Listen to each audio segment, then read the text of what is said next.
trying to see if I can make it through the here before it falls off.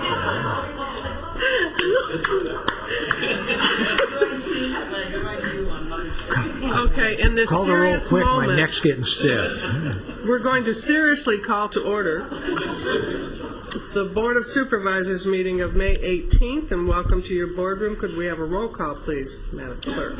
Supervisor Bennett. Here. Supervisor Zaragoza. Here. Supervisor Parks. She's on her way. She is on her way. Supervisor Foy. And Supervisor Long.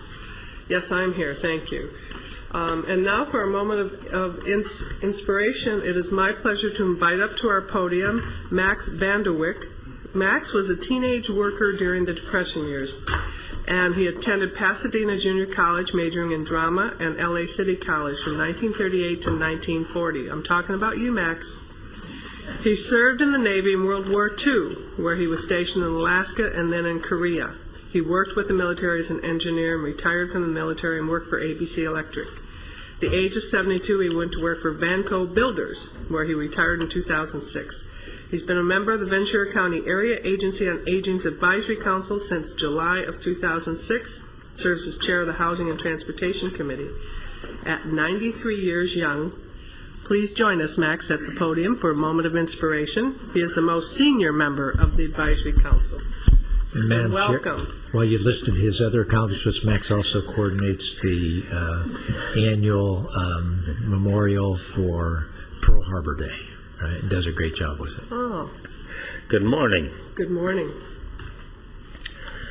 I've been asked to say a few words for the benefit of older citizens, I imagine, because I've had the privilege of surviving and enjoying my life on this young and inspirational planet of ours.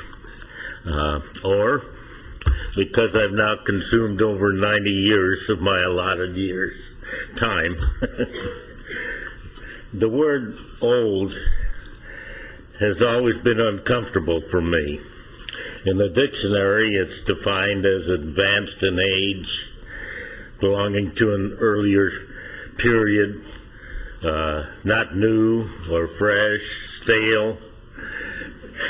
In the first place, age is nothing but a statistic, a group of numbers.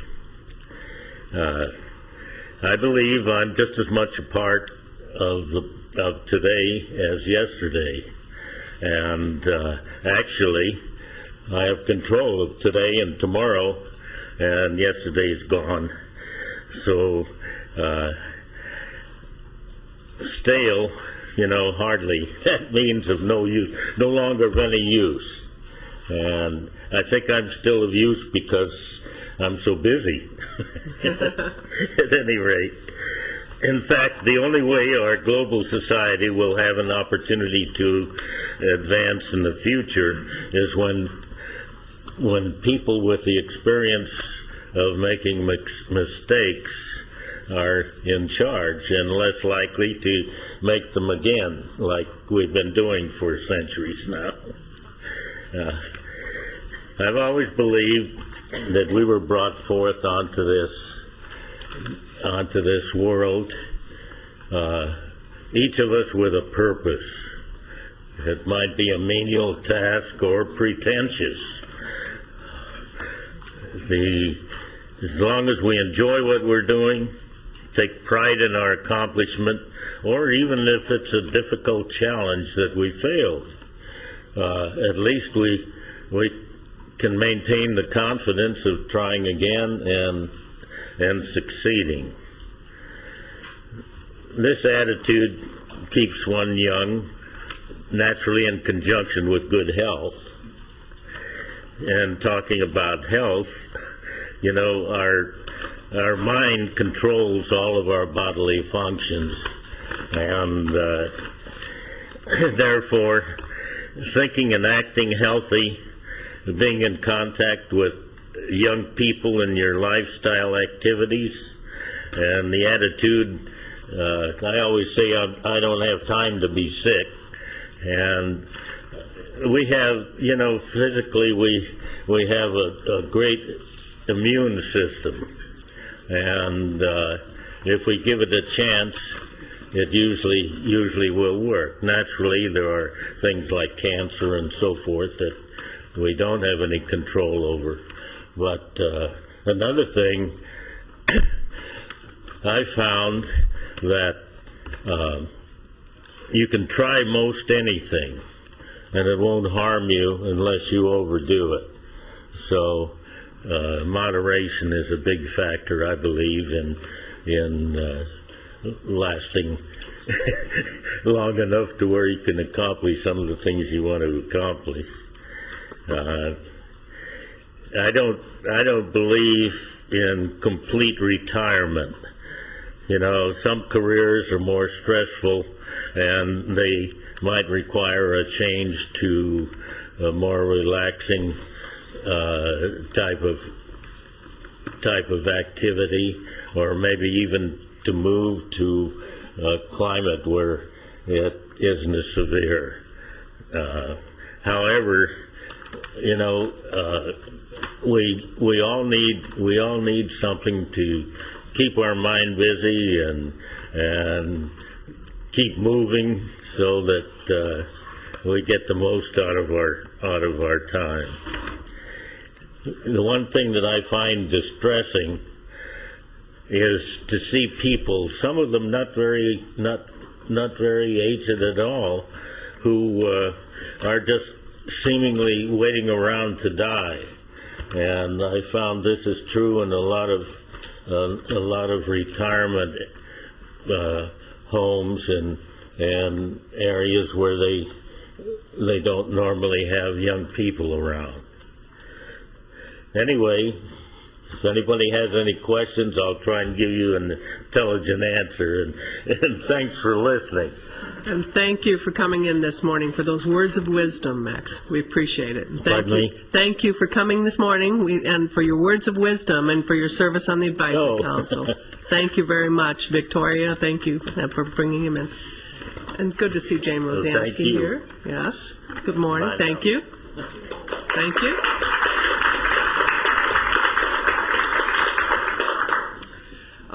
Carol Dean Williams, you wish to speak on this item, sir? Yes, thank you, Madam Chair. Okay. Since I'll be celebrating 65 years in this county in just a couple of days, right. I haven't made that known, but Jim Becker says that rings in his mind every second that the time I've been here. Honorable. Adjective, not disposed to cheat or defraud, nor deceptive or fraudulent. Adhering to ethical and moral principles. 43% agree with George Washington. Lying is always wrong. We asked a Pew Research Center survey to assess the moral dimensions of different behaviors. 43% of Americans took the same stern view reportedly espoused by George Washington. Lying is morally wrong, even if it is done to spare someone else's feelings. That inspired me. In fact, willful departures from the truth are more widely judged immoral than are sex between unmarried adults or gambling. That's what the survey said at 3:53. And now we will rise for our Pledge of Allegiance, and would our new grandmother of triplets, Christine, please lead us.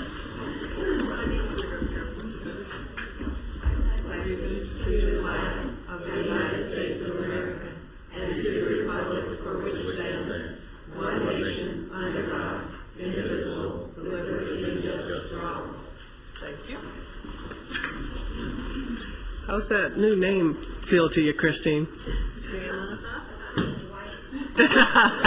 You gotta have a devise your own moniker for it, you know, like Nana or something. Oh, Mimi. There you go. Congratulations to you. Okay, now we will go to our minutes. There's a motion and a second on the floor.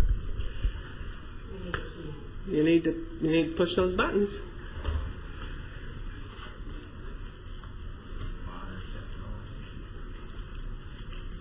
Please vote. morning, Linda.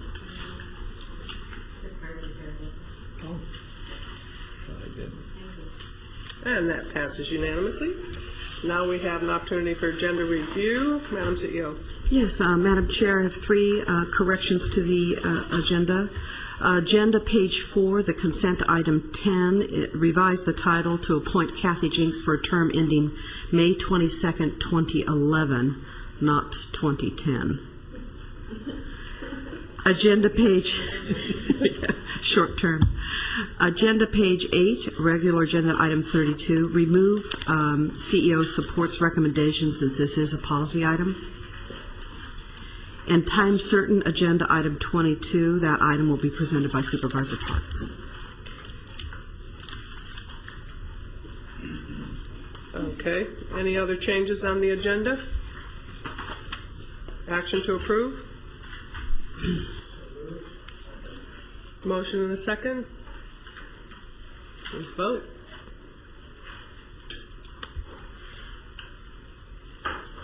That passes unanimously. Next up, consent agenda items 10 through 16. Any comments or wishes on the consent agenda?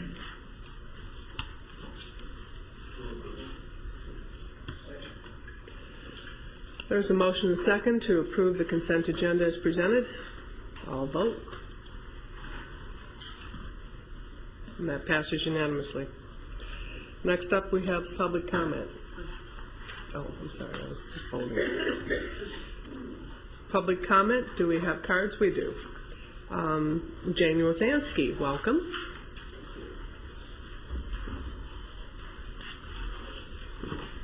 And your able assistant. My van.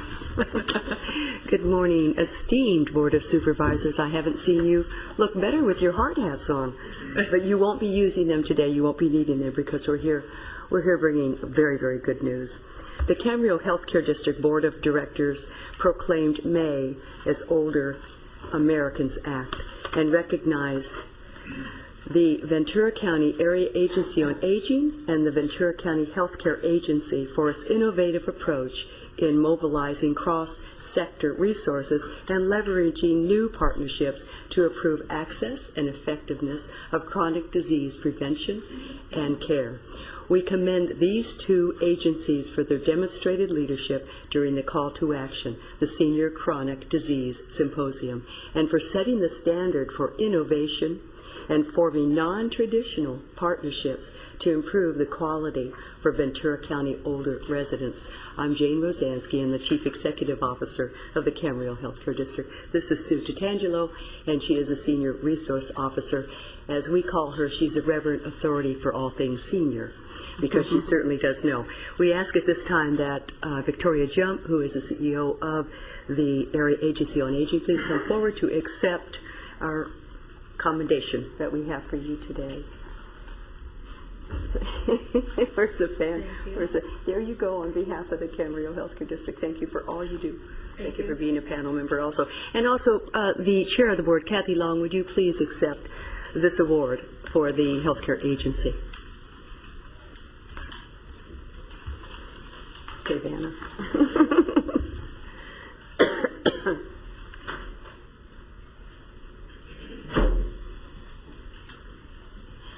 Thank you so much, Supervisor Long. We're very, very proud of it. Thank you for our partnerships, and we'll see you tomorrow. Thank you. Thank you. Thank you for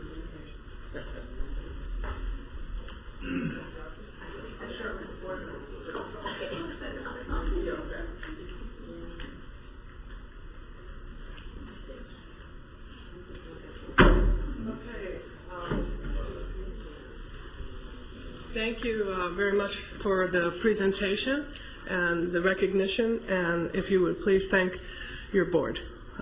Appreciation. You ought to attend our Rotary meetings.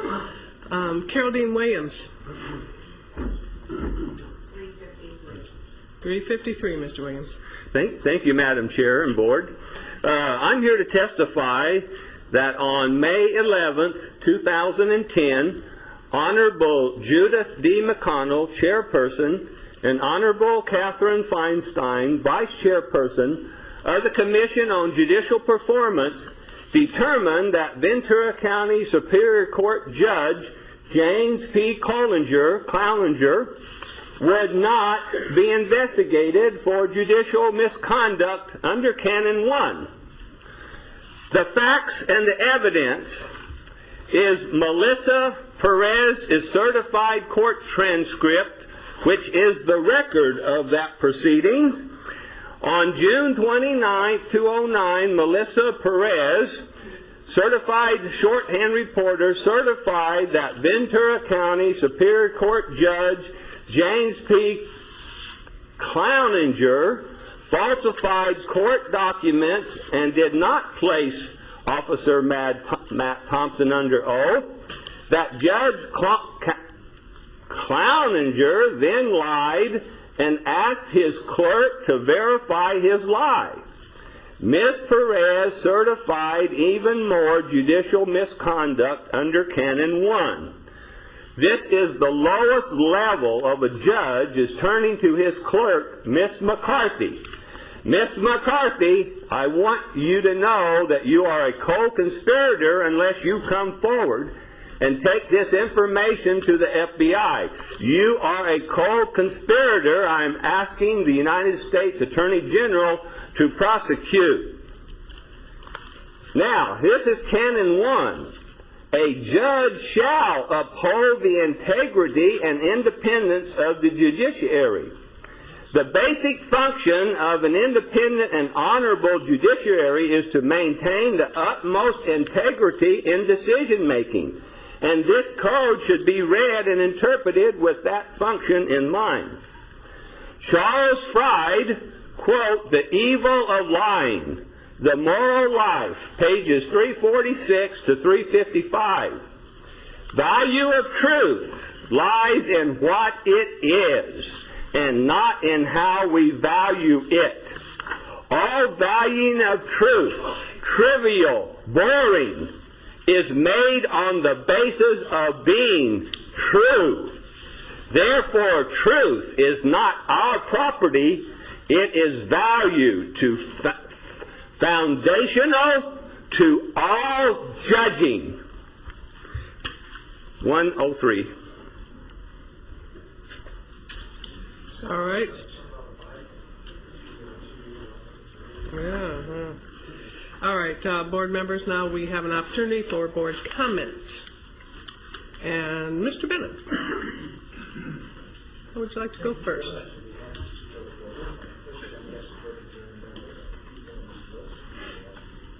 First, I'd like to ask the board to adjourn in memory of the people on this list who we lost.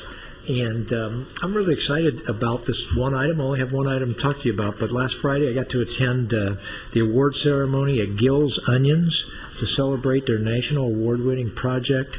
And I was invited by Kevin Hardigan, Hardigan and Foley Construction Company right down here in the city of Ventura. They won this national award, got some good coverage in the Star. When you hear about it, it's one thing. When you're there and you see it, it's another thing. And I know it's in Supervisor Zaragoza's district. There's two noteworthy things about the project. First, it really demonstrates that you can do something environmentally sustainable and still be good for your bottom line. This thing, in 5 years, the savings that they're going to get out of this thing will pay all of the construction cost of putting this in, and they will then generate $600,000 a year in profit. And what is this that I'm talking about? They process 1 million pounds of onions a day. Largest onion processing plant in the world. 1 million pounds of onions a day. One of the nice things about getting your MapQuest driving directions is when you get about 6 blocks away, you don't need the map any longer. You can find Gill's Onions. But they always had to take the skin off of the onions before they process them, and that skin was then just a waste product. They now take that skin, and with Hardigan's unique engineering approach, they have found a way to turn the skin of onions into methane gas, and that methane gas now generates a fuel cell which then brings the electricity back into the factory, and they use all of that electricity back into the factory. And what they do is they double squeeze these skins and squeeze all of the juice, literally all of the juice out of those onion skins to produce that methane gas. And the little bit that's left over becomes feed for livestock, where the onion skin before was too acidic for feed for livestock now. So it's like 100% recycling of everything that comes in there from the onion. It's a tribute to the Gill's onions, to the Gill brothers, for being willing to invest a little now and save money down the road with this project. But if you can imagine, $600,000 a year, and for those people that say California businesses can't compete, they can't afford to protect the environment, I think Gill's Onion is the best example we have out there. You can do both, and in fact, it is those companies that are going to lead the world, those companies that figure this out. Hardigan and Foley are now getting contacted from people around the world about how to turn their waste streams into methane gas, and it's a tricky project. You have to have some good engineering to do that, and if anybody out there is listening, I'm sure Hardigan and Foley, right here in the city of Ventura. Oxnard had to come to Ventura to get that good engineering knowledge, but high skilled stuff. It's a great project, and you can also address global warming with this. They're going off, they're not having to take as much electricity off of the grid. Thank you very much. Great project, and everybody should be proud of it. It is a great project. Yeah, very exciting. Supervisor Zaragoza. Madam Chair, thank you so much. When they had the ribbon cutting on that methane regeneration plant, Lourdes Solmerzano from my office was there for me, and she says, "Boy, it really smelled good. When you got down to Fifth Street, you can smell the onions all the way down to Fifth." But I'd like to adjourn in memory of these people in this list, and I'd like to call out one particular individual, and that's Jim Latimer, who was a longtime police officer for Oxnard and a resident of Oxnard. Mr. Latimer became a police officer in 1966. He was the first African-American police officer for Oxnard. Chief Comback of Oxnard said, and others that knew him well, and I did know him pretty good too, said he was an outstanding officer, a man of great integrity that rose through the ranks to become Assistant Chief of the Oxnard Police Department, and he retired in 1995. We're going to miss him, and his son Randy is now a police sergeant that works for the Oxnard PD and also runs the appellate program for Oxnard. So I really would like to share this moment of honor and remember him as a great police officer for the city of Oxnard.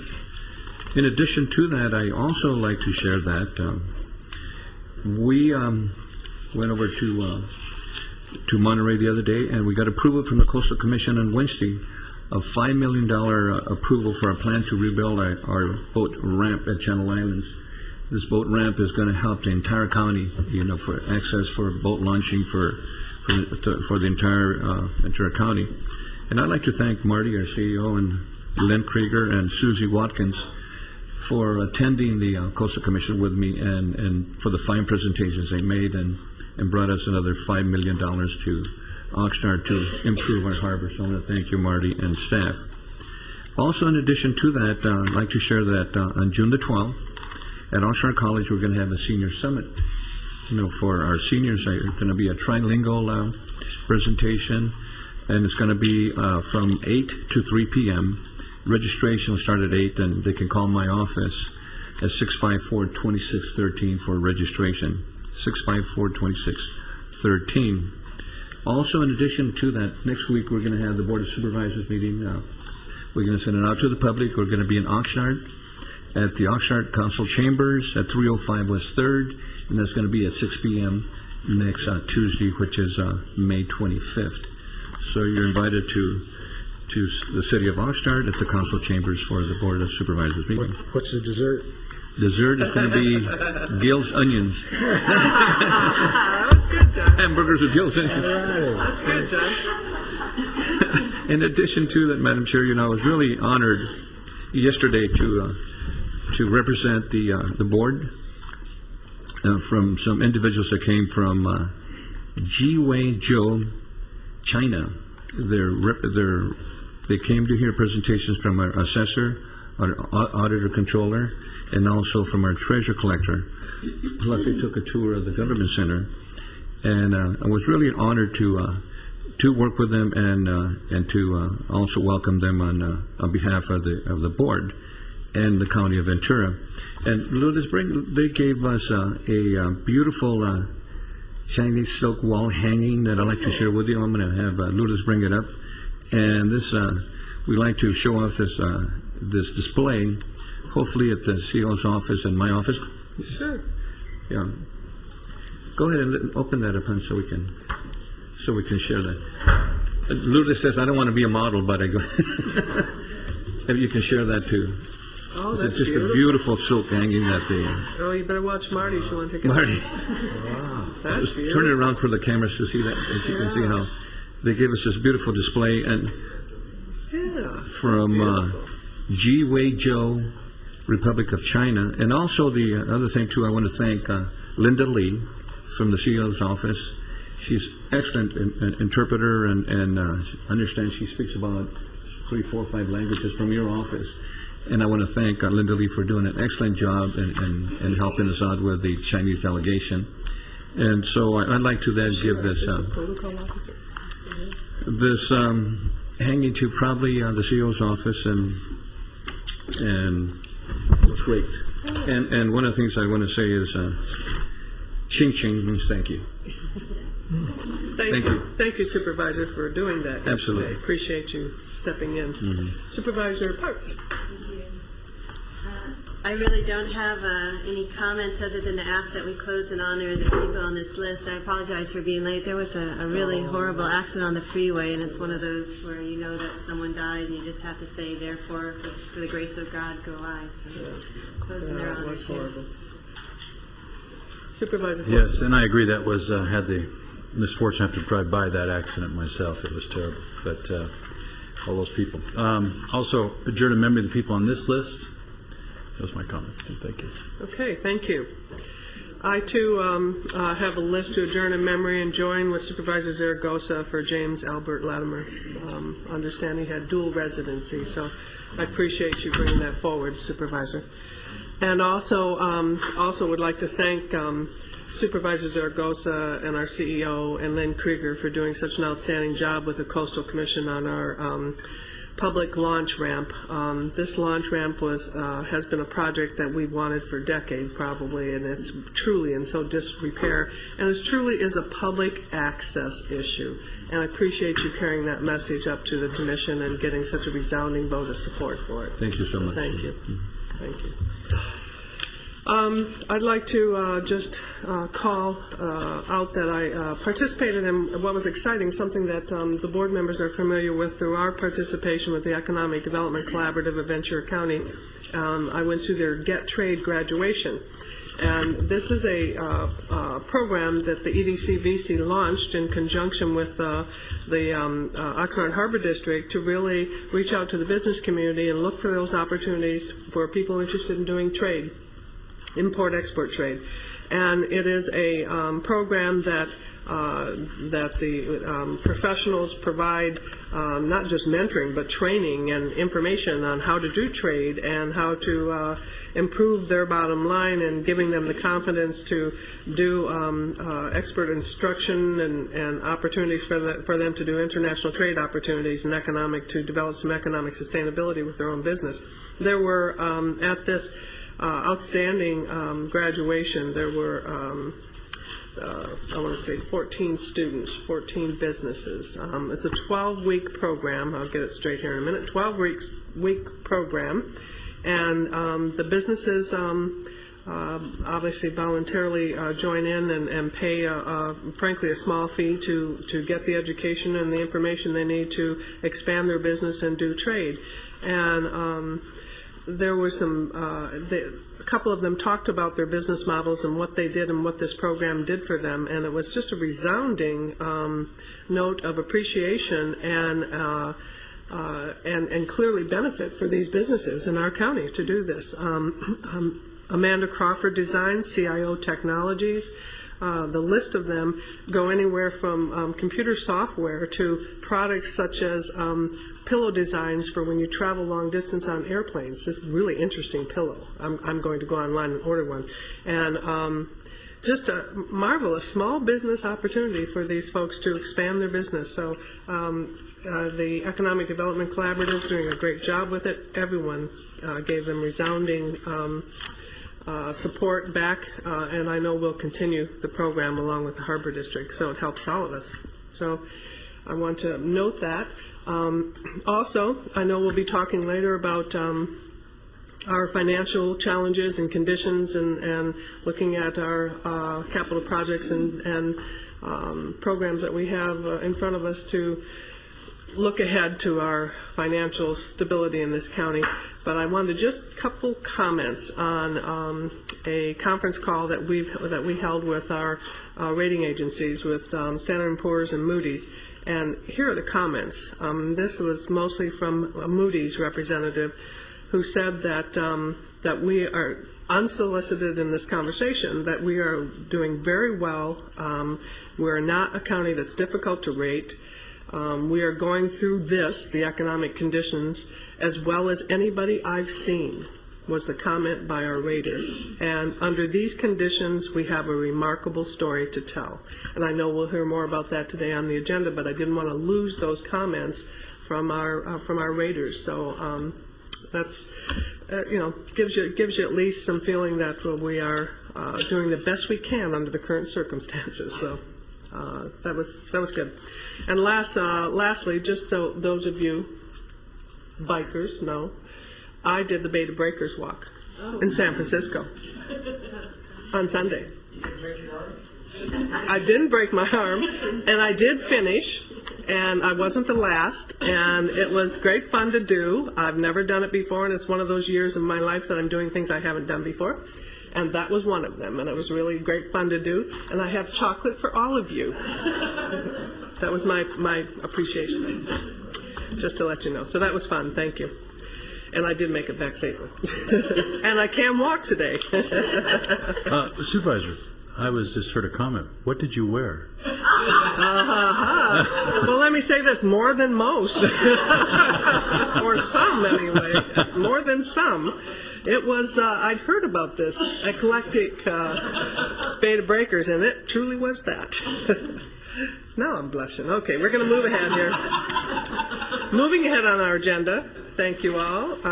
We are on to item 31. And I would welcome up Mr. Becker, who's been doing an outstanding job for us as Assistant County Clerk, and let you know I voted. You see? I voted. Thank you, Mr. Becker. Thank you. I'm Jim Becker from the County Clerk and Recorder's Office, and item 31 is a report back to your board. On April 27th, you asked the Elections Division to look at various options and bring those options to you regarding automating the vote by mail or absentee ballot process. And we've done that. We've looked at the various systems. We've provided you information regarding the costs, the benefits. We've identified some potential revenue sources. We're presenting you with 4 options today. We're recommending option 1, which is basically to proceed with purchasing the Bowie, Bell & Howell signature verification and sorter system and the OPEX envelope opener and extractor system. Recommendation 1 would be a total first-year cost of $878,000, and that includes the cost for the facility remodeling necessary for the signature verification and sorter.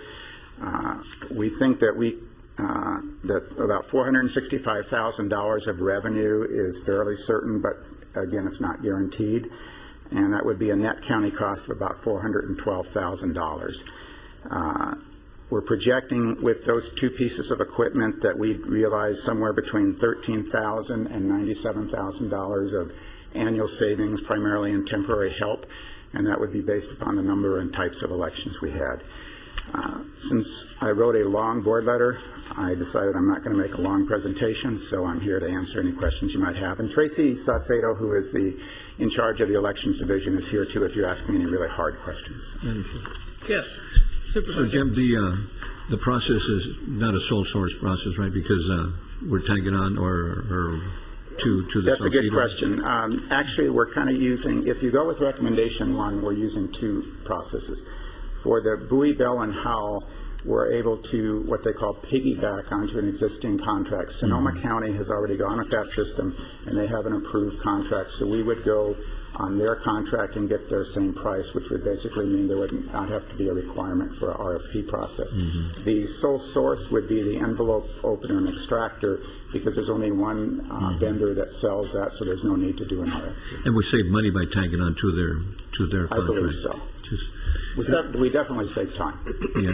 You know, I know that we asked for this report in order to increase the speed of the counting of the ballots. But I think that the election process is just a fundamental right in our this great country of ours, and the integrity of the election process is critical to our democracy. So it's just important that we do it right, not fast, but do it correct. And I think that's probably the most important part. And the secondary accuracy is probably secondary to everything. So, you know, I think it's important that we do get a machine that'll help us, but again, you know, the accuracy is probably more important than the machine. A benefit of this, in addition to potentially reducing the certification time maybe by 3 to 4 days, is that it really eliminates the number of human beings touching ballots, counting ballots, and the fewer people you can have, especially temporary help. There's nothing wrong with temporary help employees, but they're new, they're not experienced. The fewer people we have involved in the process, probably the better for the actual outcome of the results also. Other questions? I don't have any questions. No, I had to step out. Just a comment. Sure. I'm just, you know, we asked for this to come forward because we wanted to speed this up, and I think it is the right thing to do. And I think the foundation of democracy starts with the elections. I remember when we had budget crisis. I remember our prior CEO, Johnny Johnson, always looking and saying, "Well, I can't cut elections because you got to start with those," and I think it really is true. And so, for us to be sort of in the modern era from this standpoint, and AV ballots are just going to keep growing and growing in the numbers. So we might as well get ourselves there and do it now while we can. Supervisor Floyd?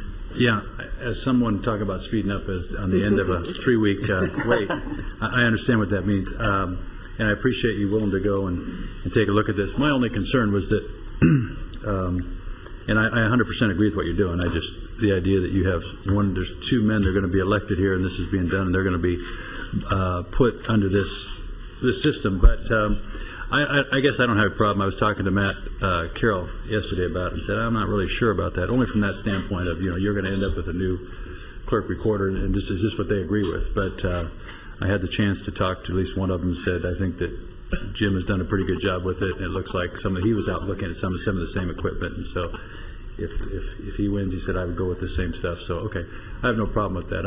I know we want to get going because in November it's going to be some more stuff happening. And I appreciate what you're doing. I like the idea you're looking at a used machine, too. The idea is to maybe save a little bit of money here. Same warranty. Yeah, that's good. Good. Thanks.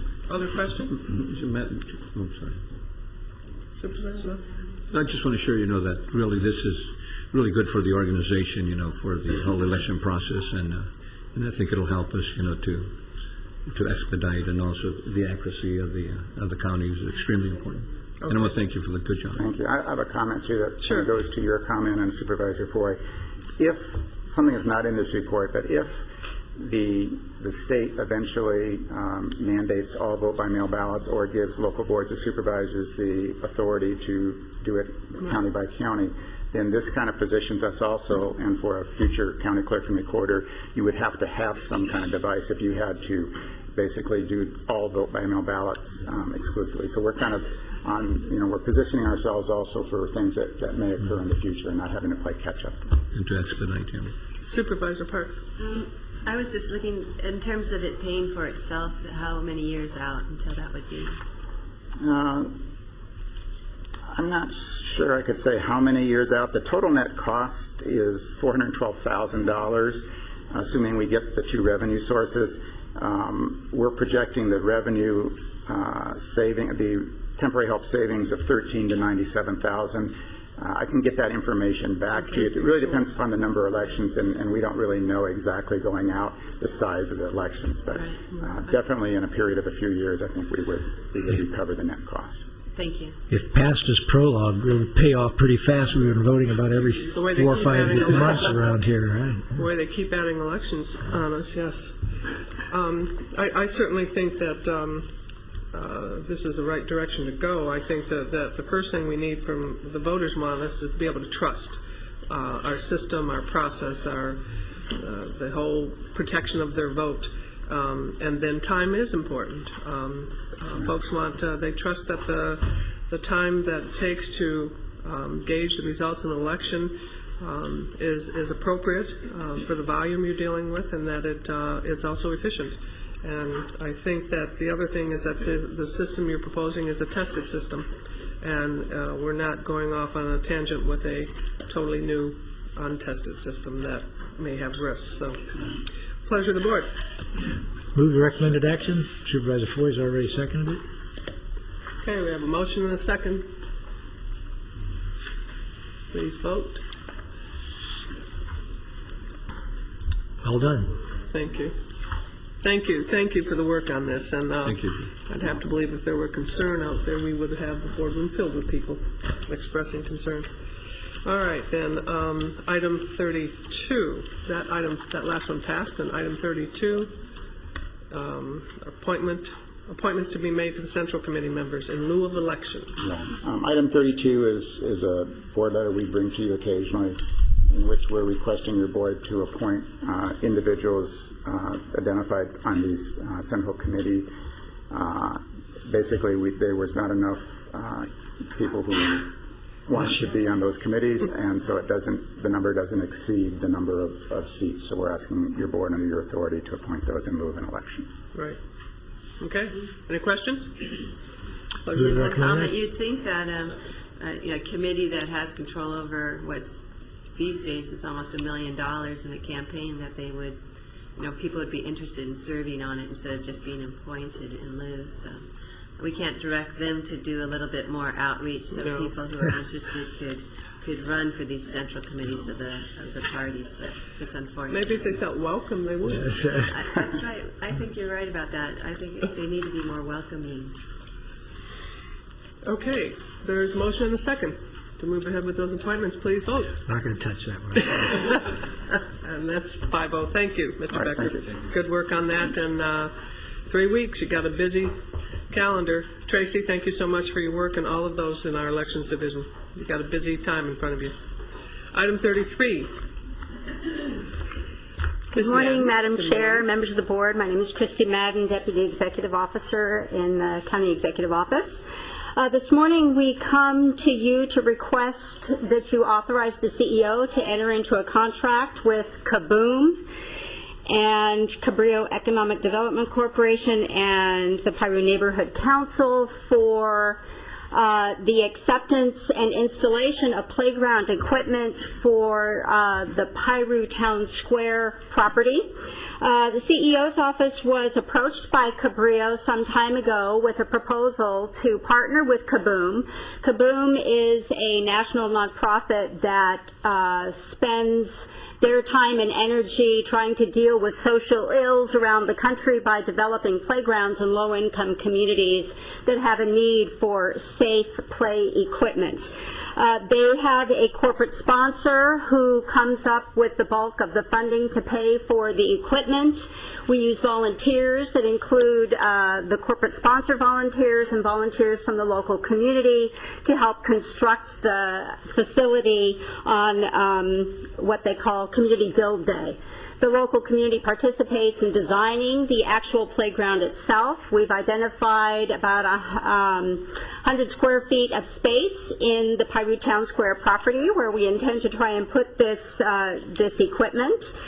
The corporate sponsor, who is not named in your application, is Amgen. We are waiting for final approval from them for the project and don't anticipate any problems. So provided that they approve the project, this will go forward. Your board letter does indicate that we had to conduct some soil tests for a couple of constituents on the property. Those tests have been completed, and we don't see any problems with the readings that came out of the soil tests. Final issue is County Council did express some concerns with liability, particularly for the volunteers who will be out on the site doing installation of the equipment.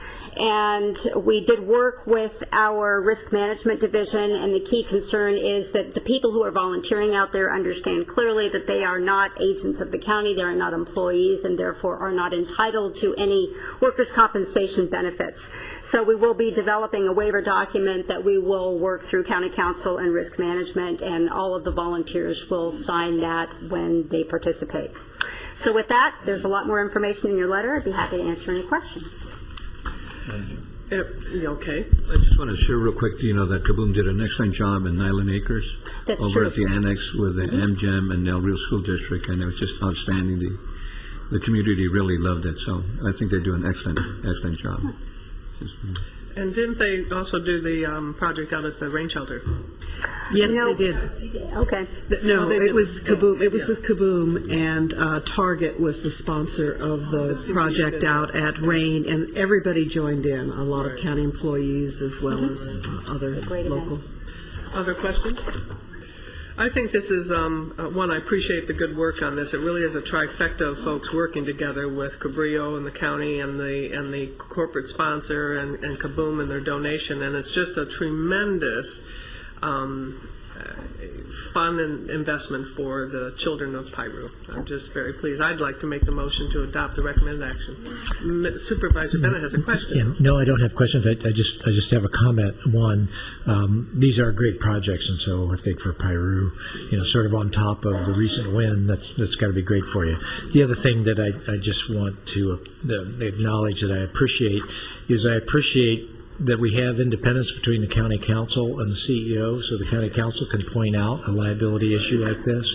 And I appreciate the fact that it was clearly identified here in this report so that we could go to county council and ask these kind of questions. And at some point in time, we have to weigh the benefits. The CEO's office is recommending it, and I go along with that recommendation. But I think it's really healthy for the county to have that independent review and to have a county council that's willing to point that out in spite of the fact that the CEO's office is ready to do it. So with that, Yes. congratulations. Yeah.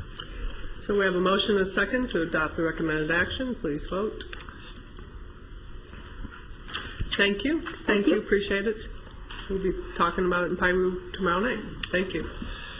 All right, board members, we have an opportunity. We have time for one more. I'd like to, in the interest of representative from the Sheriff's Department, handle item 36. Could we do 34? Just hold for a minute. I know we have a couple of people here, so that I don't have to. Okay. Yeah, we can do 36 and then. Let's 34. do 36, please. Great. Come forward.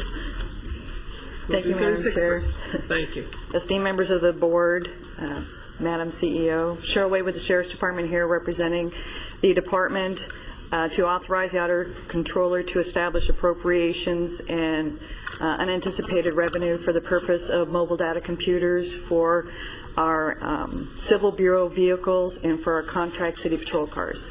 Move the recommended action? No, it's already done. Second. Motion and a second. Please vote.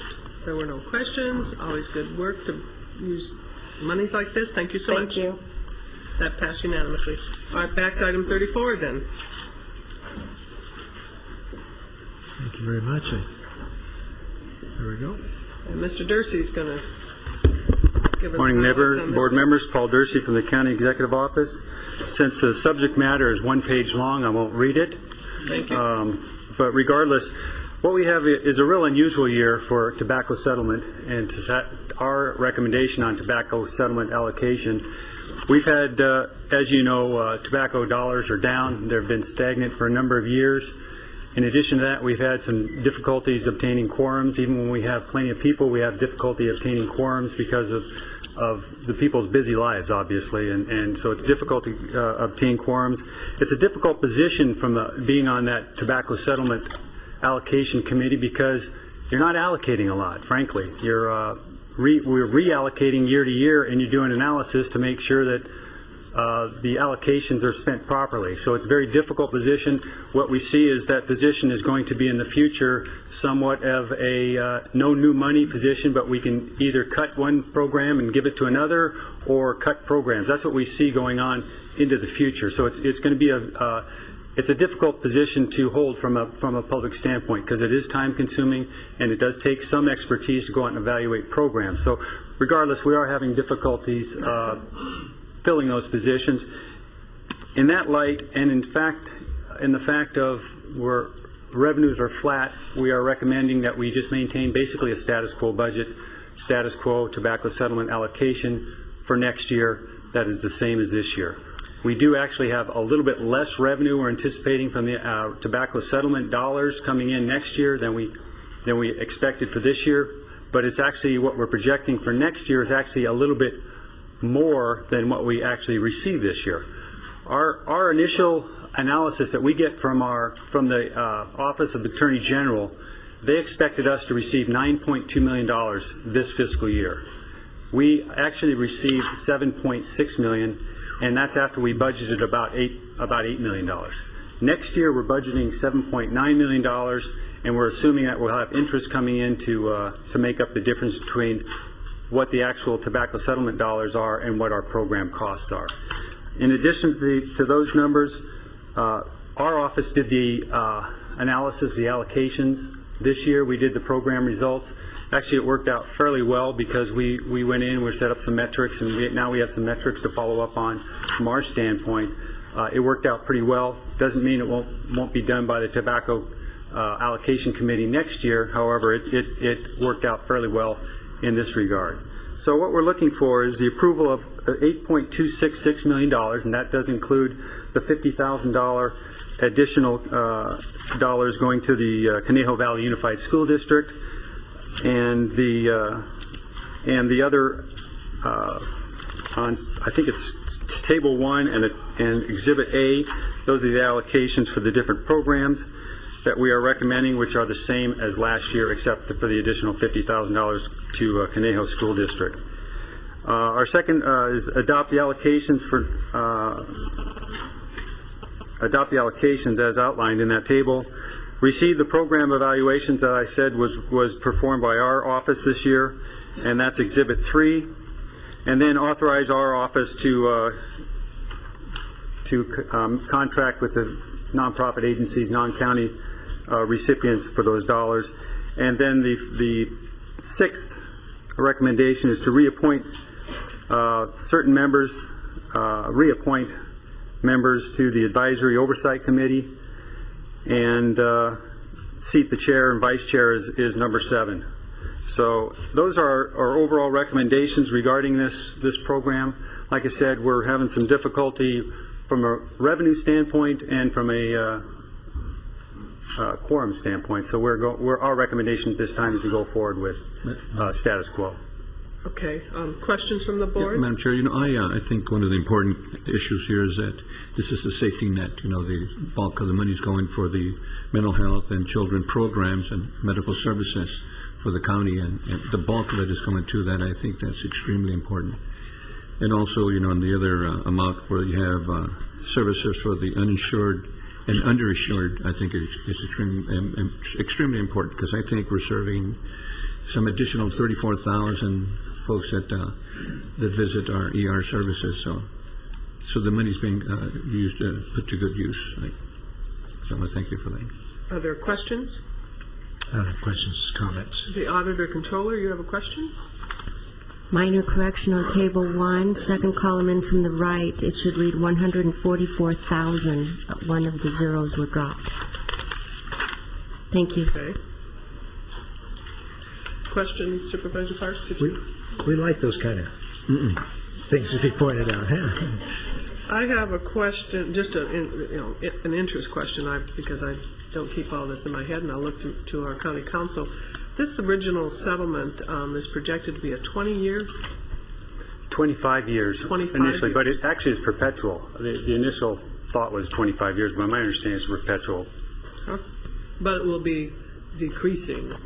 Madam Chair, More the likely. idea was that perhaps after 25 years, there wouldn't be any more tobacco manufacturers to pay the settlement on. I thought it was a rather lengthy settlement, so, okay. Okay. All right, no further questions? Pleasure of the board. Yeah, I didn't have a Oh, I'm question, I sorry. had a comment. Okay, Yeah, right. yes. And that is, number one, I appreciate you taking this early before we went on to our other item, because I know we have some of the nonprofit representatives here. Just want to compliment them again. I think there's a reason why they got recommended over and over again. The Westminster Free Clinic, Long-Term Care Ombudsman, the Rainbow Alliance, those groups, and I see some of them here.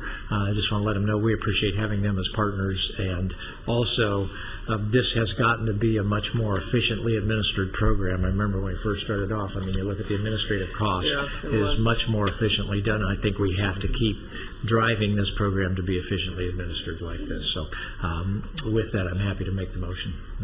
Okay, there's a motion and a second, and I'd say I believe we've stayed true to the mission on this one and protecting, using the dollars for health care. That's right. To address the impacts created by adult tobacco. Please vote. And that's unanimous. Thank you. Thank you for the work, and to those members of the committees, we thank you for participating. All right, now we're on item 17, our first 9:30, and this is Moore Park College men's volleyball team.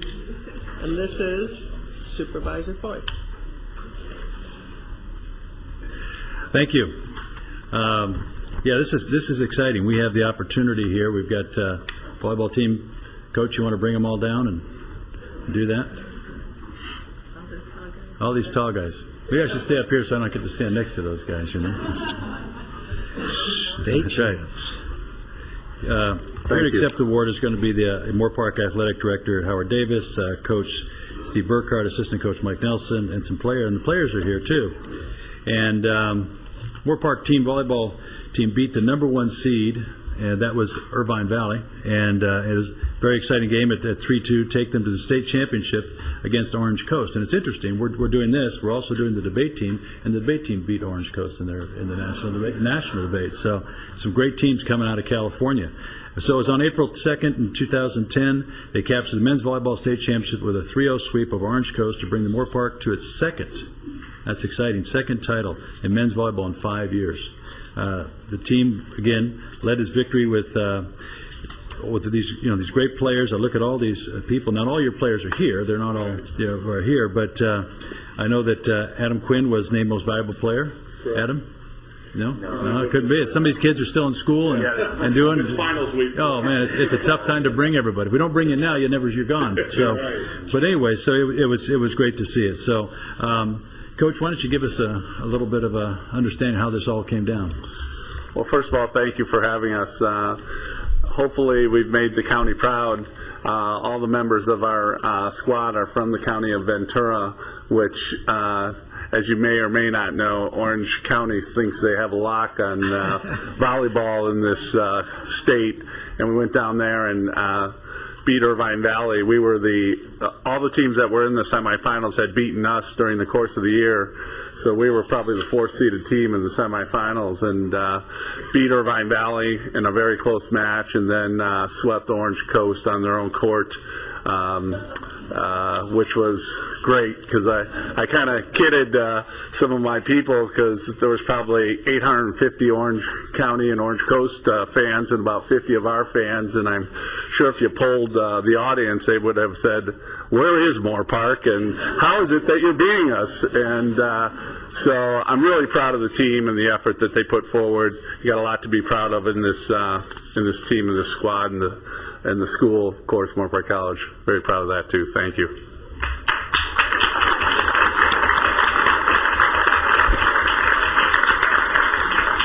One of the things I read in an article about the other coach, he said he couldn't meet the intensity of this team.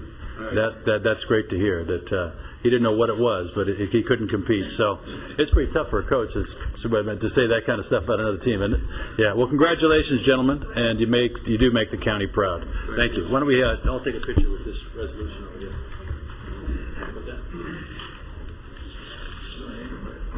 Sure. We have Alfredo Rivera here, and Alfonso Gonzalez, and Weston Booker, and one of the assistant coaches, Mike Nelson, and our athletic director, Howard Davis. Count 3. 1, 2, 3. Great.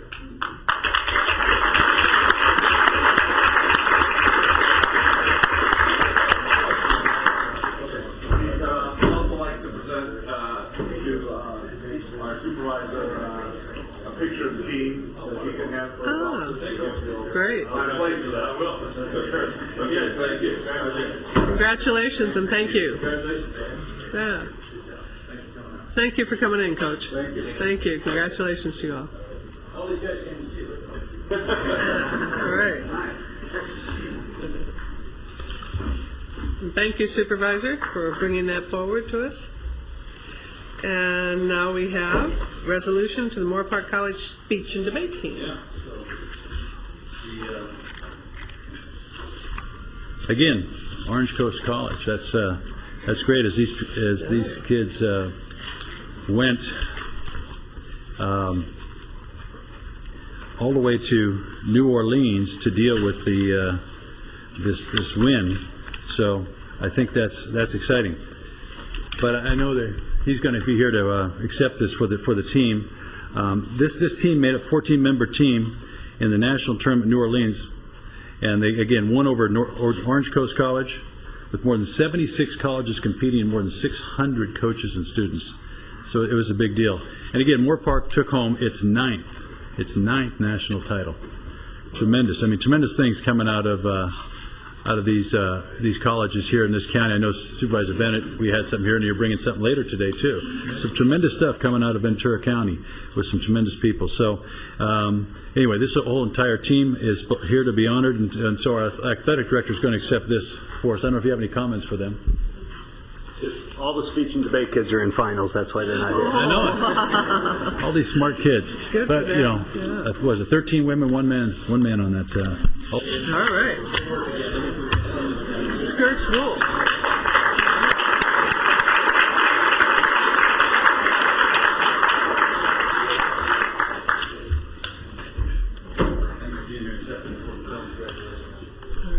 Let's put on our little vest. He does on this one. You know, Madam Chair, while Supervisor Foy is coming back, I'm really glad to see debate being honored just like volleyball. I mean, that movie that came out a couple of years ago, The Great Debaters, I think really has elevated debate for people to really respect that it is very much something that takes the same kind of discipline and hard work as all those other sports. So it's great to have the full range right here in this boardroom, I mean, at this point in time, from debate to volleyball. So thank you for bringing it in. Yeah.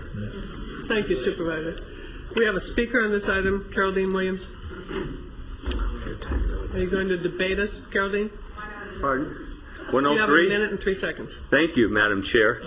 Well, I stayed on purpose, hoping to see the debate and speech team, and I would highly recommend that you reschedule this when they're through at their finals, because I not only wanted to talk to them, but I wanted to see if they might put on a demonstration of what actually takes place in the competition. I had speech in high school. I was an A and B student, but for some reason I couldn't handle speech.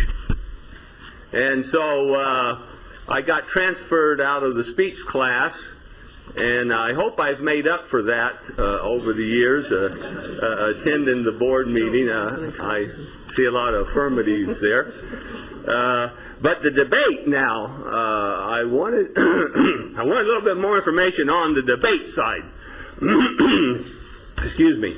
So, Mr. Foy, if you could reschedule this when the members could be here, I think it would be helpful. We appreciate your time. Thank you.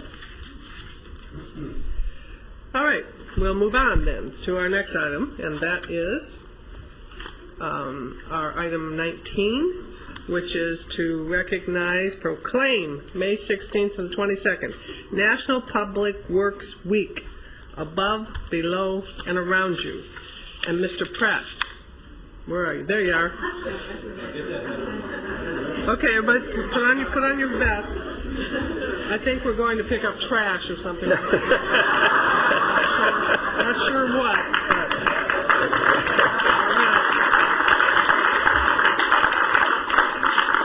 I don't know about the hat thing, but oh, okay, all right. Yes, a new trend. Okay. Well, this is something that we do annually because it is important, I think, for us, and I appreciate that Jeff is here and all of you are here to really bring recognition to the outstanding work that is done by the men and women in our Public Works Department on a regular, daily, 24/7 basis, and sometimes, and to really bring attention to a variety of programs that we have in our Public Works Department that make such a significant difference in our county. The communities are certainly in the everyday lives of our residents don't always recognize what work that you all do that makes their life comfortable. The quality and effectiveness of our public works facilities, as well as their planning, design, and construction, relies upon the efforts and the skills of qualified and dedicated public works professionals. The efficient operations of public works systems and programs such as flood control, water, reclaimed water, sewers, solid waste collection, streets, highways, public buildings, is supported by an informed and grateful citizenry who understand the importance of the work being done by the experienced and committed professionals. Now, truly is the recent article in the paper, so well written, that talks about Public Works Week. The public doesn't always know, but certainly when you are needed, they certainly know, and they do appreciate the work that you do. We know what you do. We appreciate it every day because it is that the infrastructure, it is the keeping the systems working that provides such a great place to live in this county. So, Mr. Pratt, if you'd like to speak to this, then I'll step down and present the proclamation declaring May 16th to the 22nd as National Public Works Week. Thank you, Chair Long, board members, Ms. Robinson. For the record, my name is Jeff Pratt. I'm with the Public Works Department, and there are a couple of my friends in the audience today. As you can see, colleagues, I want to thank them for being here, being able to make the time. I want to thank you for this recognition. As you know, National Public Works Week is 60 years old. It was implemented by President Eisenhower. It's been going strong ever since. The purpose of National Public Works Week is to recognize the importance of public works to our everyday life and to just take a moment to, I think I said, tip the hat to the efforts of public works servants everywhere. This year's theme is above, below, and all around you. We've tried to create that atmosphere in your chambers to the extent that Roberta would let us, and hopefully we haven't gone too far.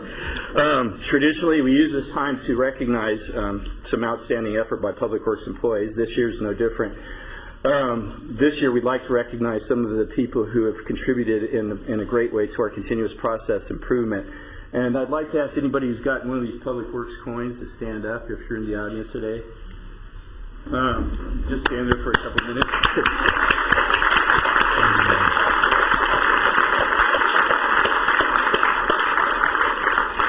This coin was created by our agency to recognize efforts towards continuous process improvement. It's on the front, it's the seal, County of Ventura. On the back, it's the Public Works Secret Handshake for Continuous Process Improvement. The secret handshakes consist of 4 letters. They are C, M, P, and T. C is for challenge, which creates motion. The M, which creates progress. The P, which creates T, the transformation. Then we start all over again. These are designed to be carried in your pocket to remind you of your ability to change things in a positive way any day of the week. So with that, I'd like to just recognize these people one more time and feel free to applaud yourselves.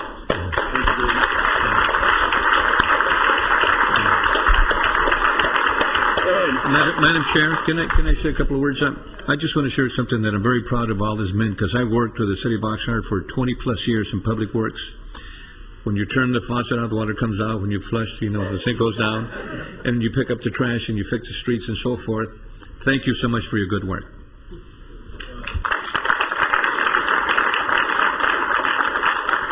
I heard it said the other day when, as we get tight and things get tough in the state, and, when you get down, the taxpayer pays, what does he pay for? Public safety and public works. That's the basics of our society. And so thank you guys for what you do. Thank you. And one final thing, if I could, I know we're all making comments, but I just appreciate, in my mind, in the last year or so, I've really sensed a new sense of energy and people really hustling, and I think that's infectious when that happens and stuff. So for everybody in Public Works, I've been out on a few projects, and I've been really impressed watching people really act, hustle, but be safe at the same time. So congratulations to everybody. Thank you very much. Thank you. Thank you again. Those with cameras go up there. We're going to take the shot back this way. All the public works folks stand up. When we do Oh, thank you. stand up. Turn around. What do I do? We're going to face this way. That way, everybody's in the picture. So do this. Sure.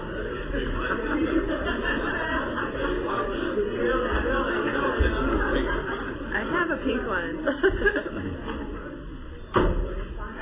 Count 3, 1, 2, and 3. Public Works.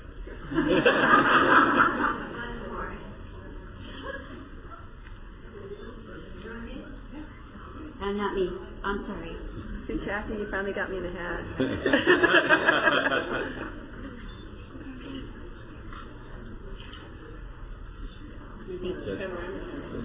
are you going to do to Yes, we've got displays out in the lobby, and actually refreshments out there today just for a few minutes. They're outside. You can't go there. We got to do your next one. Thank you very much. Thank you all.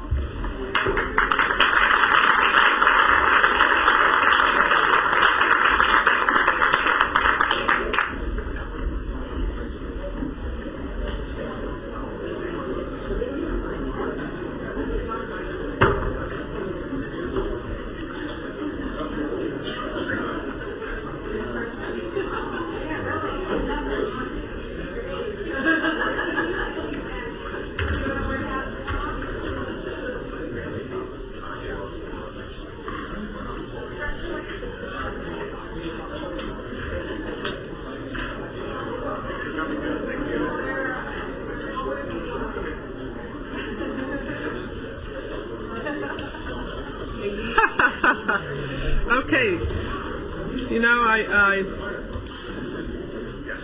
Mr. Pratt, where are the refreshments? At the entrance. Okay, so we could do our next item. Oh, and then maybe we'd have a minute if anyone wants to. Okay, we're going to go to our next item, which is item 20. And this is a presentation and award from the American Council of Engineering Companies and the National Society of Professional Engineers, award of merit to our Public Works Department. And we have, I'm sorry? Oh, it's at 10. Oh, sorry. Sit down, Phil. Okay, I guess I'll sneak some other things in here. Who, what?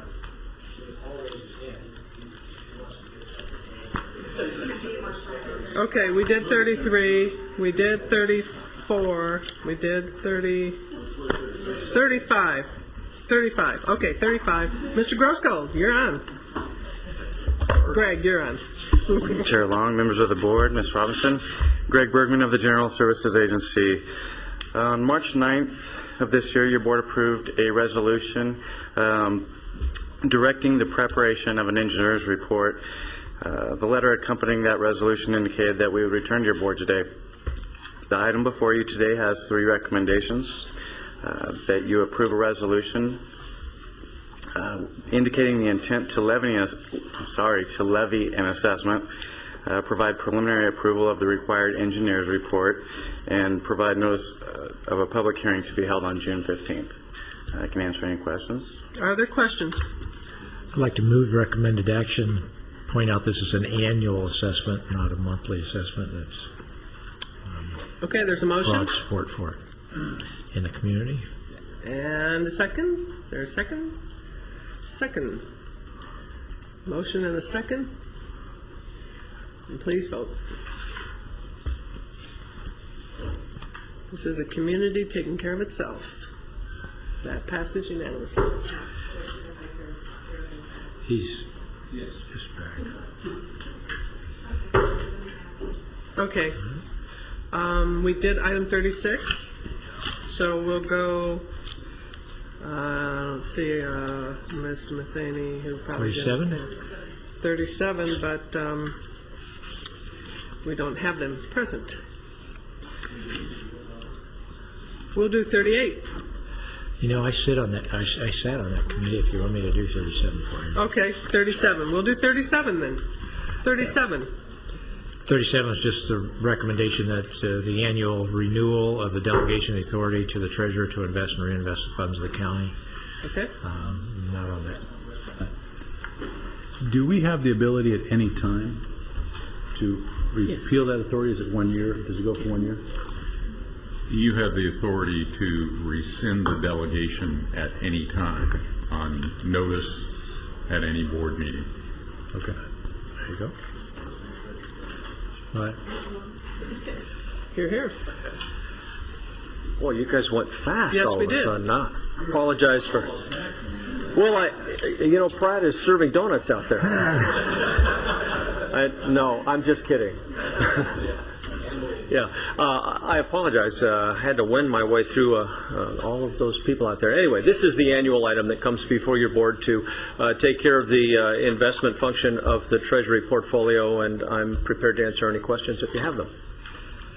I think we got our question answered. So I do have one question. At our Treasury Oversight Committee meeting, we talked about you contacting County Council to find out what you have to do to make sure that there is, that the authority is invested in the assistant treasurer at the right time. And have you gotten that answer, and have you taken whatever actions those are? Well, let me apologize to you, Mr. Bennett. I was delayed probably about 3 days in getting back to you by email that I had spoken with Mr. Klebaum, and that there's no official action needed. I am going to provide a letter in file for Mr. Hansen's benefit that I'm delegating to him all of my authority, but I believe, and I'll leave it to Mr. Klebaum to correct me if I'm misstating this, that he has full authority in my absence. Is that right? Is that what Yes, you found out? that is great. correct. Good, great. Hey, thank you. Appreciate that. Right. okay, we have a motion Second. and a second to adopt the recommendation. And please vote.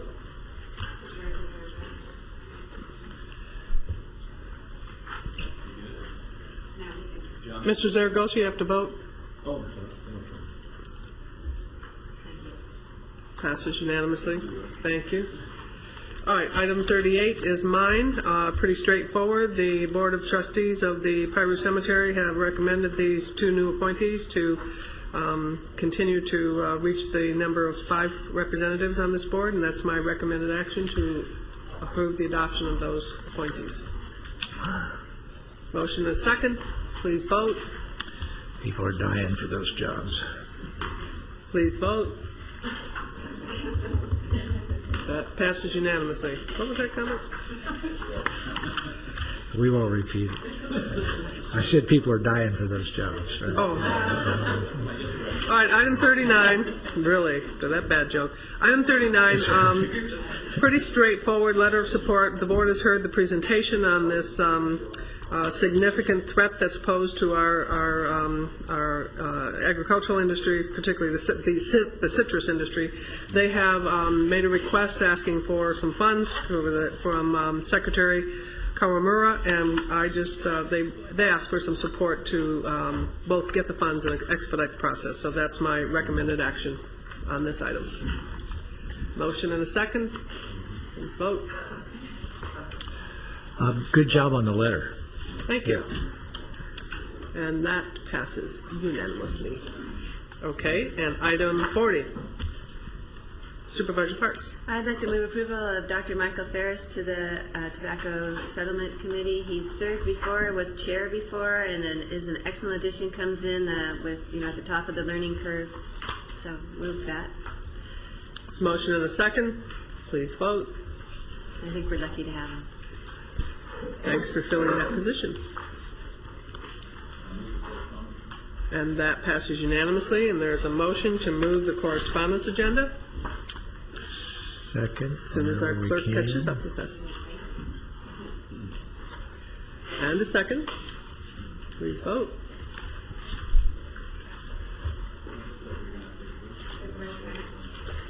And that passes unanimously. I was trying to get you the whole Okay, day. so now are we back to our time certain items, which is, as mentioned before, our 10 o'clock time certain. And that is to present an award, presentation of award from the American Council of Engineering Companies and the National Society of Professional Engineers. And this is to be presented to Phil Nelson, the Director of Engineering Services. Would you step forward? Where is he? Where'd he go? There he is. Okay. And this is, as you can see, every year, this is an award that ACEC and NSPE partner to create this QBS Awards program. Is that enough acronyms for you there? The purpose is certainly to recognize public and private entities that make exemplary use of QBS, which is a quality target to make sure that they're doing the best job possible for engineering services, and our engineering services are very strong in using this process and this award of merit. There are only 3 governments nationwide who've received this award. Ventura County, obviously we are one, St. Joseph's, Missouri, and Austin, Texas, received this QBS Merit Award. And we're very proud to be able to once again be the recipients of this. And I believe with us Darren Johnson, RBF Consulting, President of the American Council of Engineering Companies, Channel Coast Chapter, Pat Reeves, Penfield Smith, there he is, Chair of the American Council of Engineering Companies, Channel Coast Chapter Qualifications-Based Selection Committee, and Jerry Michael. Okay, there we go, RBF Design Group. So, gentlemen, would you like to speak to this and present? And we're very proud that you're here. Thank you for being here. Well, Chair Long and members of the board, good morning, and thank you for having us. As you said, my name is Darren Johnson. I'm the president of the local chapter of the American Council of Engineering Companies, or ACEC. Maybe some of you know us by our old name, the Civil Engineers and Land Surveyors of California, or CELSI. And then with me today, as you said, I have Jerry Michael. He is the president-elect at the state level for the ACEC. And then also Pat Reeves is the chairman of the QBS Selection Committee. And also I wanted to mention that Pat is the one that filled out the form to nominate the county for this award. And so Pat was largely responsible for you receiving this award, along with all the great work that you've done. I wanted to have Jerry just say a few words as a state representative about ACEC and what it is. Thank you very much. I just want to say that ACEC California is a nonprofit association of private consulting engineering and land surveying firms.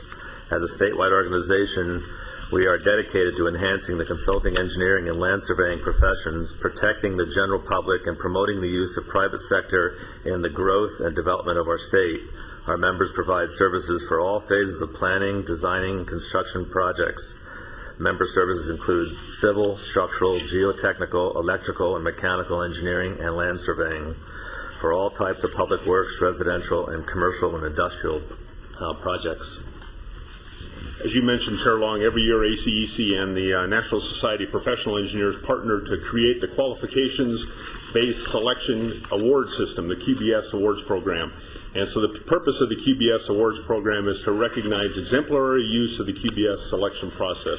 So it gives me great pleasure to be able to present this year the QBS Award of Merit for the year 2009 to Phil Nelson and the County of Ventura in recognition of the county's dedication to the qualifications-based selection process. Congratulations. That's great. So,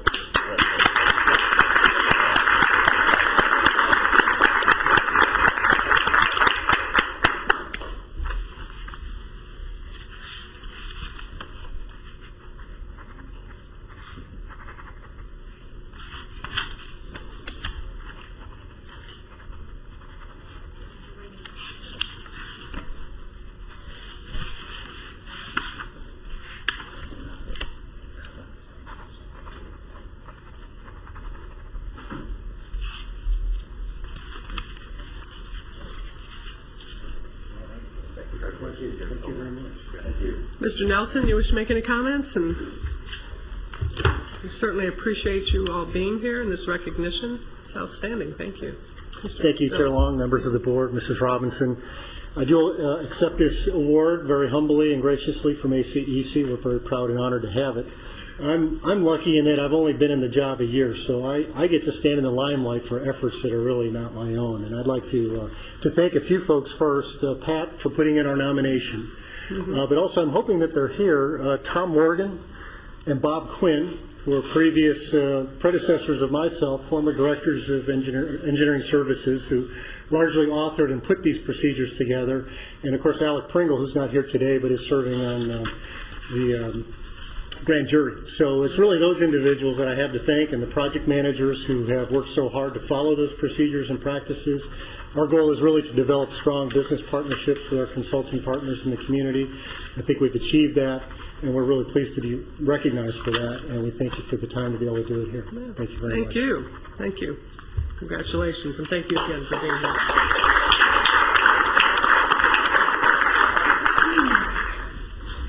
All right, board members, we'll move ahead now to item 21, Supervisor Zaragoza. Yeah, thank you, Madam Chair. This is Emmett. Yeah, thank you. This is a resolution of the Board of Supervisors, County of Ventura, proclaiming May 16 to 22nd, 2010 as Emergency Medical Service Week. EMS is anytime, anywhere, will be there. Whereas emergency medical services is a vital public service to the people and communities of Ventura County, and whereas members of the emergency medical teams are ready to provide life-saving care to those in need 24 hours a day, 7 days a week, whereas access to quality emergency care dramatically improves the survival and recovery rate of those who experience sudden illness and injury, and whereas the County of Ventura strives to continue to improve its emergency medical services and trauma care systems to assure all citizens to receive the highest standards of emergency medical care, whereas the emergency medical service system consists of physicians, nurses, paramedics, emergency medical technicians, firefighters, law enforcement, EMS educators, administrators, and others, whether paid or volunteer employees of hospitals, ambulance companies, and public service agencies who engage in thousands of hours of specialized training and continuing education to enhance their life-saving skills. And whereas medical services is an intricate system, and each component has this essential role to perform as part of the coordinated and seamless system of emergency medical care, EMS, anytime, anywhere, will be there, has been chosen as the 2010 National Emergency Medical Week theme this year for the National Emergency Medical Services Week, which brings together local communities, medical personnel to publicize safety and honor the dedication of those who provide the day-to-day life-saving services of medicine's front line. As we celebrate our commitment to work with our community partners and operate at the crossroads of healthcare, public health, and public safety, a combination of the principles and resources of each is employed in the emergency medical services system. Now therefore let it be resolved, Ventura County Board of Supervisors hereby proclaims May 16th to the 22nd, 2010 as Emergency Medical Services Week. Be further resolved, the Ventura County Board of Supervisors takes great pleasure in honoring all emergency medical services employees and medical and community partners for their contribution towards helping Ventura County residents and visitors. Emergency medical services is much more than a ride to the hospital.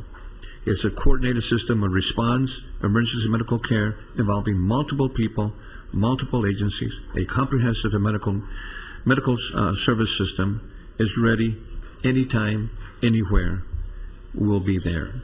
And this is presented today to you. You want to share a couple of words?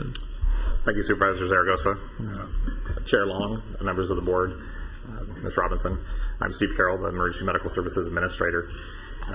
On behalf of all of the EMS community, many of which are fortunate to be here today in the rain, I'd like to thank you for taking the time to recognize the hard work and dedication that the EMS professionals do for the county day in and day out. The National EMS Week theme of Anytime, Anywhere will be there truly characterizes the full system of emergency medical care that's available to our public. We accept this recognition in all of their honor. But thank you very much. Thank you. Thank you.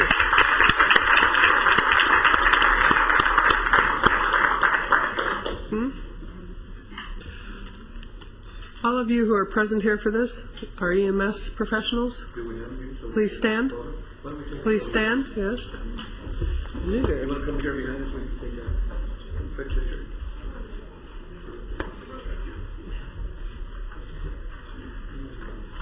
We thank you for being here.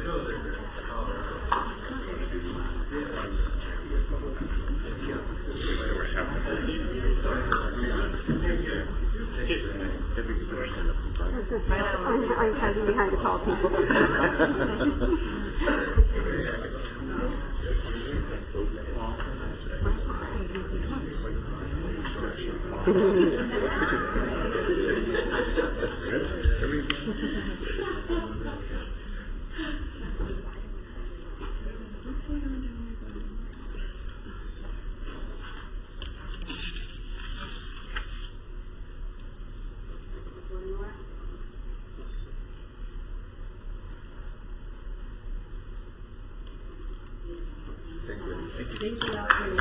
Thank you.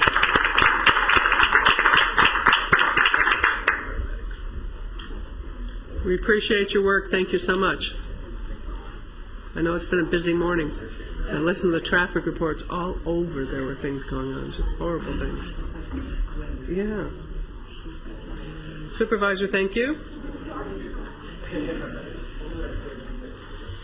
All right, item 22 is Supervisor Parks. Thank you, and I think we have Joyce Pinkard here. Thank you, Joyce, for coming up. I know that Mel Silverberg, the chair of the Ventura County Area Agency on Aging, wanted to be here to accept this, and I'm so glad that you're here to accept on his behalf.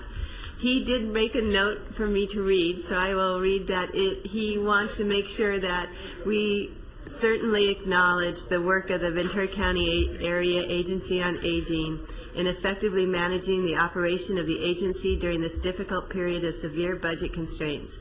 The outstanding accomplishments of the agency are a tribute to the leadership of Director Victoria Jump, her dedicated staff, and the members of the Volunteer Advisory Council, all working hard and working as a team. They have led the way in California on addressing the challenges of a growing aging population. So I'm going to come down and bring you this proclamation, which reads that the Board of Supervisors does proclaim May 2010 Older Americans Month. And whereas Ventura County is home to more than 136,000 residents aged 60 years or older, 14% of our total population. Of those residents, and about 14% of our board. Of those residents, more than 41,000 are over the age of 75, and over 21,600 live alone. In the next 20 years, Ventura County's population of those 60 years or older is projected to grow to 25% of the total population.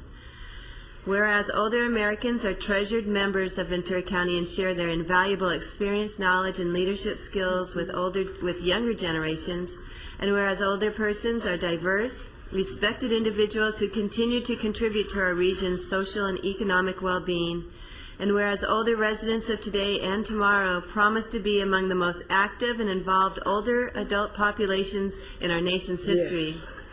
And whereas as Americans grow older, it is the responsibility of Ventura County and all United States communities to strive to understand and address the evolving challenges and requirements of our older residents and the people who care for them. And I know Supervisor Zaragoza and I have both been trying to help us to better evolve and better address the challenges, because we certainly have many coming with fiscal constraints and the increased demands. And whereas communities can improve the overall quality of life of older residents by helping them make behavioral changes in their lifestyles that can reduce the risk of disease, disability, and injury, obtain the tools they need to make informed decisions about, and gain better access to existing health and long-term care positions in their community, have more options to avoid placement in nursing homes and remain at home as long as possible. And that's so important, to be able to see that we can keep our older Americans at home instead of having to go into nursing homes. And whereas older persons are entitled to live lives of dignity and independence through housing and transportation options that meet changes and physical abilities. And the Transportation Commission just adopted at its last meeting to make sure that we provide all the transportation we can to seniors specifically. And that we also make sure that these things are not only based on age, but as well as we have innovative, affordable options of care, housing, and provide choices on how and where people live. So whereas the opportunity and challenges that lie ahead require us to think differently about health and long-term care and work together to balance and modernize our current systems so that they may adequately plan for and address the needs of current and future generations now. Therefore, be it resolved that the Ventura County Board of Supervisors does hereby proclaim the month of 2010 Older Americans Month, and it urges all residents of Ventura County to join with the Area Agency on Aging in recognizing our older residents, celebrating their many contributions, and assisting them in meeting their needs. So I'll come down and bring this to you, and I look forward to what you have to say.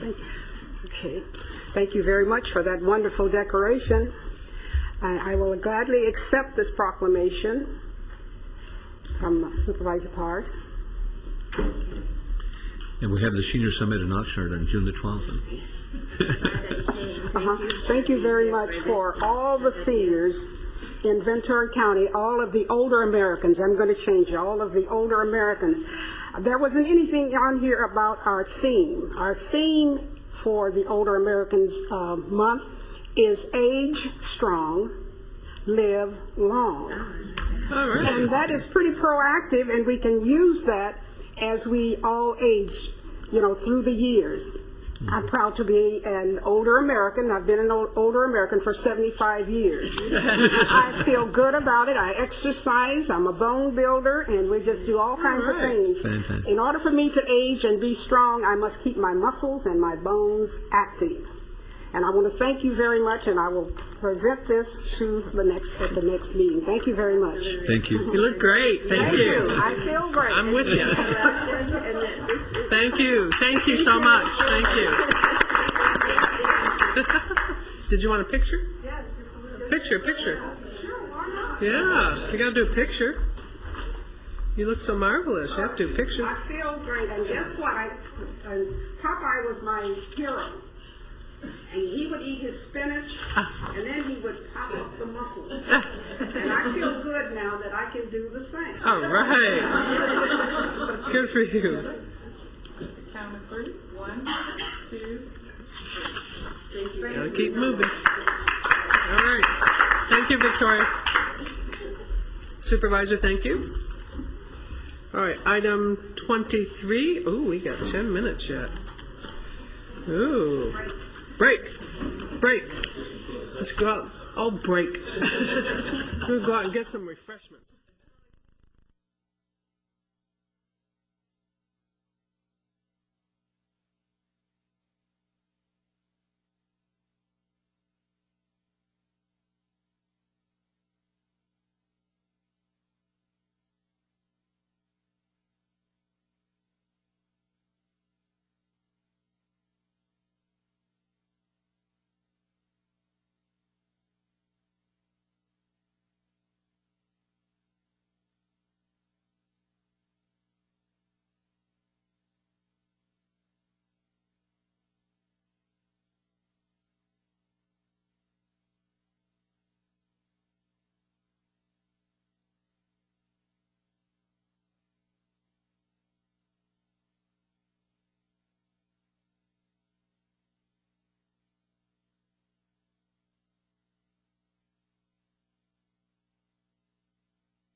The first one up is what? 23. And good morning. This is receive and file a report on alternate technology for county fleet. Good morning. Good morning, Chair Long, members of the board, Mrs. Robinson. My name is Dennis Camardo. I'm your fleet manager. I know you have a compressed meeting today, so I'll be speedy, but we have good news about progress in our fleet.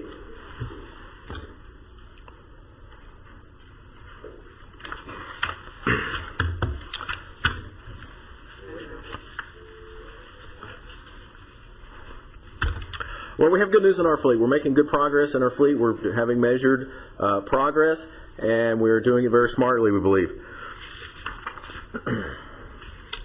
Our key message this year, we're continuing to increase vehicle efficiency and reduce emissions.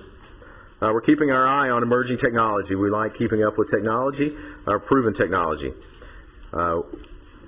We are right-sizing our fleet. We've had good efforts with collaboration with the CEO's office to right-size our fleet.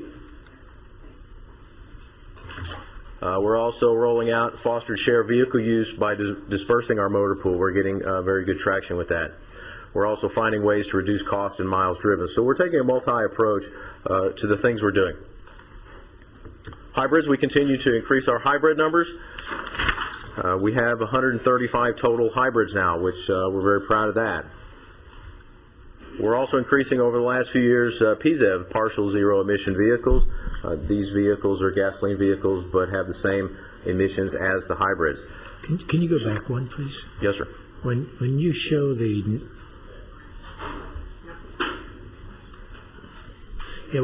non-hybrid cars there, those are the standard. Those are standard cars. That's not the PVs in there, also, right? Well, this slide's a little hard to read, but the purple line SUVs is SUVs. The hybrid. These. Okay. So my question is, we're having a growing number still of SUVs.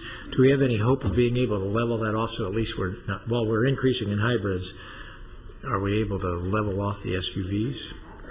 Well, this slide actually is the hybrid cars and hybrid SUVs. So we're replacing the SUVs when there is justification for SUVs. Okay. We're replacing them with hybrids. So this is a combination of the growth of hybrid SUVs. So that's still hard to. Okay, excellent. All right, so that's good that that's growing. So these are hybrids only. Right. Okay. Good. And then how about the number of sedans? In other words, non-SUV. Is the number of those vehicles leveling out? Is it growing? Is it decreasing? Well, we're increasing the number of hybrids where we can, but at some point we're going to plateau with the hybrids, but we're also increasing with the PZEVs. But in terms of number of sedans, there are some that are not hybrids, not PZEVs. Are they increasing, decreasing? Do we know?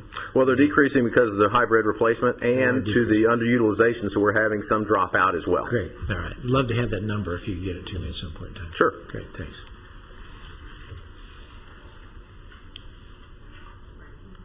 Oops, there we go. Okay, PZEVs. We're increasing number of PZEVs. How we're reducing emissions is fleet modernizations with hybrid PZEVs.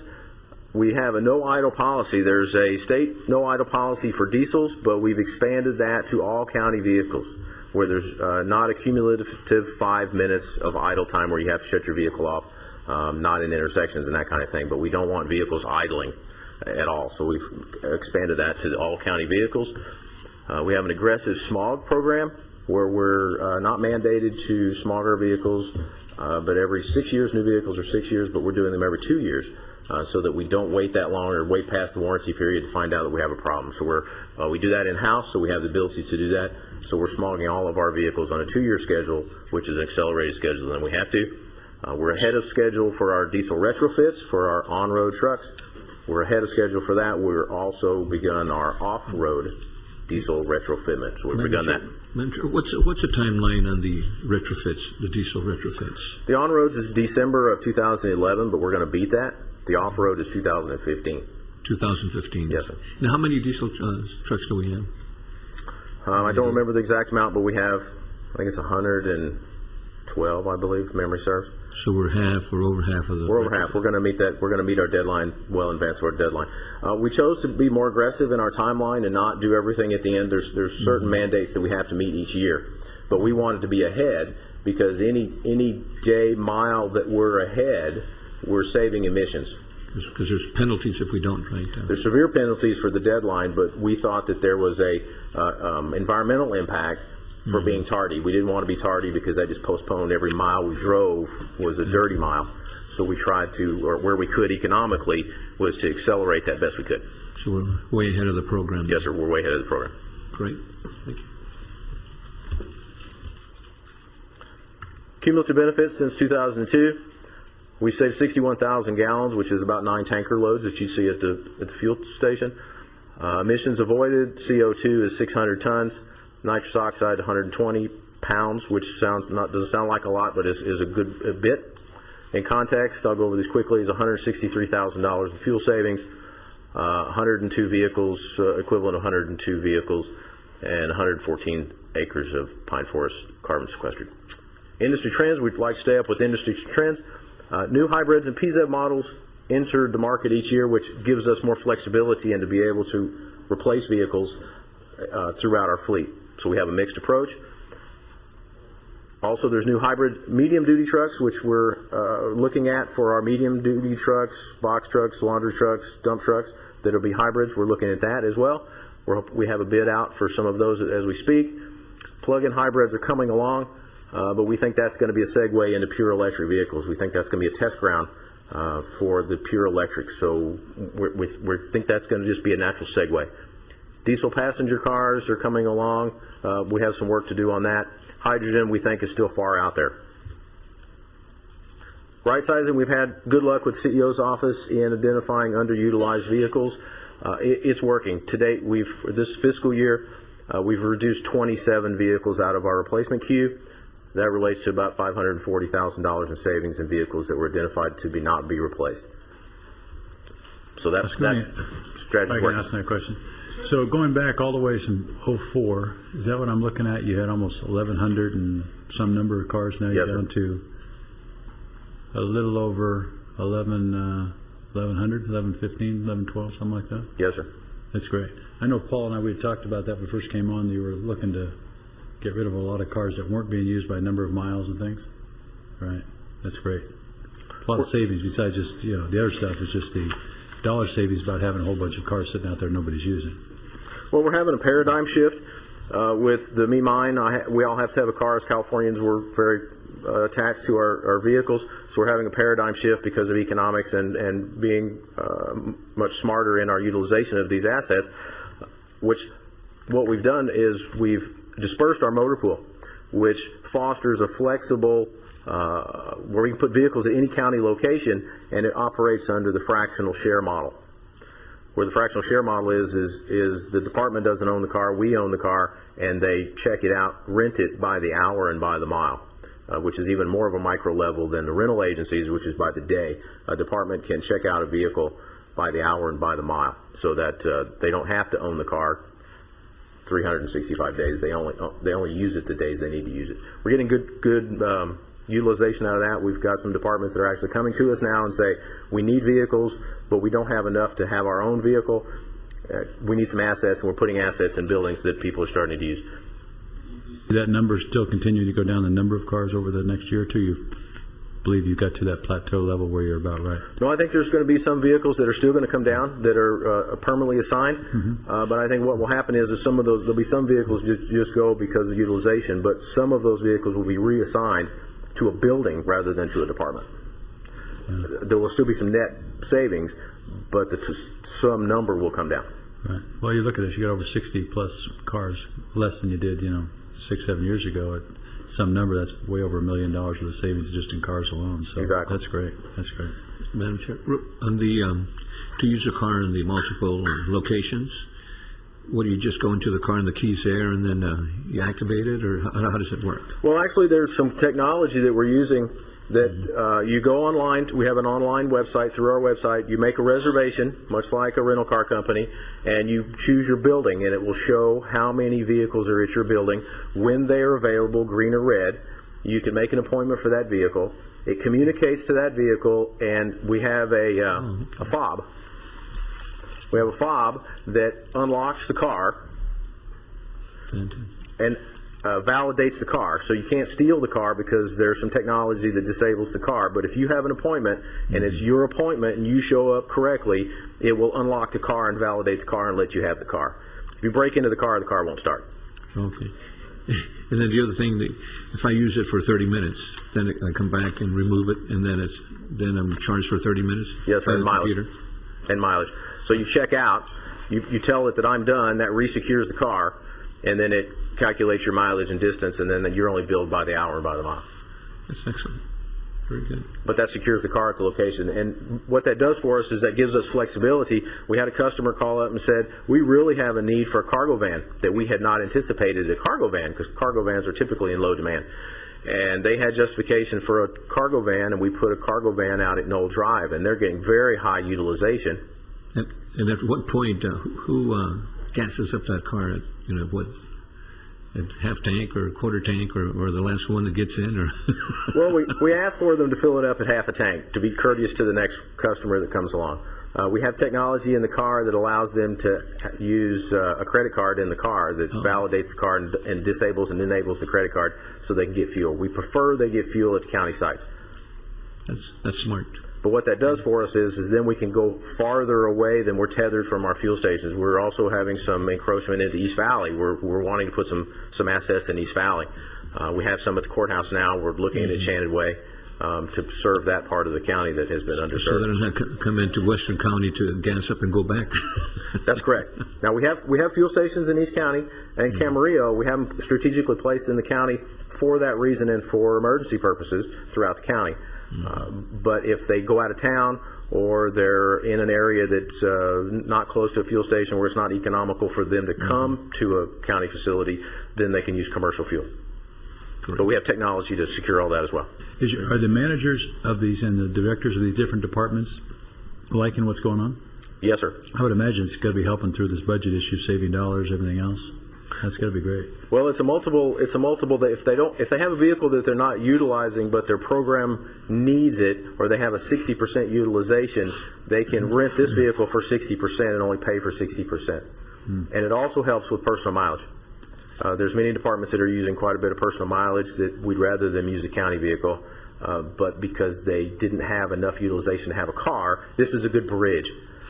There were people that had a majority of the time, but not enough for utilization standards, but they had a need. This bridges that minimum need. If someone needs to go once a week, this is perfect for that because it shares it with the building. Right. And then what happens if you get to a point where there's too many people registering for the car? Are we in a situation, do you have a rental car situation, or what do you do? They can also go online and go to another building. If we have another building, as time goes on, the buildings will be hop, skip, and a jump, but it's still closer than coming to the central motor pool or using their personal mileage. Also, since it's flexible and they're untethered, as we see the demand grow, we can expand or contract. Okay. So if there, for some reason the department moves out or that program's no longer there, we can retract some of the vehicles and apply them elsewhere, or vice versa. Right. Or if someone calls up and says, hey, we're having a big event for 3 months, program a summer event, we can put assets there for 3 months because they're untethered. That's great. This is great efficiency. Very good. Yeah. We're enjoying it, and the customers like it because it's much. We call it the library method, to where if you have a fob, we're having a little bit of interest, not a little bit of interest, but with the we call it the library card concept. With this fob, you can go online to any building in the county and reserve a car, and this fob will open up that car, much like a library card will check out any book in the library. So you don't have to have my car. I simply wanted to point out in relation to your questions, we do talk about this as the executive committee and remind departments that these are ways that they may be able to apply savings to their own budgets, and I think that there's more and more discussion about it. So I think that this flexibility that the GSA is developing for the motor pool is an exciting concept that will move us forward, because departments are going to be looking for, they don't want to commit the dollars to a car that they own when they can get by at substantially less. So giving them the options that allow them to live within their budgets also sort of helps them reach these goals. So appreciate the work. Why buy a car when you can rent it, right? We felt very strongly in that there were vehicle reductions. We felt very strongly not to just take away their vehicles without any solutions for them to continue their mission, because we wanted them to be mission oriented and we wanted to serve them. So we had to do this all hand in hand. Excellent program. Please continue. Also, it has a really interesting feature where it promotes ride sharing. Every trip on there, they can choose to put ride share that I'm going to East Valley and I'll be there between 10 and 12 and I'm coming back at 2. Other people can go on and check. I know this is hard to see, but other people can go on and see and go, can I catch a ride? Can you drop this off for me? I'm going too. Can I ride with you? So it promotes ride sharing in this fractional share concept as well. So we're getting some use out of that. There's still more things to do. We've got some underutilization analysis to show that we can still reduce numbers of vehicles further. The sharing I'm sorry? Any incentive to get employees to try that ride sharing? And I might just throw that out there. You might think of some kind of incentive. They get entered into a drawing or something like that, because as soon as they do that, they find it's okay. It might become a standard practice and reduce trips. Okay. We're having a paradigm shift. We're having a paradigm shift from where we all had cars to we're having to share assets because we can't afford to all have assets anymore. So I'd raffle off my 2 items here for somebody but that is a great suggestion, I think. That's great. Just to make, because we could bring people in here and recognize them for doing I it. think you're right. And the other thing is, if I'm driving and Supervisor Parks says I'm going out there too, we can split it with the 2 different agencies. So that way you can cut their costs. They're all looking to do that. But there's probably some people that if they're driving, I do want to wear this helmet. If they're driving with me, they probably want to wear that helmet. But that could be a huge cultural change to have people constantly think, before I get in the car and drive there, let's find out if anybody else is going there, and deliver this off or whatever. So it's a great suggestion. It also requires them making sure and entering that into the system too. Exactly. And it does email. When people go and look, they can email and say, I'm looking to go. Would you wait for me? So we have that capability. So that's a great idea. We'll do that. We want people to expand the use of web meetings and do things web so they don't get away from the culture. We have to drive across county to go to a meeting. Maybe we can meet where we want to facilitate that. And we also have a Think Before You Drive initiative, which is on our website. One more. That was another great one. You talked about that web meeting. Are we doing that WebEx or all those kind of things? And does everybody have a television in some kind of conference room or someplace that they can do that? Are we doing that kind of? We're promoting that, and that's more of it's an IT function, but we're promoting that as well. We're also doing that. I know when purchasing, we're doing that when we have bid openings and mandatory bid meetings where we're allowing people to web in, because we had a vendor from Orange County who wanted to bid on our product, but they didn't want to drive up here 2 and 3 hours for a 1-hour meeting. So they were allowed to do a web-in meeting or phone-in meeting, so that we're having those people, which is one less vehicle on the road between here and Orange County, which is good for us all. Yeah, I mean, everybody can be more productive, and hopefully it's less expensive for them. They give us better pricing. So that's good stuff. Good. We have a multi-pronged approach with hybrids, no idling, aggressive smog policy, diesel retrofits. We're always monitoring emerging technology because it's changing. What we knew 5 years ago, we certainly won't know 5 years from now. Well, vice versa, I suppose. What was amazing, what we thought we knew in 1970 certainly doesn't apply now. Right-sizing the fleet, we're going to continue with that and aggressively look at utilization. And obviously the fostered share of use of assets, that's a cultural change that we're working with and I think is becoming more and more important. And with that, I'll answer any questions that I'm able to answer. Any further questions? Yeah, I have a question. I'm sorry, I had to step out. I missed the one thing about the plug-in hybrids. You think they're going to be available next year?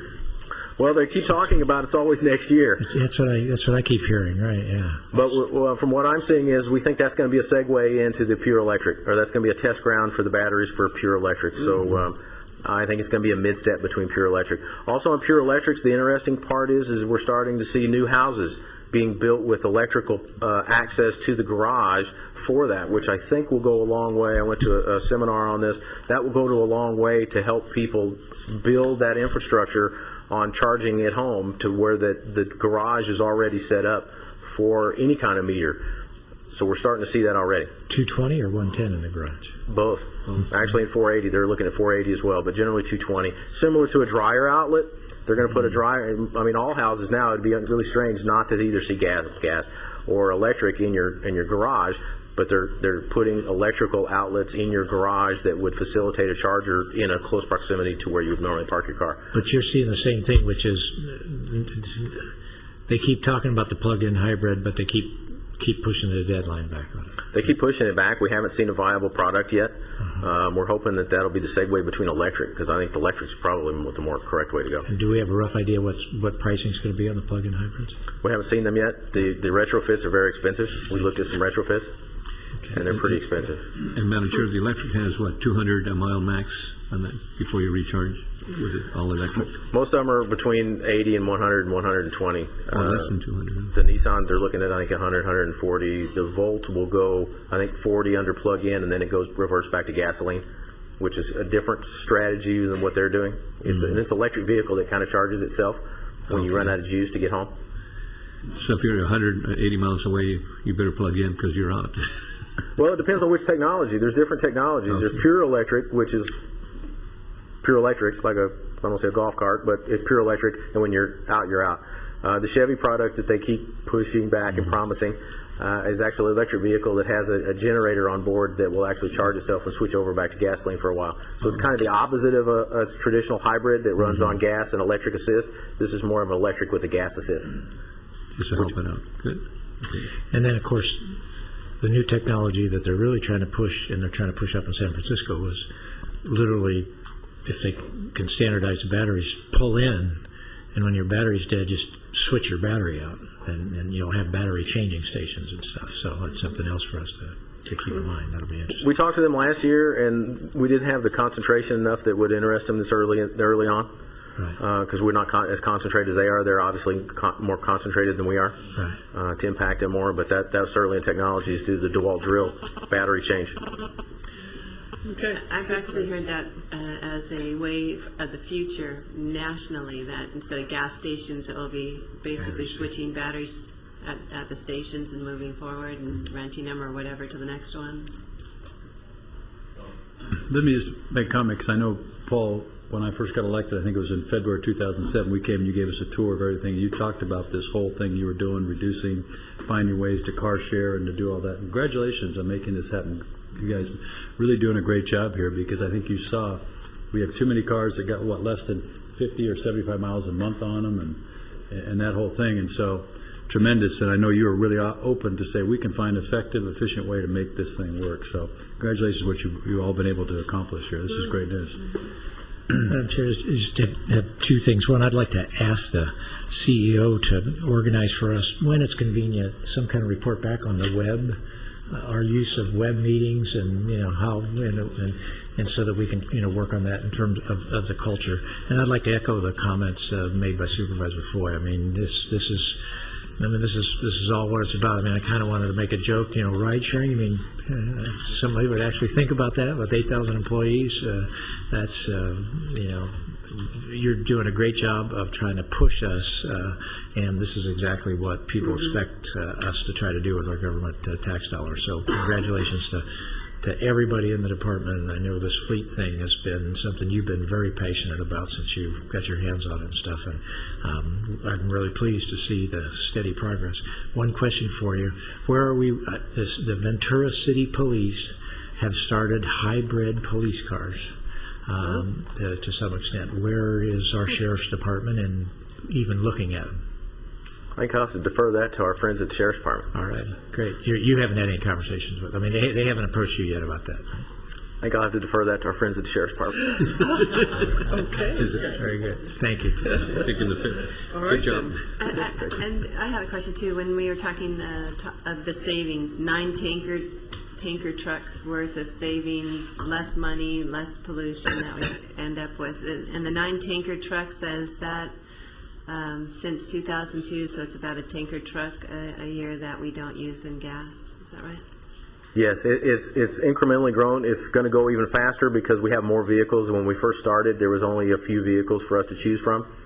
So our stable went from, as in our chart, it went from small to large. So it will actually exponentially grow the savings because due to the differential in fuel mileage. So it'll actually get better and better, faster.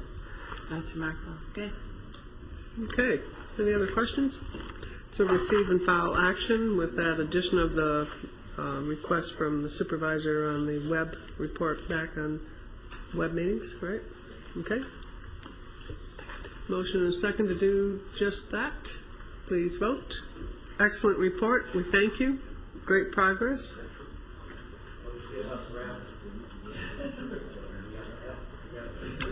And that passes unanimously.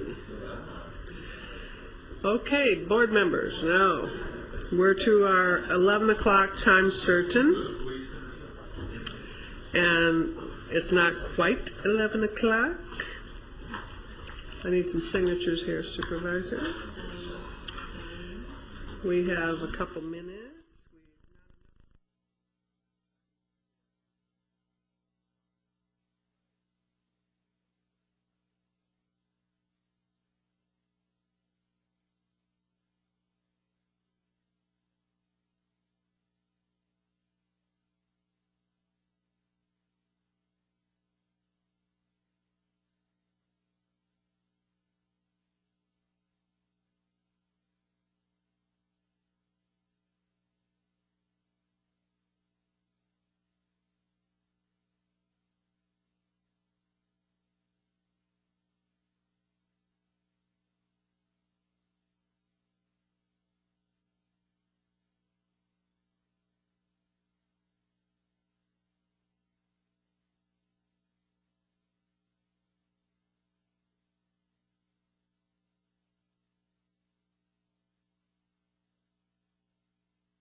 All right, board members, we're to our 11 o'clock time certain item 24, and it's a presentation to give us a read on our 2010-11 budget. Thank you, Madam Chair. Paul Dursey from the County Executive Office. A lot of this information your board has probably seen already. Our plan today is to go through the overall budget, the general fund budget, and then we'll get into some debt service issues as we go through. These are our budget guidelines. You've seen them before. Just put them up there every time just to remind ourselves of our fundamental guidelines. Activities for the year, we updated your board hopefully constantly, letting you know what our status is, what the state status is. We initiated negotiations in the July-August time frame regarding reduction of county retirement costs. We've been successful in a couple areas, specifically management, SEIU, and most recently the Sheriff's Union. And then the rest of the dates are when we back to your board regarding state issues, regarding local issues, trying to keep your board apprised of where we are financially. And when we get information, for example, from retirement, we try to come back to your board as soon as possible to let you know what the ramifications are, not only for that budget year, but also long term. Here's the development process. This is generally what we're going through. We've met with the departments May 18th. We're down to May 18th. This is our departmental presentations. Will be this afternoon. We've set aside 3 hours. I don't think it'll take 3 hours, but regardless, we've set aside this afternoon for the departments to make their presentation on the impacts of the budget numbers that we're going to be showing you. And then June 8th, preliminary budget presented, and then June 21st for the final budget hearings. Paul, could you go back to the previous slide? I just want to point out to the audience, we're going to be talking a little bit about what's happening at the state level and how we've had to address what happens at the state level and how we will have to in the future, which probably won't occur till after the beginning of the next fiscal year.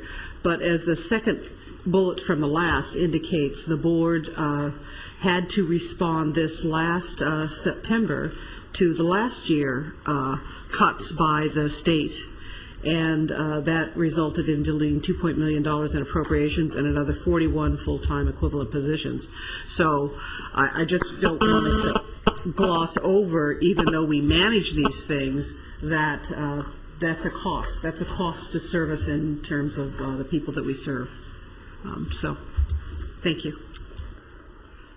And then on June 21st, again, the departments, again, in the afternoon, will have a chance to address your board on budget issues at that time also. We will allot some time. The key budget assumptions for this year, secured property taxes equal to last year's adopted budget.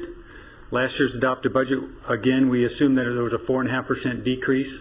We actually ended up with a 2.4% decrease, and so we're assuming another 2.1% decrease this year. We've checked those minus 2.1% on assessed valuation. We've checked those numbers with the assessor. The good news is he's confident that that's a good number. And he has indicated that there could be some better news, but we're not expecting that at this time. I think, if anything, if it's good news relative to the assessed valuations going out in the subsequent years, it'll add credence to our assumptions as far as property tax revenues for the out years, and therefore our assumptions seem a little stronger in that regard, and hopefully I'll help offset future costs that we know are out there from retirement cost increases that we know are coming down the pipe. So, could you repeat again the beginning of what you said about what's coming from the assessor in terms of property tax for this year? He's assured us that our minus 2.1% assessed valuation decrease is a conservative number, let's say, or a good number. He's reassured us that he doesn't think we're going to have to go lower than that, a greater minus. Right. So that's the good news, is that he's confident that that's a solid number.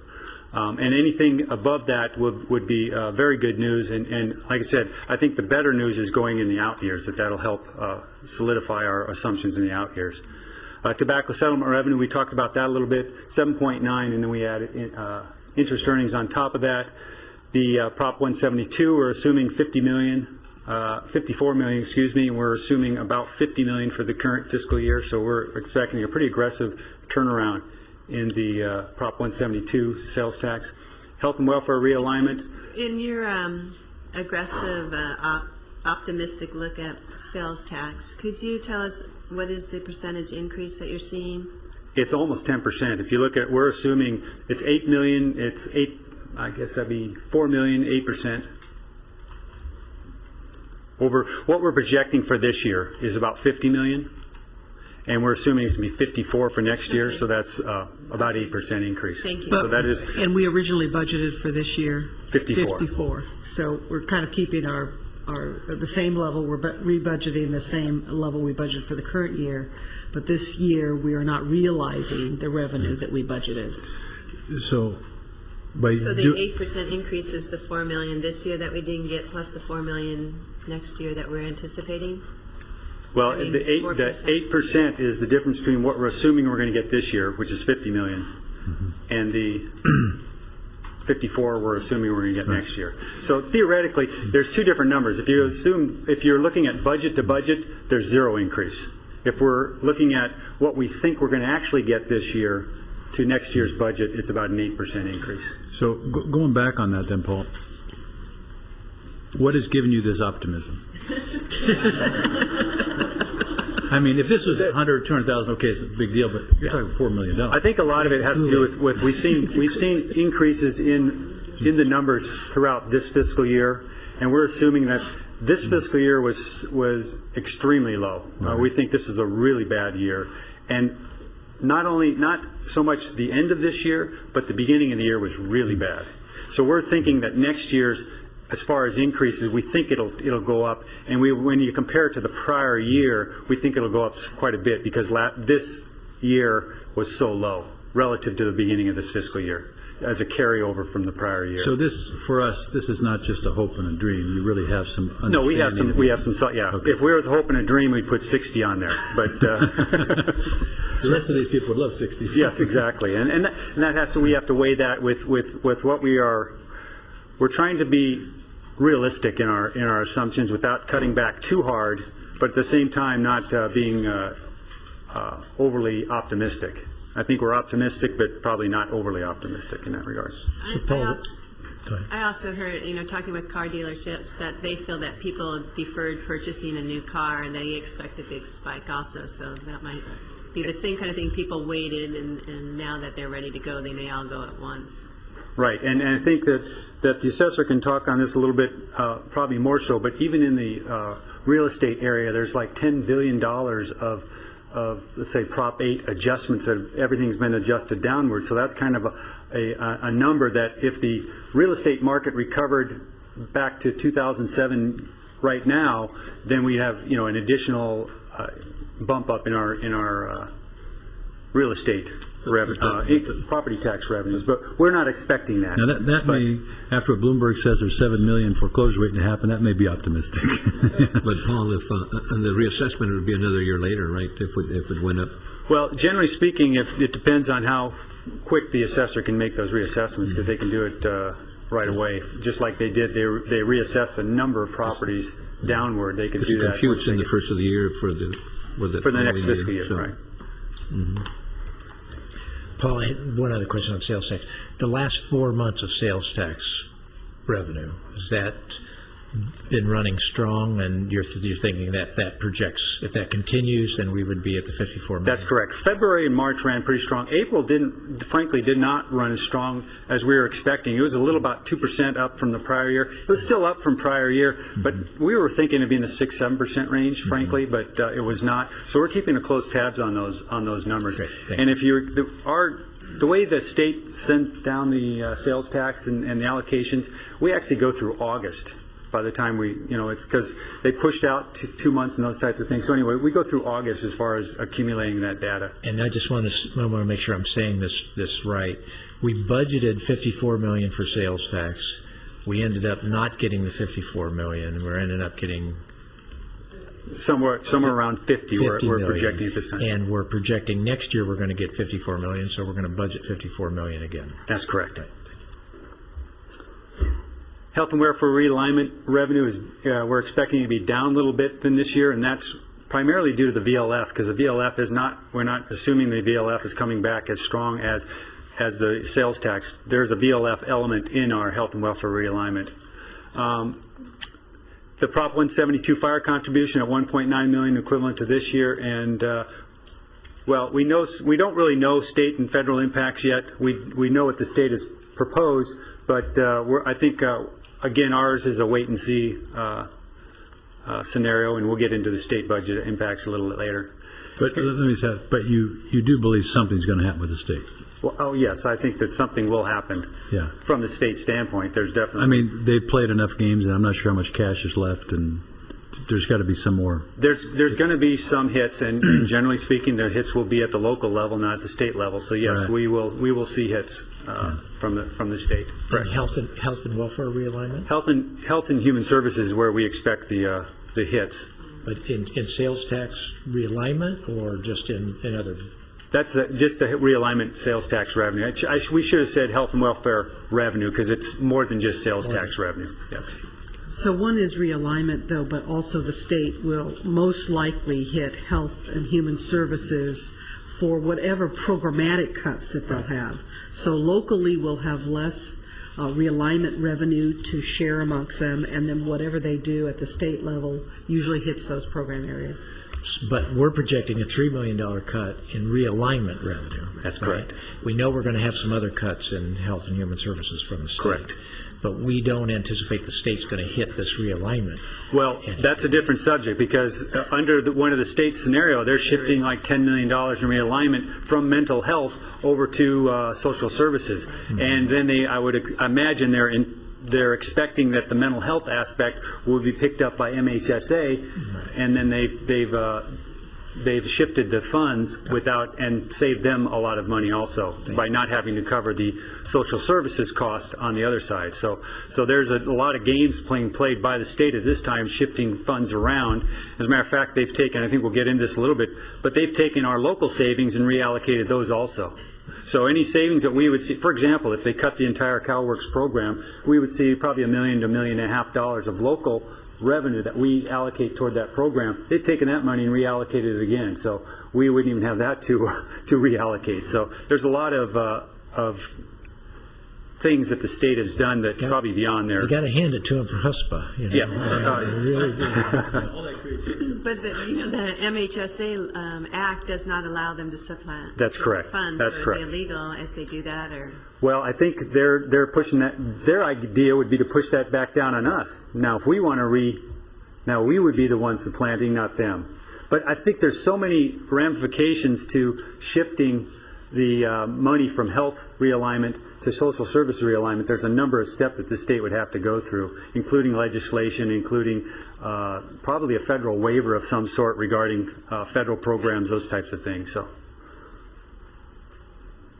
This is our general fund. We'll get into general fund more specifically. This is our preliminary budget for this year. Appropriations are up by about $15 million, and the direct revenue is up by quite a bit, by about 12, and then we have about $2 million.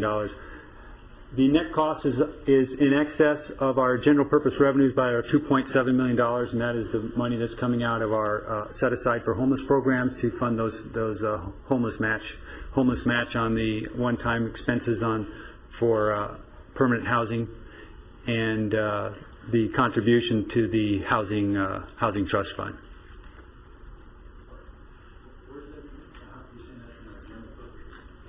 No, it's coming out designations. See, the last line is use of designations. $2.7 million we're using. So, pardon? Last year we used zero. Correct. This is the assessed valuations. It's a busy chart, and I'll just go through it very quickly. As we see down here at the bottom, we have a minus 2.1% decrease in the assessed valuation for next year. These are the actual dollars. A little over $100 billion we're expecting for next year. These are our salaries and full-time equivalent positions. You see in the general fund. I'm sorry, Paul. I just want to be real accurate. Sure. Can you go back one, please? So the 2010 that you see here, that's a projection for 2010, the 2.1%? Or is that, Yes. you know, I mean, That's a minus 2%. Because we're always a year That's correct. behind here. That is the projection actually for 2010, Closing out June. closing out January 1st, 2010 roll, which is our 10-11 budget year. Right, okay. Here's our salaries, full-time equivalent positions. You see the overall, we're still about equal to where we were back in, overall, we're equal to about where we were back in 03-04. General fund, we're still down below where we were in back in 2001, 2002, even 2003-04. Paul, yeah. Going with this now, so looking overall, we're about flat, come down a hair. We've gone through and eliminated an awful lot of positions over the last couple of years, but we're still flat. So where are we gaining in these positions? We're gaining positions like in the ACE program for in VCMC, we have an additional, and then also in our MHSA programs. Some of it is shifted actually from the general fund to non-general fund in mental health, MHSA, and then expansion of some of the programs in VCMC, those types of things. Right. Okay. That's about $10 million over that period. So if we look at, as we're asking other people to help with the thing and the rest of our employees, but we can say over the last 3 years we've eliminated, I look over here, we're a little less than 5,000 general fund positions, is that right? That's right. And it's gone down a couple hundred people, is that about what that is? That's correct. That's correct. Okay. Because I've heard a comment, the idea that we're doing all this and we're still hiring all these people, but this really isn't our responsibility of general fund, is where we have been making the cuts. That's correct. To this, to help out in the savings and through attrition and everything else. It's the non-general fund that we don't have control over, some of those areas that are still staying flat. Well, your board has control over all the areas. It's just that they don't have for example, fire district is a good example. They know that they've got some challenges down the road, but right now they're in pretty good financial position. They're continuing to hire, and as they add a new fire station, they'll add positions because they need to staff that fire station. So that's an example but theoretically your board could say, no, we don't want you to build another fire station. I mean, you have control, but these are outside the general fund, correct? Yeah. And we know you're not adding all these people you don't need to add, so we understand that. But but you're right. Everybody's in that position. Okay, great. I just wanted to make sure, because I heard that yesterday at the retirement board, that people making comments in regards to, we just keep hiring all these people. All the employees are helping with this reduction, but we're not. But really, we've had this reduction in our staff in the general fund. That's correct. So Paul, if I could, so our peak, if I'm reading the chart right, in terms of full-time general fund, the part that we control the most, general fund full-time equivalents, be 2001, 2002? Yes. A little bit over 5,000?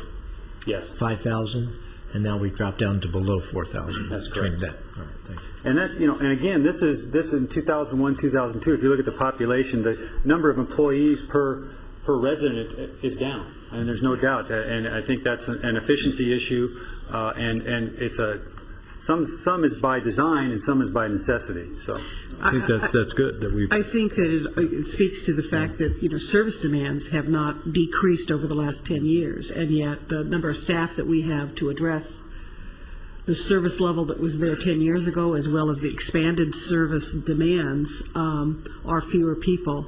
It just speaks to the constant constriction of the number of people that we put on relative to resolving service issues. No, but I also think it goes back to all the managers and directors finding effective, efficient ways and doing better with what they have, and we've seen that improvement. So congratulations to them for making that work. I agree. And Madam Chair, they're automating too. The automation is helping tremendously with the work. Mm-hmm. Here's our general fund target budget.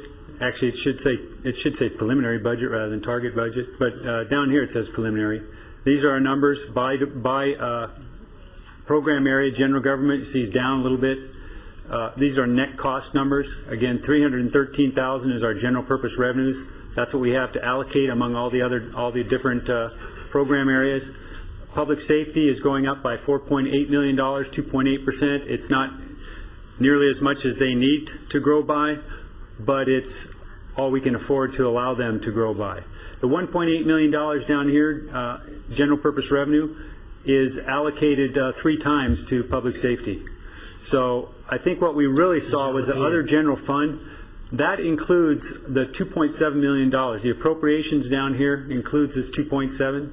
So the appropriations increased in the other general fund. The net cost didn't because of the fact that the net cost is down here as far as the allocation of those net costs. But the appropriations increased significantly in other general fund. But the total amount given to public safety or allocated to public safety is 2.8% increase.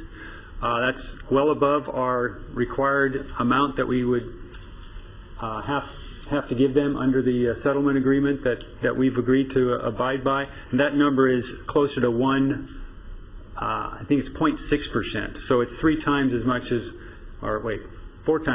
was on a percentage basis as was required under the 4088. So the entitlement was for public safety was the increase in accordance with our increase in general purpose revenues, and that's the 0.6%, and their increase was 2.8%, if that makes sense. Where do we see the general government $800,000 drop coming from primarily? Primarily, it's from a new fee that the clerk recorder has. Frankly, it's a revenue offset. So other than that, it's about even. So general government's about the same. It's just that $800,000 is being offset from. That's correct. Got it. And then the 2.8% increase to public safety. Okay, we got an increase in revenue that we're providing in this situation, but all the public safety agencies are still going to be short in their budgets with this too? Well, sheriff and district attorney are, for sure.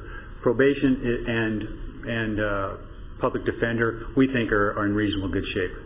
They may tell you something a little different this afternoon if they're making a presentation, but we think in general they are in much better position going forward than the the sheriff and the district. So looking at this, even though we're we're providing $4.8 million, the sheriff and the DA with their pension increases and all their cost issues are still going to be short. Correct. I think if you talk to them, we would have needed to double that number to almost $10 million to make them whole for next fiscal year. Really? And clearly we don't have that kind of And part of it is due to the fact that costs are going up, but if you look at Prop 172, which is a major revenue source for them, is not going up. That's the question it's I want to ask you.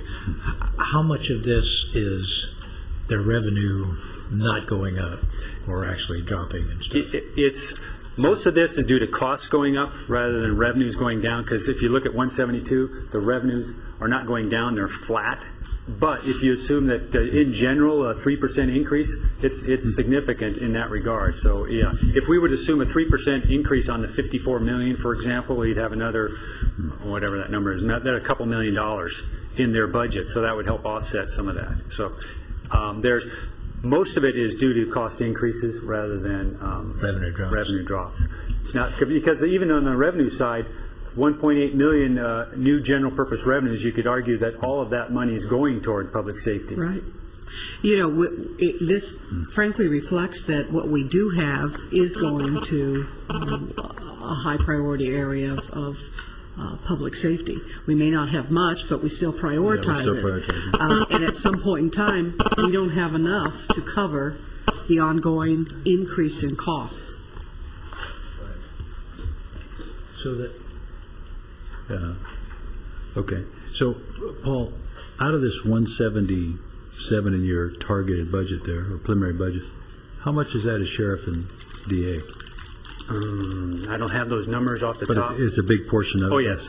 It's 75%. Probably 75%. I think that the DA is around 30 million and the probation is around 35 million, if I recall, and the remaining 10 million in the public defender, so 100 million. Right, okay. So then you were saying we need to double that, almost to 10 million, and this is after even in the sheriff's department, they had to find 5 million or something in savings last year, right? That's correct. So their costs are even down. That 177 would be over 183 or if they wouldn't have done that. That's correct. Wow. I have one other question for you, Paul. Public safety is going to be where we're going to spend a lot of time, I'm sure. So does the 177 factor in the recent union negotiation with the deputy sheriffs? Well, yes and no. I think in general, yes, it does, because what we do is we come up with a number and says this is all we can afford. So their appropriations may be at, let's just say it's 178, and we say, we can only afford 177, so we take cuts out of their 1,000 level to get them down to that spending level, and then let the department work it out throughout the year. Now, so in that regard, yes, we've already cut their budget to that number, so to speak. Not through the generated numbers, but through the budget acts, let's say. So one way to say this would be, this is what we think we can afford for public safety, the 177. And the question in terms of what public safety says they need is that's more of a subjective input that we're going to get from the sheriff and the district attorney. Yes. Is that right? And in our analysis, this is what we think is a fair, what we can fairly afford for the sheriff. Correct. This is again, Ordinance 4088. Your board has seen these charts before. This is prior to Ordinance 4088. See, public safety share is 43%. That's the green pie down at the bottom. We go up to 56% for the current fiscal year, and it's still at 56%, even though we've increased our allocation. It's at the 56%. This is with, if we include Prop 172, it'd be at 62%. We include Prop 172 as direct revenue. If we included it as general purpose revenues, they'd be at 62% of our overall revenue. Ordinance 4088, I touched on this briefly. This is the preliminary public safety is in the blue. This is our what we've allocated to them, that $177 million we talked about. This is what would have been required under the calculated 4088 requirement, and it's about almost $3 million above what we are required to provide them for next fiscal year. So we do a double, checks across the board. We're trying to be as fair as we possibly can to the sheriffs, trying to give them as much, well, not just the sheriff, but it happens to be that the sheriff is in more difficult situation than the rest of public safety. Regardless, we double check it to make sure we're within our Ordinance 4088. This is overall, since the beginning of Ordinance 4088 back in 2004-05, we've allocated about $59.2 million more than has been required under that ordinance. If you look at the 4088 settlement ordinance, it kind of goes up at a bar graph, a pretty good angle, and then this one goes up and down. Right here, this year is fairly low, and we're back to almost what we're required. However, it's still above what was required. And Paul, going back to requirement was after the lawsuit, what the county agreed with the sheriff and the district attorney, right? That's correct. And they agreed that we could live with what in, and the county has said, we understand this is a priority to all of us. We're willing to even fund you a little bit more, and very, very much more in a lot of areas there. That's correct. Yeah. That's correct. All right.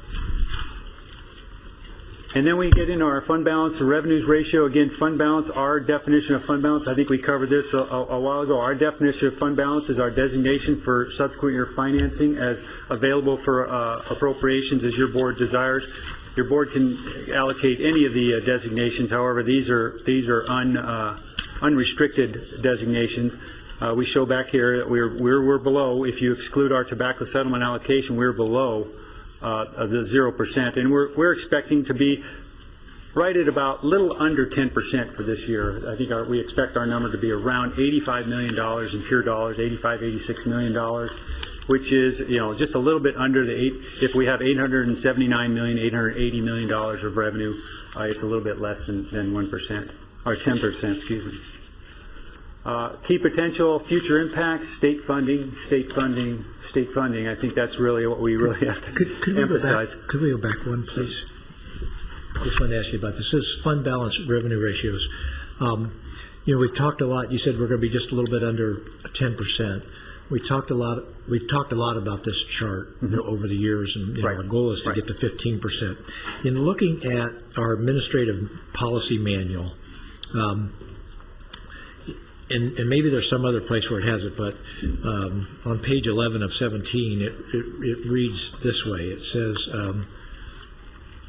the total general fund balance shall be greater than 15% of the general fund operating revenues. The unreserved general fund balance shall be greater than 8% of the general fund operating revenues. This is the unreserved. That's correct. One, correct? That's correct. So according to our administrative policy, we've reached the fund balance that is our goal according to our administrative policy. Our goal was 8% for unreserved. Mm-hmm. And then for reserved, it's 15%, and that's running at about 14.2 or something like that. So we're pretty close on both of our reserves.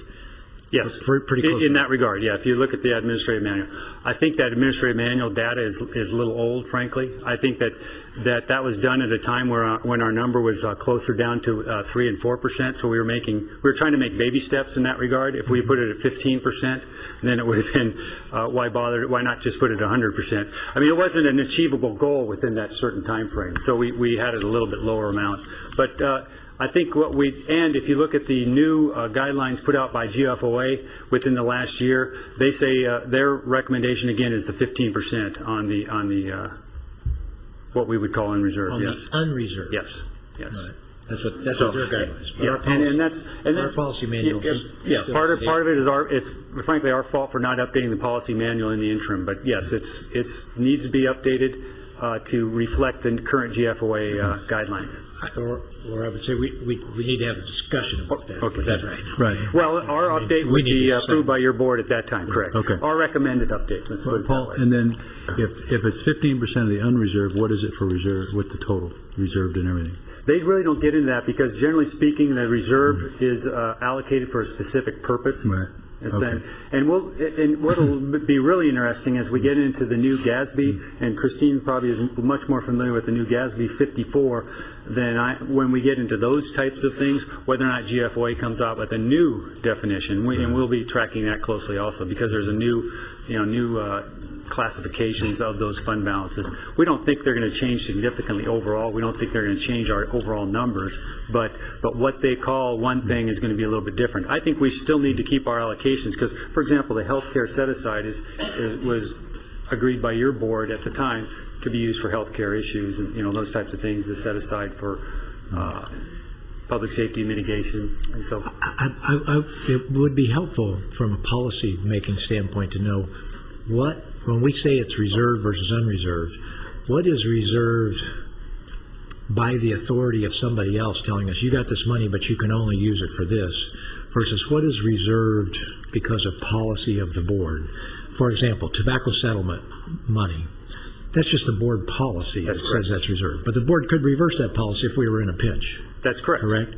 So I think that makes a difference to me in terms of, in terms of what I would call reserved versus legally reserved by, the state has given us this money and it can only be used for X. Yeah, right. And that's where the definition from a comprehensive annual financial report CAFR standpoint, they have reserved and unreserved. The unreserved would be dollars that your board can allocate. The reserved would be board does not have the discretion. Well, you have the discretion even under the general reserve, which is about $9 million. Your board has the discretion to move that, but it has to be in a time of emergency, and it has to take 4/5 vote, those types of things. So that's really the only reserve that we have, other than there's some nickel and dime stuff in there for some outstanding loan information and petty cash. So quite a bit of our reserved fund balance is available to us if we changed our mind and not restricted. No, under the definition we have, the reserved is pretty much reserved. The unreserved, which is beyond the subsequent year financing numbers, is available. A good example, like you just stated, was the tobacco set aside for health care. That's an unreserved fund balance. It's a designated unreserved, if that makes sense. Just like subsequent year financing is a designation for subsequent year financing. That's the number that we have historically used as the available financing for your board for use on one-time projects or one-time issues. Well, I think it's going to be better for me just to get a breakdown of that from you. So sure, and that's in the annual budget every year. I think it's a certain exhibit, and I don't recall off the top what exhibit it was. We'd be more than happy to provide that information or highlight it. The GAS 54 is going to have to rename all those accounts, right? That's the whole idea behind it. Yes. to understand which is reserve, unreserved, and restricted, and so forth. It won't rename them. What it'll do is recategorize them so that you will have a better feel for what Mr. Bennett is getting at. What is committed, what is untouchable because you can't spend it, like restricted inventory. And unrestricted. And exactly. And Paul, in this number that we have of a little less than 10%, that represents how much in dollars?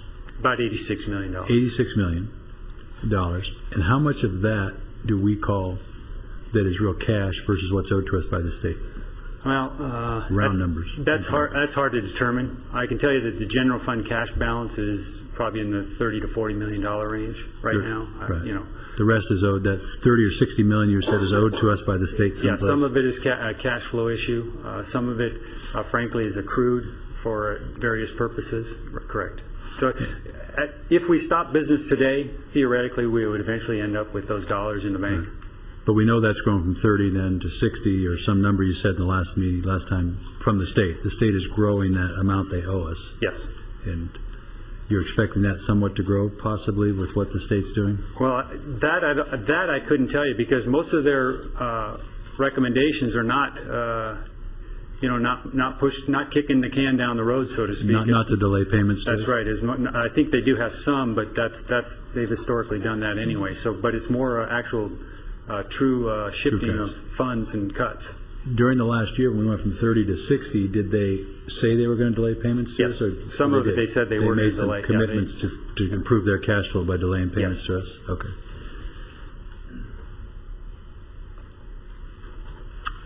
Again, key potential future impacts of state funding, state deficit. We have other mandates, clean water mandates that we're working on, revenue stability, property taxes. It's looking brighter as far as revenue stability, but we know that our retirement contributions are offsetting any brightness we have in the revenue stability. We have a pretty dark cloud as far as retirement contributions. So, and then capital requirements we'll get in a little more discussion on in a minute. Here's information regarding the governor's May revise. Overall, they have $91 billion of revenue, and they're only anticipating $83 billion of expenses. The problem is that they have $6.8 billion of. If they were balanced in the current fiscal year, they'd be in pretty solid shape next year. They've never structurally balanced their budget, so they always have a rollover. They have a rollover of $6.8 billion of a deficit from this year that they need to roll into next year, and therefore they have to continue to cut. So the problem is not. I don't believe it. Again, it's probably not a revenue problem. It's a lack of getting a structurally balanced budget is their real problem. And they have a reserve of $1.2 billion. That's a budgeted reserve. Whether or not my assumption is that'll be first to be gone. $1.2 billion reserve when you're $19 billion upside down. So while we're at between 10 and 15% in terms of reserves, the state is running at 1%. Right. Just ask you real quick. This $91 billion for the next budget year they're estimating. They estimated what last year? Do you remember? Yeah. Because they were pretty short on their estimates. This is another rosy estimate. I think it's much more realistic estimate, and I was actually expecting that from the state for this number to be in the $95-98 billion range. I would really take some stress off of them from a cut standpoint, but it's really not as rosy as I was expecting it to be. I thought that's what they're going to do is keep delaying, and then we'll redo our estimates on the revenue side. But that's not the case. I think these are, from what I know of the state revenues, that they seem relatively reasonable. Really? Because I know we came out with that $19 billion now, and what, a 30-something billion over an 18-month period or something they were saying? That was at last year at this time. I think that but I thought there was something else coming. If you take 18 months going forward, they had some other looking into what the first part of next year was. That could be. That I don't know. I think their problem is that they've never been structurally balanced to begin with. Right. They just aren't willing to deal with the issue right now, and they keep, and I have a feeling they're going to put on to the next governor and next legislature. Paul, Madam Chair, the 1.2 reserve is a negative reserve for the state, because they really don't have it. Yeah, what they have is reserve, they're actually budgeting a reserve. We don't generally budget reserve. But if they have a 6.8 deficit and a 1.2, you know. That's correct. Doesn't make any sense. These are their budget solutions for next year, $12 billion in expenditure reductions, hoping for $3 billion in federal funds, and then alternative funding and fund shifts. So it's $19.1 billion that they expect to balance their budget by. The federal funds is an area, I think Supervisor Foy mentioned, you know, the rosy outlook. They were I think at one time they were hoping for like $7 billion from federal funds. Now I think this is probably a little more realistic number. They're not keep on pushing. Under that, is anybody in the state getting any of that? Or is it, I mean, what reason does Pennsylvania want to give us $3.8 million? I mean, is there any assumption that they're going to do that? No, and there's no assumption. It's more of a federal just printing more money, I believe, from our standpoint. Besides us, there's a whole lot of other states that would like to, you know. But I think California's argument is that, you know, California in general is a donor state relative. I mean, I think at last I heard it was in the $25 billion range. California contributes more to the overall federal government than they receive in benefits. So they have some argument to get some of it back in time of need. That's correct. Okay. These are some of their key local impacts relative to their May revise. State prisoners, less than 36 months, pushing them down to county jails. Their plan is to give us $11,500 for each inmate, but that's not really to house the inmates. That's really to help the people that those inmates are going to be kicking out of our local jails, to give them alternative treatment and those types of things, programming to help them not return to jail. So it's really not to house the jails, house the prisoners are pushing down here, but to actually help the displaced local prisoners. And Paul, what's the true cost if we're getting 11.5? I can't tell you that number, but it is about $50 million. I think it's about $50,000 a year per inmate, but that's just a ballpark figure. The sheriff can give you that answer a little closer. That's a big cost. Yeah. Plus all the costs to rearrest them, send them through the courts and everything else. With recidivism. Right. Unbelievable. Transfer juvenile parolees to probation. I think they were going to give some money to probation again. Whether or not it would cover the cost, doubt it. Reallocate mental health realignment sales tax to social service. I think I touched on this a little bit, about $680 million statewide. That they locally, it depends if it's state sales tax. We're looking at $6 million locally. If it's all of realignment, it's closer to $9 million locally for our mental health transfer. So that's significant from a mental health standpoint. Obviously, it's at a MHSA. I think the idea from the state standpoint is that you just shift those costs over to MHSA, and Supervisor Park mentioned that you can't really supplant in that regard, so that'd be a very difficult situation. Could we ask County Council, ultimately, sometimes down the road we get asked, do we want to join a lawsuit against something? Could County Council give us at least an initial opinion as to whether this reallocating the mental health realignment sales tax and social services, does that, in your opinion, you have to answer today, of course, but does that, in your opinion, violate the supplantation rule of the Mental Health Act that was passed by the voters? And you can give us that later, but right, and we will look at it and give you more later. But my initial reaction is, as Paul said earlier, it's a question of what you folks do. Okay. What they are doing is, or the governor is doing, is proposing that these services simply be eliminated. And the question will be for you what you do with MHSA funds. And it's, as usual, the state shifting the policy choices to you folks without any money to back it up. And then if we do that, we could potentially be violating the law. Yes, if you were to take MHSA funds to backfill what the state has cut, then you folks would be the ones that would be subject to a lawsuit for supplantation. Sorry I asked that question. Is there, follow up on that, any review of this undertaken by the State Association of County Councils? As far as I haven't heard any word yet. In large part, it's because this was just published last week as the governor's proposal, And as we all know, the governor proposes, the legislature disposes, and so we'll wait to see what develops. Let's see, suspend AB 3632 mandate, which provides mental health services to school kids. Right now it's a mandate, so we do get reimbursed under the SB 90 program. So they would say, we're no longer going to reimburse you for that. So that's a local. That's correct. And then redirect county social services savings to the state share of programs. In other words, any savings we have in these areas, if they cut CalWORKs, I think eliminate CalWORKs as an example, our share of that is in the $1.2 to $1.5 million range. They'll reallocate those savings to other programs that they have to cover. And I think part of it, that's a good example in the mental health realignment. Those savings are reallocated, frankly, to the social services to help cover them rather than actually having them to make cuts. Eliminate CalWORKs, I want to touch on that. That's about an $80 million local program, $80 million. And about, these are estimates, about between 55 and 60 million are federal funds, and about a little over $1 million in local funds, and the rest roughly $30 million. What's that?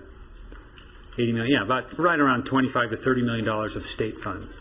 So that would be significant. State does contribute quite a bit toward these programs. Statewide, it's about a $5 billion program, and of that, 1.2, I think, is state funding. If you eliminate the program on a 2-to-1 basis, you're passing up the federal funds. That's correct. You lose $3.7 billion of federal funding when you eliminate this program. I mean, wow. Okay. Statewide, that's significant, and locally, that'd be in the neighborhood of $50 million of lost local spending. And this is important, so I hate to take you back to it, but you said redirect county social service savings to the state share of the programs. I'm not processing how do they do that? How do they redirect our savings? They just cut money, because it's our savings, so how do they redirect them? They shift the local versus state funding ratios. They just change for different programs, right? Got it. Thank you. Paul, on the CalWORKs, if we lose the money, we lose the money, but also increases unemployment, because doesn't that create employment? That I think Barry could answer that question a lot better than I could relative to the specific programmatic impacts. These people are already unemployed, so whether or not they get training, I think, is the idea behind the CalWORKs program. Training for employment. And Supervisor Long, do you have any sense from your CSAC connections whether the legislature's, going to be likely to do this or not likely to do this? Eliminate CalWORKs. I mean, is this going to be one of those things that was on the table as a negotiating tool and clearly is going to get negotiated in some way? Yeah, I think so. I think that, we're a small fish in this big pond when you talk about eliminating that in LA and San Diego and the bigger counties even. So there's quite a lot already of assessment of what it means total, and then what the position of the legislative response back will be. Okay, thank you. I could tell you a couple tidbits that the governor said he's not going to sign anything that doesn't have pension reform in it. I think the Republican leadership says, hey, this is a great starting point, and the Democratic leadership says no way on CalWORKs, basically. I mean, that's just their general first reaction is no way that we're going to cut CalWORKs, or at least eliminate it, I should say. I would expect that there will be cuts in CalWORKs, but CalWORK grants were correct, but elimination probably not. And then we get into our. It's not really a financial question, but maybe the CEO could talk a little. What happens if that occurs to the safety net system if they eliminate CalWORKs? What will we see at the county, because that's where they'll come? You will see a lot more people on general relief. You saw Barry here, a couple weeks ago talking about, we went up from 100 a month to, just because of the downturn in the economy, to about 300 a month. But basically you're talking about children and families who use what are now called CalWORK grants, used to be aid to families with dependent children, for their daily subsistence. I mean, to pay for housing, to pay for food, to those things. So you're going to see a huge impact on all of the nonprofit agencies as well as people coming into our system. But also, people who are in CalWorks are employed. Will it lead to their becoming unemployed, do you think, because they can't take care of the kids because they don't have the child care? That's another one, is that separate from sort of including with elimination of CalWorks, is elimination of the child care component that allowed people to seek work and to start to work their way out of poverty. So they would get child care benefits while they started at maybe a low-income job, which would reduce the grant that they would get, and then as they moved along, the child care would go with them so that they could get themselves up to some sort of a living wage. And so child care was there. So yes, child care will not be there to support people who are interested in going to work and people who are motivated to going to work. The child care support will not be there. Or to training or school. That's right. It could lead to more unemployed people.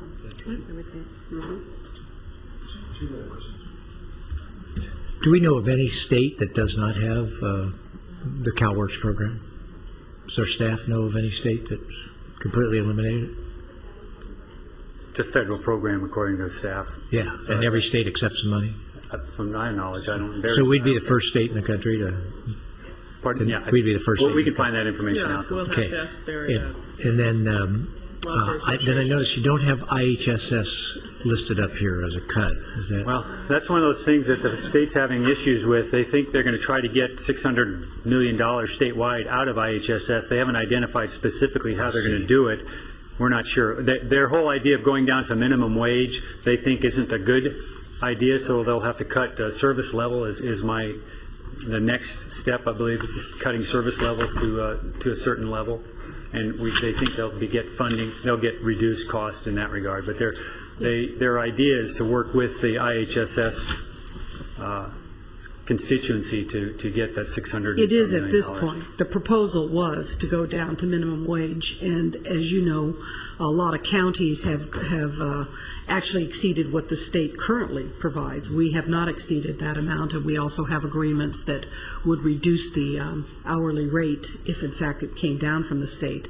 But that was their first proposal, and I think you heard previously Barry talk about some of their proposals about how they were going to eliminate certain populations from receiving aid, and it didn't make much sense. So I think that's the part when Paul's talking about working with the welfare directors and those people to try to catalog or try to corral what kinds of reductions make more sense if you're going to do reductions. And they're looking at a proposed decrease of $637.1 million in general fund reduction to the program, rather than just as Marty just said, eliminating the service levels to consumers. And then our last few slides are relative to our general fund capital projects process. I think your board requested our office come back and provide additional information in our whole process. We provided roughly a little over a week ago to your board members some of the, a lot of information, and whether or not you've digested it, I think the idea is that we're trying to show we have a method to our madness. It's just not Paul Dursey sitting up in his cubicle saying, I think I like this program best.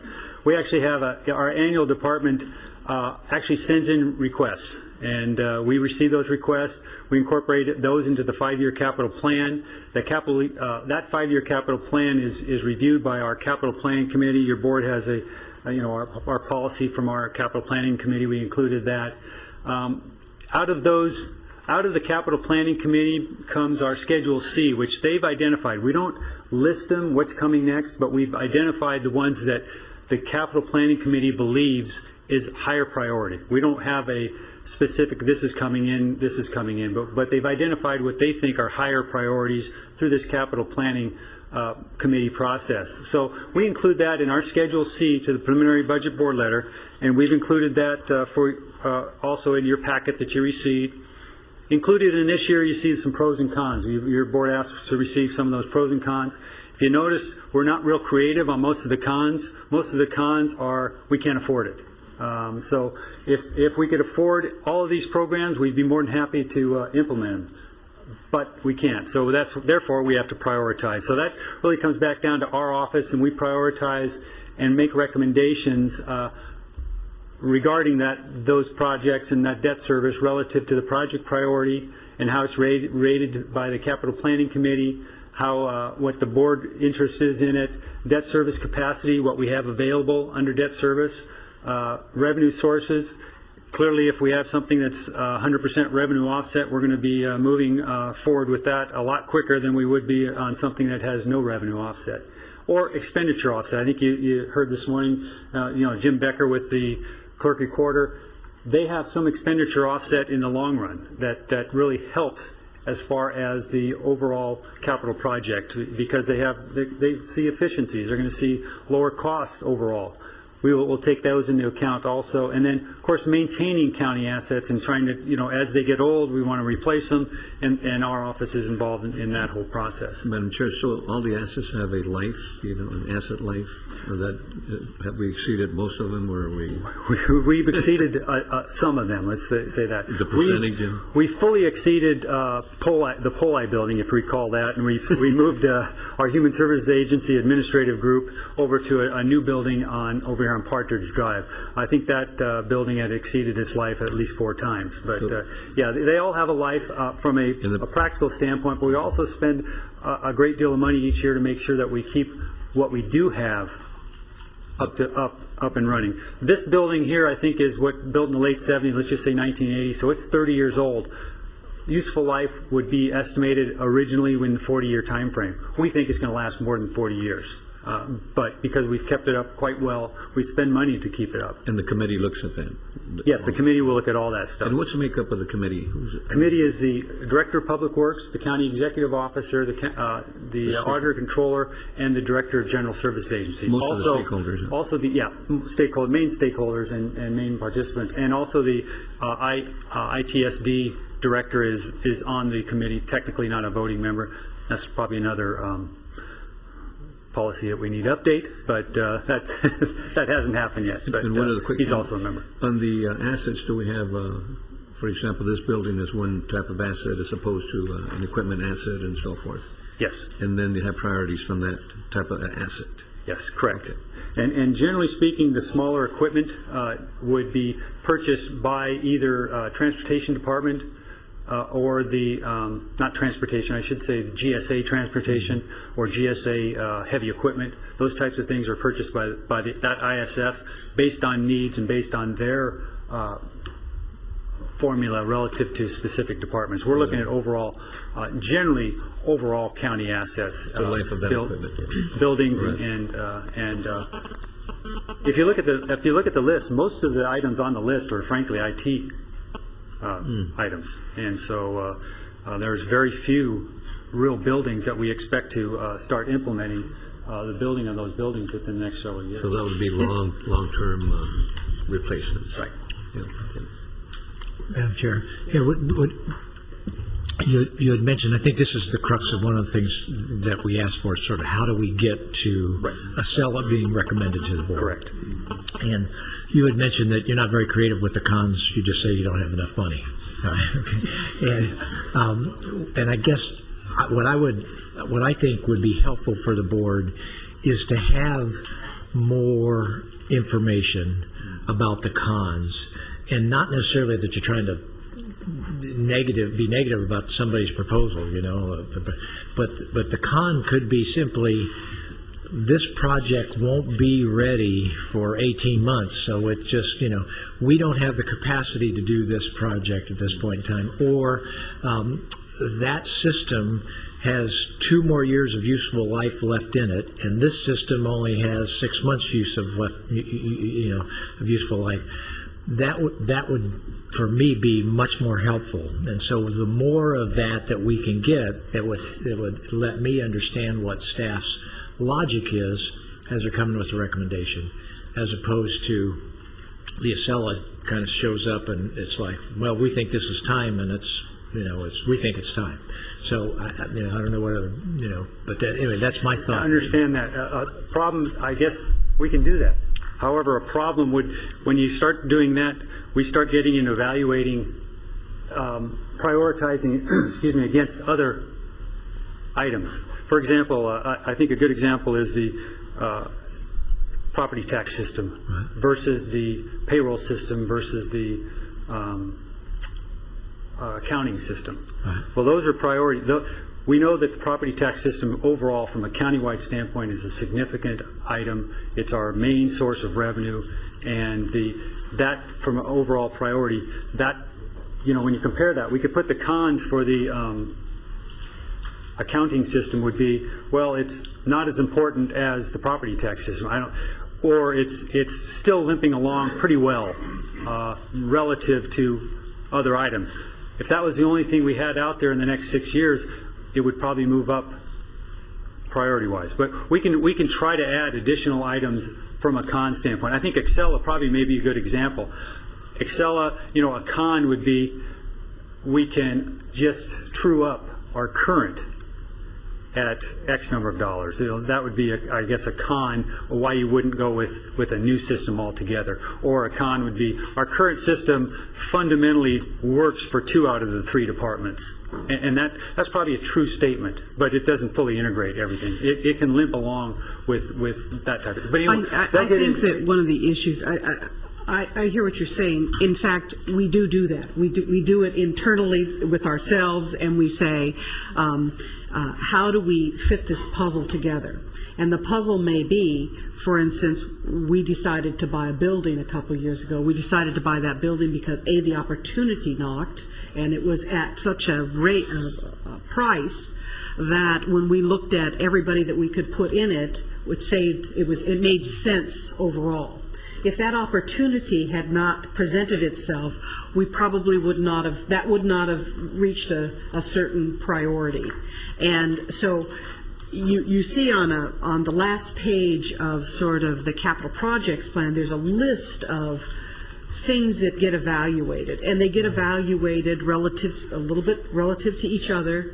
How fast is that moving along in terms of its preliminary evaluation? How much information do we have? Or what are the opportunities? So we do that in this process. What I hear you saying is that some of that is not shared as we move along. Exactly. And we can figure out a way to move more of that into the process.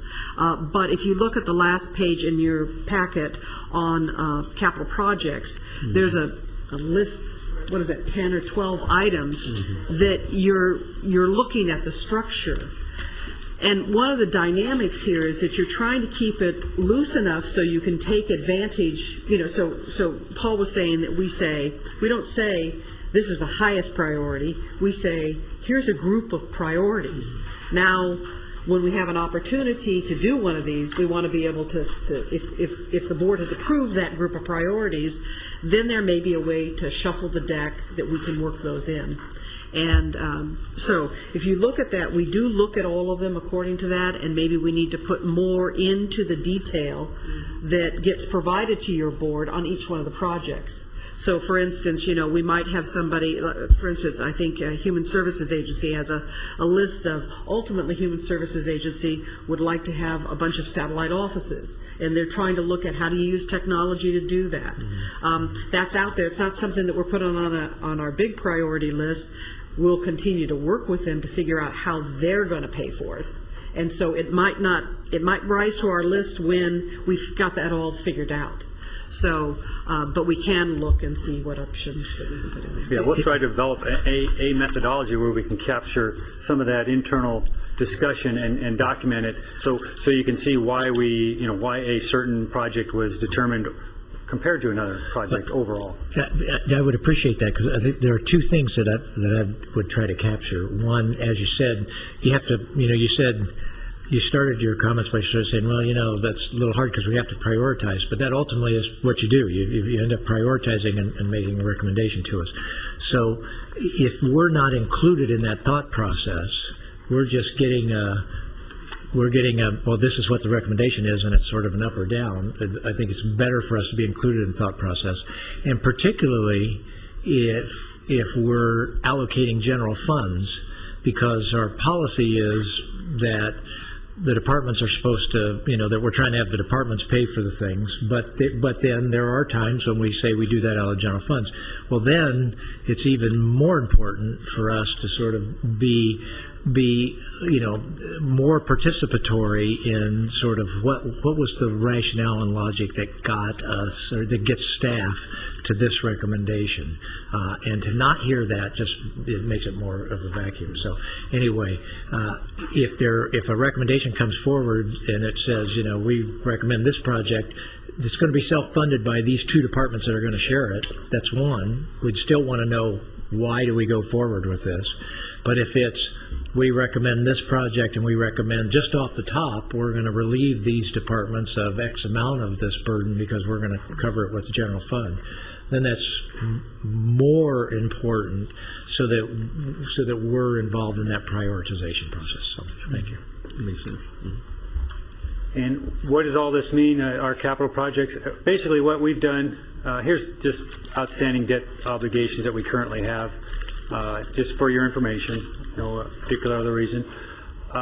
We come up with our general fund debt service. Hopefully your board has a copy of this where you can read a little bit better than on the board.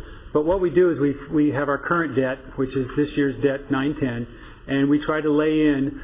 Again, there's not a specific board policy. Frankly, Supervisor Bennett, I was hoping I would find one, but there's not. So but we try to maintain a certain level of, internally, we try to maintain a certain level of debt service. So we are replenishing. So we are spending money on long-term debt, on long-term programs, on long-term capital. So we do have a certain amount that we're spending every year for these capital improvements and capital expenditures. Ideally, from my standpoint, I would like to own all county buildings, not have any leases. We're not there yet. Whether or not we'll be there by the time Marty retires, I don't know.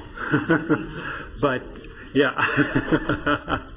But ideally, and this is part of the planning also, is we're trying to develop a long-term plan. So what do we have here? We've identified these programs here, I think, are on our list of priority items, not in specific order, but you can see we've ordered them just on how the debt service lays out, as far as when they're going to come in. This voice over IP, we think that's going to we think it's implemented in the year 11-12.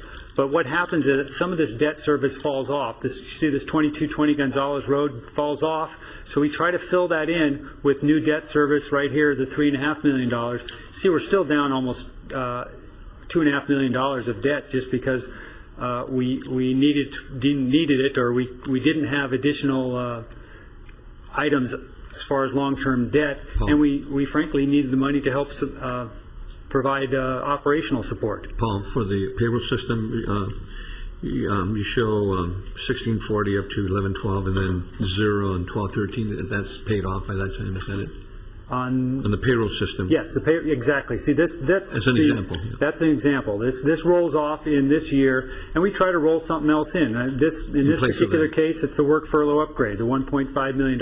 And again, this is for our planning purposes to see long-term where we're going, where we're trying to do, what makes sense from an overall county standpoint, where we can roll in new facilities and new projects, and where it makes sense. So that's replaced by a new priority. That is, from our standpoint, we prioritize that at a little bit higher level. Okay. But that doesn't mean your board has. I mean, clearly, these get adopted. These programs, each individual item would be adopted by your board as they come up. So that's why the supervisor is saying that those kind of items should be recommended, and why. And that's correct. Yeah, okay. This gives an overview so that we can project for 5 years as the debt policy and the capital project policy requires. It allows us to talk to our rating agencies. It allows us to have some major framework to operate in. And where do we get some of the input? Frankly, we get a lot of input from the board's direction. Whether our board is directing us to look at how do we bring up systems that will require less labor and provide a more efficient service for the public. That's been certainly an interest of this board over the last 2 years. And so, that's one of the columns that we've got over there. How do we deal with decreasing annual operating cost by making an investment in a building, so that we, in fact, when our budget comes due next time, we know that we've taken care of that and that's off the books. So while the framework that we're talking about here is really created by the general policy direction, not a specific policy, but the general policy direction about where the board wants to emphasize, and then us trying to take advantage within that framework of what are the projects that have to be done out there and what are the opportunities. So, it's like we're taking this direction at all times. In terms of where we should probably be going. Right, and everything here is dynamic. Nothing is etched in concrete, clearly. And each project comes then before the board. I mean, this lays out a potential framework for how we handle it, but each project comes before the board when it's either ripe enough to get here specifically for a debate. That's the kind of... I think a good example of that, Marty, would be this. See the JJC office design, 166. We paid about $1.5 million to have that building designed. It's pretty much shovel ready. But from an overall standpoint, we don't expect that to actually have debt service until 13-14, because that's not as high a priority as some of the other items according to this schedule. Even though your board approved the design and that type of thing, as it comes down, we don't need the office space right now. We don't need it next year. We think we will need it by 13-14, so that's pushed down in our schedule. So we try to balance all those items. So two things as I leave this then. Number one, we don't have a written debt service policy that says it stays there. That's correct. We'd be more than happy to bring one back to your board for evaluation. That's fine, but probably should actually. Yeah, one doesn't exist, and you used a term. You said partially this year we're down at $9 million for net, for our net debt service, partially because it's a leaner year. So it's. At least it's a possibility for us as the board to say in leaner years we're going to be a little bit lower on debt service, and in other years we're going to go up. For example, when we get to 2013-14, if we're really having trouble, we may put the JJC office building back another year because we really have severe needs then at that point in time. Right. And the same thing could happen with our debt servicing. And when these projects come forward, the project could come forward along with how do we project to pay for it, and how does it fit into the overall plan, which gives that direct feedback as each one comes on board. So this bottom number of net debt service, though, is ongoing revenue that can fluctuate up or down in terms of what we're doing with debts, what our needs are, and what we want to. I mean, I understand the policy of you don't want to go to zero for debt service and then have to ramp all the way back up. Correct, and that's the danger. Yeah, right. But fluctuating based on needs is at least what our policy is at this point in time. Correct, and that's okay. Thank you. And after that, if there's any no additional questions, what we'll do is we'll roll into a specific presentation by Chris Stevens from RMA regarding the Excella project, because your board also asked for some more specific information on Excella, and I've overdone my 12:20. I think I had 20 minutes, right? But anyway, so he will spend probably 10 minutes regarding the Excella project and the thought process behind that recommendation. Chair Long, members of the board, Ms. Robinson, good afternoon.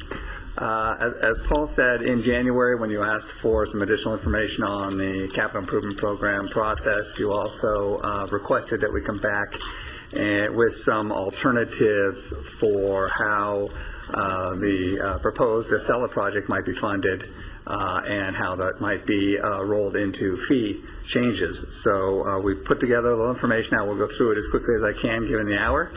And hopefully this will give you a good idea of what the impacts might be. Just to refresh your memory, the project was to upgrade our lands record information system, and it was to accomplish, I think, the primary areas that Marty just mentioned, both improve our customer service and in the long run reduce our costs, make us more efficient, and make us better at what we do. How do I get this? One of the primary components, whoops. Let's see if we can get back. There we go. That's very slow fade there on the machine. One of the primary components of the new program was what they referred to as their citizen access, and that is the area where we think we'll derive the greatest customer service benefits. And a couple of the things to highlight would be the ability to use it is a web-based system. We can schedule our inspections. Our customers can schedule them using the web.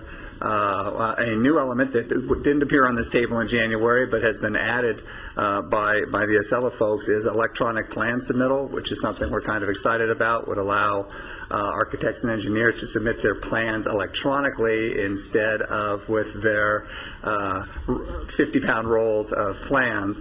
Obviously has benefits both in terms of efficiency, trips to the government center, as well as obviously a lot of paper. And then the public's ability, anyone's ability to review application processing statuses and other project information online. The other element of the program is our current system is really dedicated to permit processing.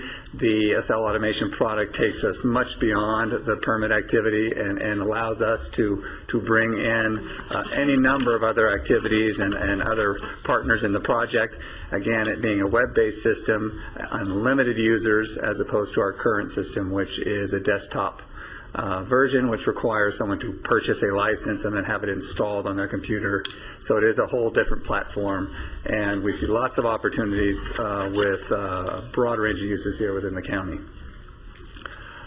Wanted to spend some time on something we call the Permits Plus alternative.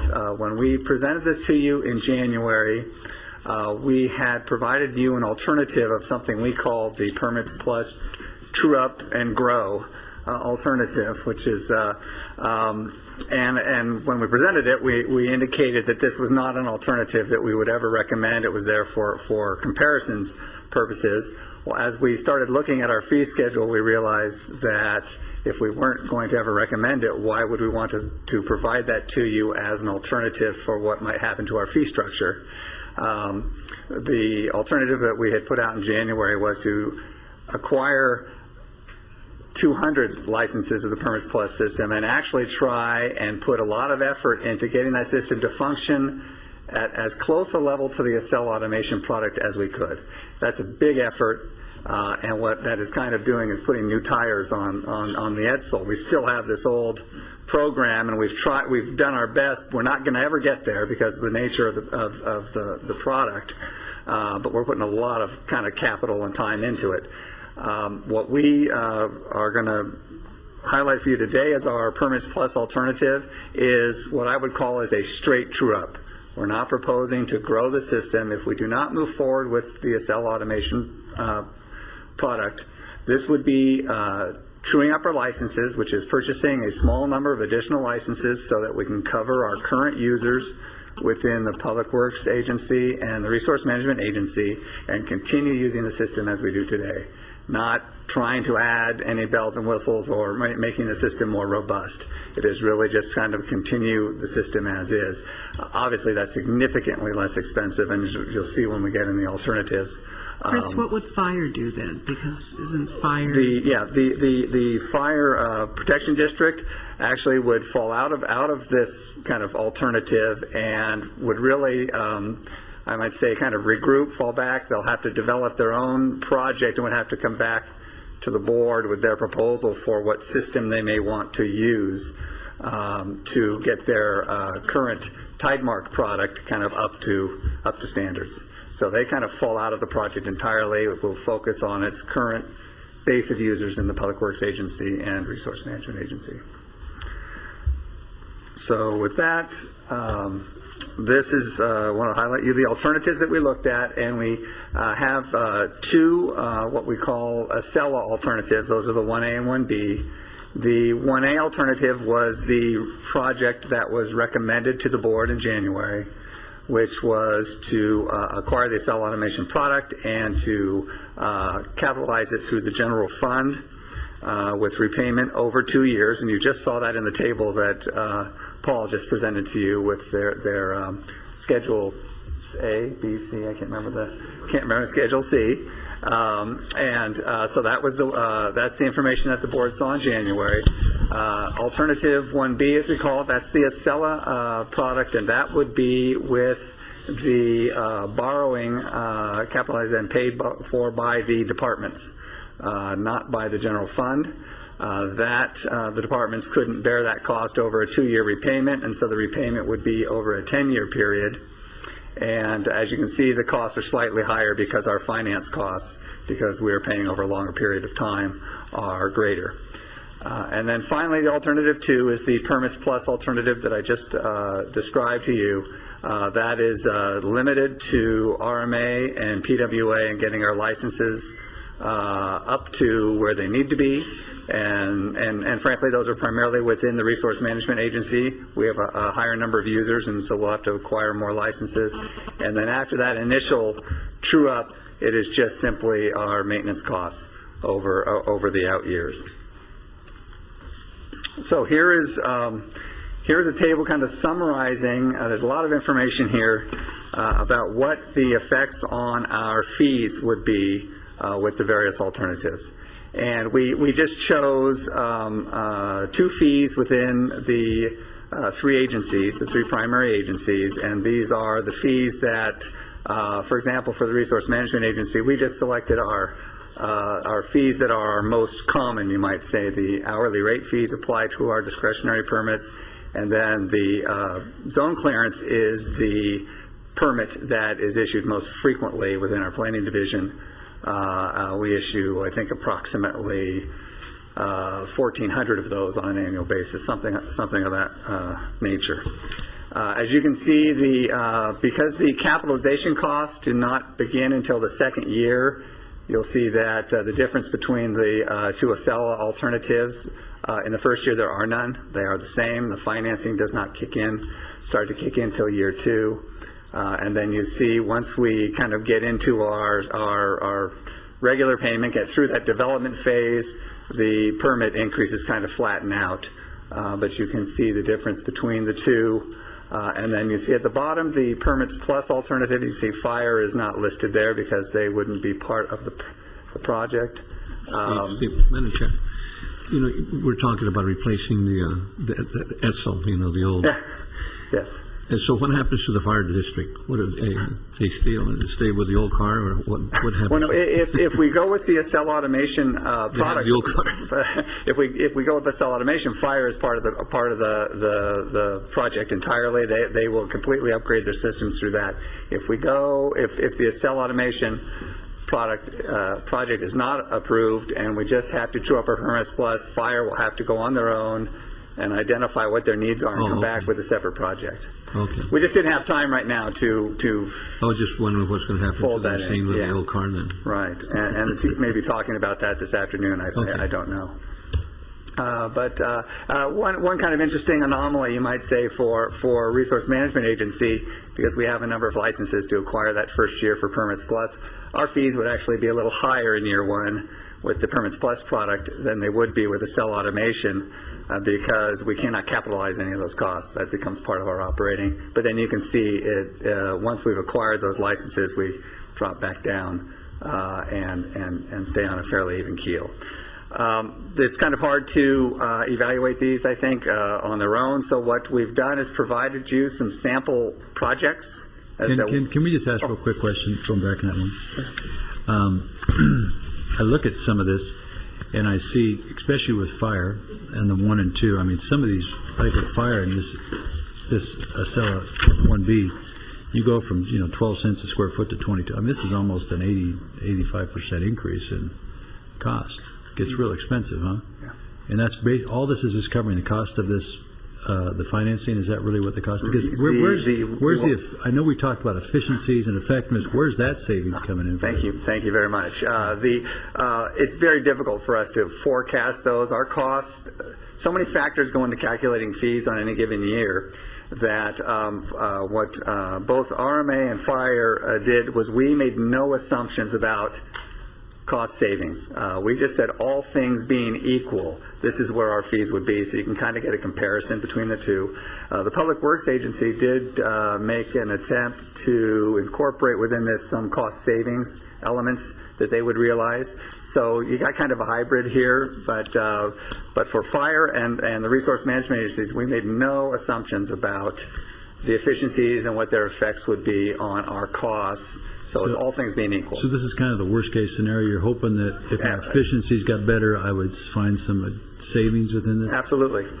Because these costs, some of these pretty big increases. Yeah. Well, I think the hourly rate is one issue. So if in fact you spend fewer hours, the hourly rate has gone up, but if you're spending fewer hours and people aren't calling the planner and being charged for calling the planner, but going online and looking up where their permit is, maybe that satisfies them enough. Maybe the notations that are there satisfies them enough that they don't have to call the planner and then be charged anything. So that's what you're trying to, which we can't really do here, but that's what you're trying to see happen. Yeah. In January, we presented to you some information on some of our experiences and our assumptions about time savings per permit, but we did not try and roll those into this scenario, as I said, except for the Public Works Agency did try and roll some of that in. Look at some of these numbers, and I see that under 1, you see floodplain go from 2,000, 5 years later, 2,300, but then you see under 2 goes from 2,000 to 32. I mean, what is the difference in those alternatives? I mean, is it all that financing where you go from one has 10, 12% increase, and another one has something like 60% increase just because of financing?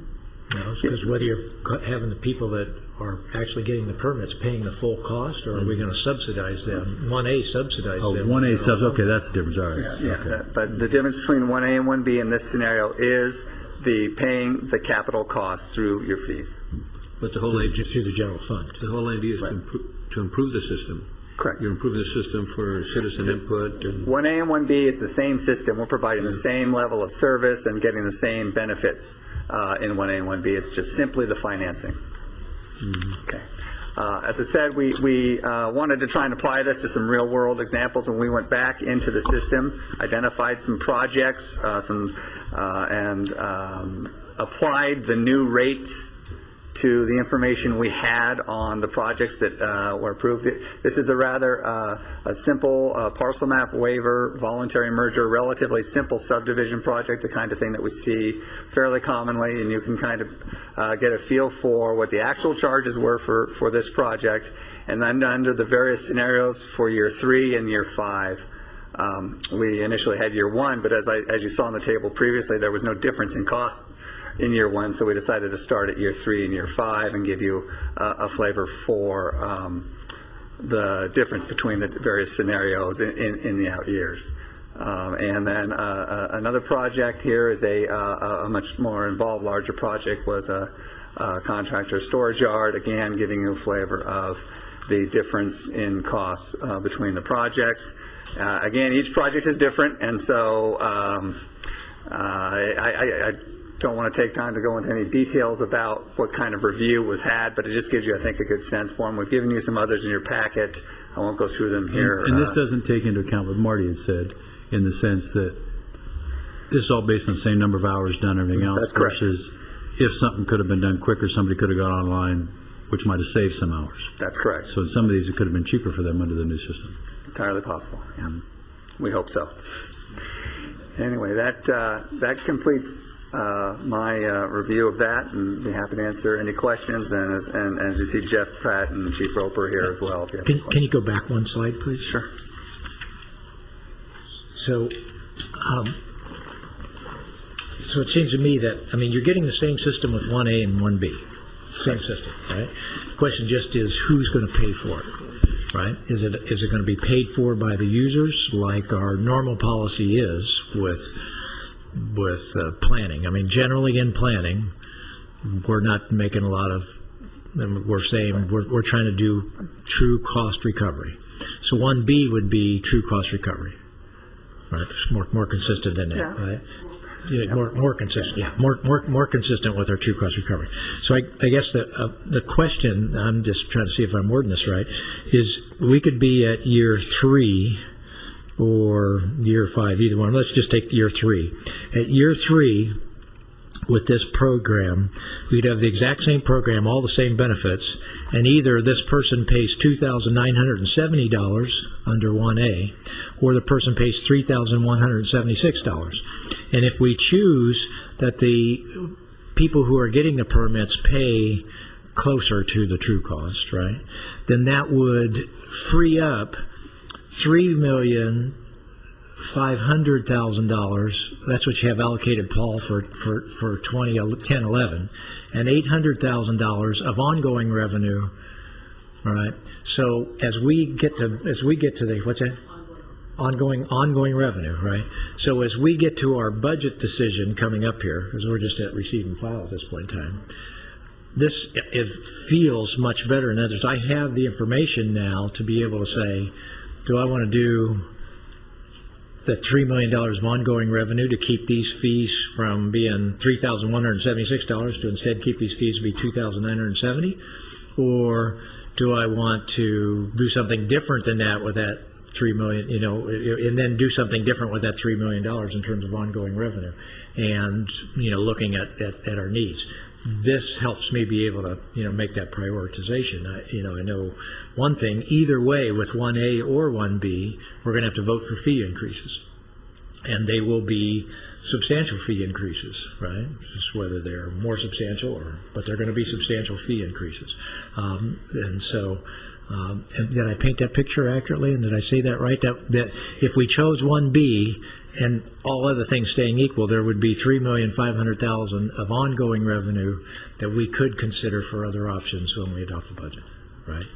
So what's a little different than January is having 1A and 1B. I really appreciate it, and then also having, the scenario, the sort of stand pat scenario, if we, decided to do that for another year. But we get the benefits. We could get the benefits of this improvement and have the cost be borne by the users of it. And it's a question of whether we, as a policy matter, could live with paying $3,170 instead of $2,900, or all the other various increases that we have there. Thank you. Paul, can I ask you a question real quick? Based on what Supervisor Bennett was saying, we have this true cost recovery. Is that true for all of things that we do? Because do we do some things at all where we don't have true cost recovery, where the general fund puts money in and pays for it out of? Oh yeah, there's a number of items actually in RMA that have general fund cost, because they have a general fund cost overall. That we don't add rate to. General planning, for example, general plan and those types of things, there's not. Permits, they generally cover costs. So yeah, there's different scenarios, there's not always.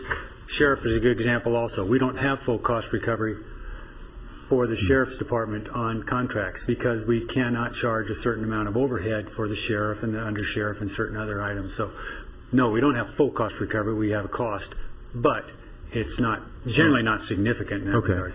And then on the other side, this is really more to our customer base, public, non-contracted cities, but these are individuals who pay this.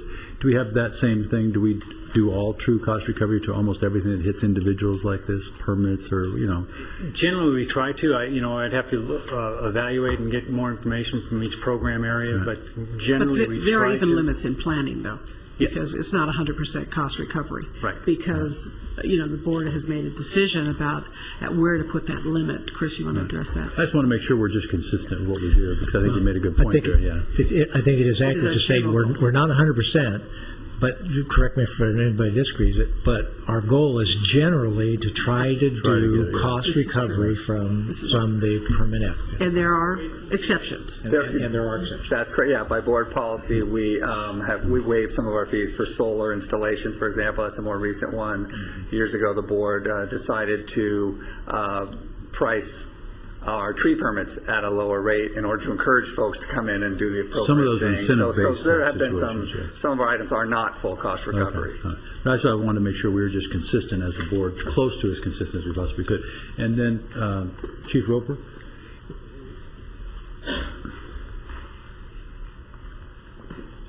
Looking at this piece here, if for some reason the second alternative, permits plus alternative, what would that do to you? I mean, in regards to what you had planned with this whole thing, effectiveness. You're doing some system. I think before you'd said you're interested in this system. if you didn't do it, what would be the downside of you not being part of participating in this if we didn't do this? If we didn't, if we went to option B or two. Or two, I mean, the one that doesn't have the cell or whatever. We lose a lot of the synergy that we were hoping to gain with going with the Acela program. Originally, when we went with Tidemark, because several of the cities that we deal with, the 6 cities that we represent, they were going to Tidemark. Some of them backed out of the deal. So we were hoping to build synergy, is why we went with them, because they were a larger percentage of our business than working with RMA. Now that they've all gone off in their own direction, we have found that there's things like code enforcement is number one. Is that if a person could, a fire prevention inspector could go out and do code enforcement on a structure or something, and they also see in the same file that they get that RMA, Public Works, and everybody else has problems there. Well, we can then decide, do we deal with it as one agency, or do we have a meeting with all the agencies together? And so we have much more consistency with the code enforcement as number one. Okay. And so I think there's just a lot more synergy by being in the same program with the other partners that we're talking about. Right. And then for you, as somebody coming from your department, these fee increases, what do you see that, I mean, those are pretty good increases for what's going on, right? Well, it is. You know, we looked at our fees and say, you know, under option 1A, do we go to a flat rate or do we go to a percentage? And as we grafted both of them, the majority of our work takes about 2 to 2.5 hours. And so for the public, they get a better bang for their buck if we go to a percentage versus go to a flat rate. But even at that, we're looking at it under 1A as after 5 years when this is fully costed, it's about a 41% increase. But under 1B, it's about 81% increase to pass on to that capital cost. Right. And this is our goal. Paul, was this a 5-year deal and then the costs were gone, or was it going to adjust rates after that, or what was going to, were we looking at, I mean, this capital cost was gone in 5 years? Our proposal under the 1A, the proposal would be basically the general fund as a whole. Right. Pick up that cost. No, okay, but how about the other one is a 10-year amortization. Yeah, 10-year amortization of that cost over the fees. Right. And so these rates don't continue to grow after that. Yeah. And Jeff, for you on the same situation with Public Works, are we in that same situation? For some reason we didn't go with this Acela? You had some issues with this too? I mean, you losing the synergies that Chief Roper was talking about? We won't have, we certainly won't have the versatility of Acela. With Permits Plus, we could make it work if we had to. The difference between 1A and 1B for us, I think you got right to the nub of it. The floodplains are going up about 61% in 1B and 25% for grading versus 18 and 7 under the 1A scenario. Yeah, I guess I'm just looking at it from the standpoint you guys say, because if we do this from our standpoint, we want to see the effect of efficiency to our customer base, which is the public. How do they see it as justification? Man, we're paying a whole lot of rates. They're getting all these things that are better. We're more effective, efficient. I think Marty was under the ideas, and hopefully that's true, that we have a lot less hours being done, so they're really going to save. And it's very hard for us to kind of put that out, what the savings would be, but hopefully it's faster, effective. Absolutely. When Public Works did its estimate of savings, it was all the internal savings, just one part of the equation. The bigger part's probably going to be to the customer in the reduced time. And I don't have to tell you, when you buy land and you're sitting on paying that interest every day, a day, 2 days, 10 days can make a huge difference to you. And these numbers don't mean anything in that situation. Right. But we did try to take into account our efficiencies, and our efficiencies are built into our numbers. Okay. Okay, great. Thank you. Well, two things, and I appreciate you asking those questions down there. And it's just, I'm going to talk philosophically. For one thing, Jeff Pratt just said something that I went, I liked it because I worked in my side of the area. I mean, when you're trying to move fast, the difference between 2,900 and 3,100 is nothing if it lets you move and if it lets you do the project. All right, so we should keep that in mind. I mean, we can throw these percentages around, and the newspaper can, have a field day with that if they want to. But if it also means we solve some other problems, I think there's something there. But I would offer this, and and pardon me if this comes off wrong, but I'm trying to go back to my sort of college economics days. if you true cost something, or the closer you come to true costing something, the more people don't waste their use of it. So if you have water, whatever, if you have water costing 50% of what it cost you to deliver it, people don't have the same incentive to save. So if you true cost something, you usually get the most accurate allocation of the resource. One of the resources is staff time, picking up the phone, answering the questions, etc. If we have the permit fees priced so there's not an inherent sort of subsidy built into it, people will think twice about picking up the phone. They'll say, how can I keep my costs down? And staff will say, well, you can keep your costs down by going online, checking this thing, that kind of stuff. So it's a free market argument for why you ought to try to get as close to true cost as possible. And I think that's not the only argument out there. But and I think you're right. I think the big key for all of us, though, is I think Jeff had just made it pretty clear, is that the idea of if I can go in and purchase this piece of property and I want to move forward building my home or something on it, and everything goes a whole lot faster and I can do it and get my answers quick and I can go online, do all that. There's no question that I paid a little bit more of $1,000 in regards to this fee, but I've saved thousands and I've saved so much time, because time is money. And how many people have missed the opportunity even before this downturn where they wanted to build something or do something, and it took me an extra year and all this, whoops, I missed the whole opportunity. So I think it's very important that we can do that. So I have a question. When a few years back, the board approved allowing the Sherwood Development Company to have essentially their own planner, and it was worth them to pay the money to make sure that they've got that access. And it makes me think that there are large developers that would pay more for speedier service than the little guy who's just trying to get one lot split or something like that. And I'm wondering if there's any consideration for passing the cost a little bit more on to those who can afford it than those who can't.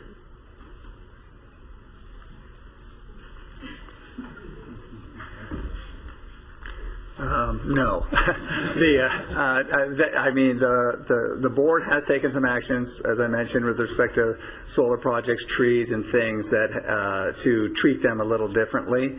But to my knowledge, there haven't been any discussions along those lines at the board level, and I'm not aware of anything at the staff level either. That's not to say it's not possible, but I'm not aware of that. It may not be possible to differentiate. I don't know. It might be a legal question if we can charge someone more for a service than we charge someone else. We've done, after disasters, we've done unique situations where we've said, okay, there's been, after the big earthquake, we said, okay, if you have to rebuild here, these are the kinds of things we're going to do as part of our recovery plan.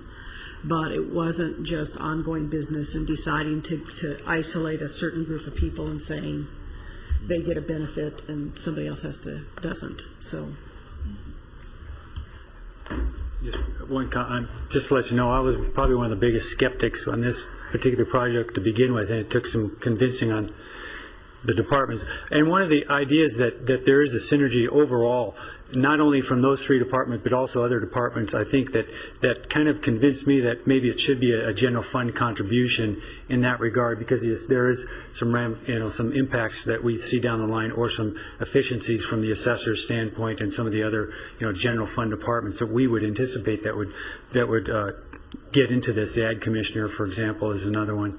But I think Chris had him up there on his thing, on his one of his slides. But I think that would be, from our standpoint, or my standpoint, our office's standpoint, where we would say, yeah, it makes more justification relative to including it as a debt service from a general fund standpoint rather than a specific isolated charge, because we're trying to also get other departments involved. And if it's too expensive for a non-fee generating department to get involved in this, it makes it difficult to get them on board. So and I guess that would be my take from the skeptic standpoint. They convinced me. That's why you'd say that it should be probably close to option 1A. That would be because that's why because not just the public's paying for that, but all these other internal agencies are getting some benefit from it. And we're trying to get those internal agencies involved and use the product. And if it's too expensive for them to get into the product, then they won't do it. And I think overall it helps Right. counties. And they pay more later to do their own little things without having this. They will come into the system and have to pay a share, but it won't be as significant. I see.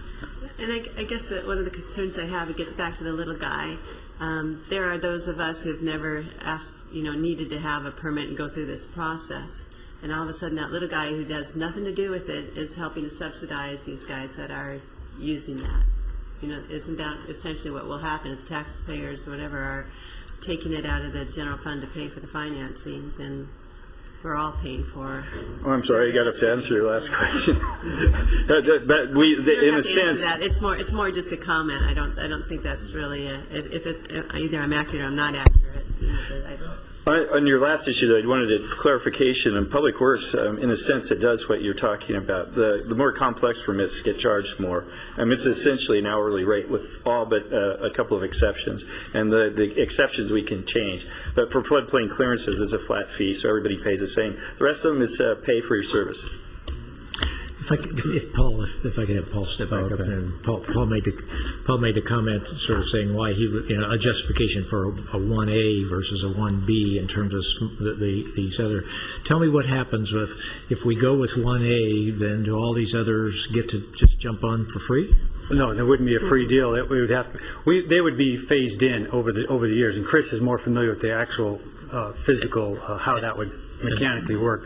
But the idea would be to only pay their operating costs. That's correct. Right. That's correct. Their share of the overall. So another possibility, because it'd be one thing to say all these other departments, we're paying the total capital cost theoretically for the benefit of these other departments coming in, right? Another possibility would be to pay some capital cost. You could do something. We could say, we're not going to do $3 million, because we're going to use some of that money here, and we're going to either phase in the general fund contribution so it's not over 2 years, or we're going to have the general fund contribution, instead of being $4 million, be $2 million, right? And that justification would be for those smaller communities, and that would free up $2 million of ongoing revenue also. Sure. So we could do both. We could stretch out the capital payments here, so it wasn't all $3.5 million in the first year, which could free up some ongoing revenue, or we could just simply decrease that, and the part that wasn't paid for capital costs, that would be passed on to the users in terms of operating costs. That's correct. There's a lot of different scenarios that could take place. Correct. And we have a much better understanding of what kind of options are out there. And I think there's some good things in that, because we don't want the public to pay for other things out there that, we have the assessor, we have the ag. It'd be pretty difficult to go to them and say, oh, you're paying for all those things there. I think that'd be one. But going back, Linda made an interesting point. Chris, what do we have left out there? Since we can't do any development in the unincorporated areas and part of all this stuff anyway, so there's really no big projects. It's mainly smaller type things on a regular basis anyway, isn't it? Yeah, the growth policy. Can we quote you on that there won't be any other big projects? Well, I'll take a little step back and do a historical study. The county's growth policies since the early 70s have been that urban development should be within the cities. And so in that sense, with the exception of the Sherwood development, the Supervisor Parks mentioned, and in the early 80s, the Oak Park development, there really are not what I would call large developers. Most of what we do in the county are single-family homes, some lot splits, things of that nature. It's relatively small. I don't know. I don't want to say they're all mom and pops, to use that expression, but we do not do 100-lot, 200-lot subdivisions. We don't do office buildings, commercial malls. So they're generally speaking small, but somebody with a couple thousand acres, so I'm going to break these into 160-acre parcels. That may be the biggest kind of thing you could get. There's not a lot of that. So I appreciate her comment, because it was, it's going to. We don't want to overburden somebody, but I don't think we have any of those anymore, right? So everybody be equal in this sense, unless you get that opportunity to build another Sherwood. Huh? Well, I think we're talking about taxpayer dollars from the beginning.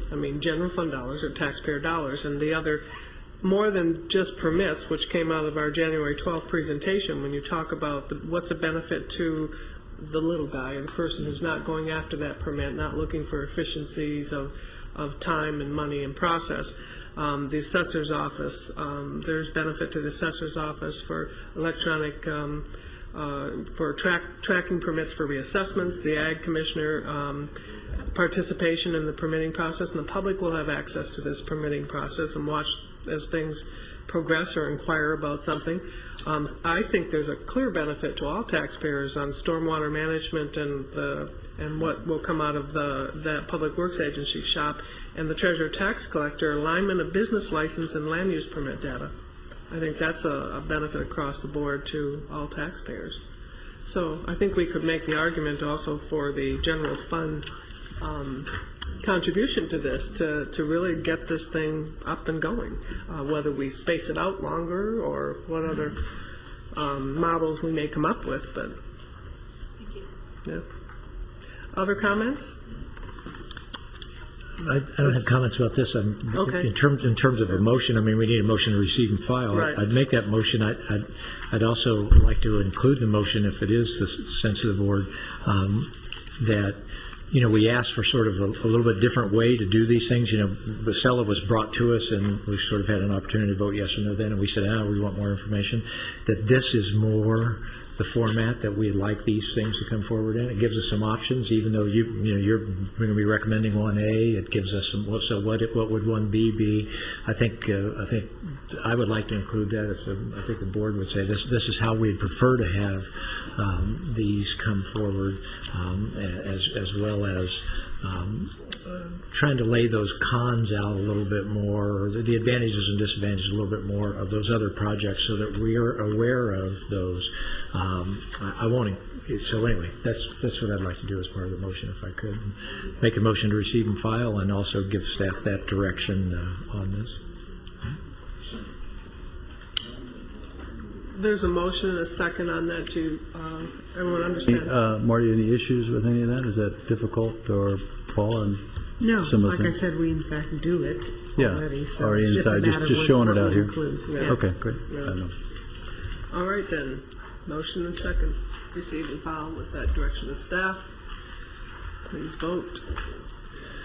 And that passes. Should we just spend some more time out here so they can miss that lunch? We can go right to our 120. And I didn't want to include it in the motion, but I would like to ask, I would at least like to see on these others, if it's possible for you before we get to budget, just, some of these others, the Volpe system and these others, what you have there in terms of your thinking on that. But I didn't want to force that in case it's too much to get done and make that official part of the motion. But I'd like to see it other board members make it. So what we'll do is we'll expand on the pros and cons on our attachment sheet. We'll expand that to include some of that analysis. Yeah. Thank you. And I appreciate it. that we expect to be finalized by the end of this week, and your board, well, I'm not going to speak for my staff, but hopefully next week that will be sent out. Nice job on this. Thank you very Yeah, much. I appreciate the work Thank you you. put into it. It's great to have all this background material. All right, board, we have 20 minutes for lunch and perhaps one closed session or so. Do it.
Back in session here, and we're going to move ahead with this item because we do have a full agenda, and we're running a little late on this, and sorry to our swimmers, and we'll introduce Supervisor Bennett.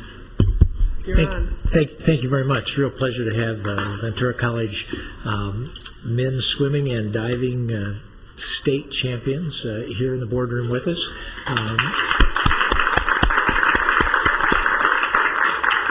This morning, so that you know, you guys couldn't come this morning. That's why we have you on for the afternoon. We usually do this in the morning. We had Moore Park College's state champion volleyball team and debate team in this morning. Supervisor Foy had them in.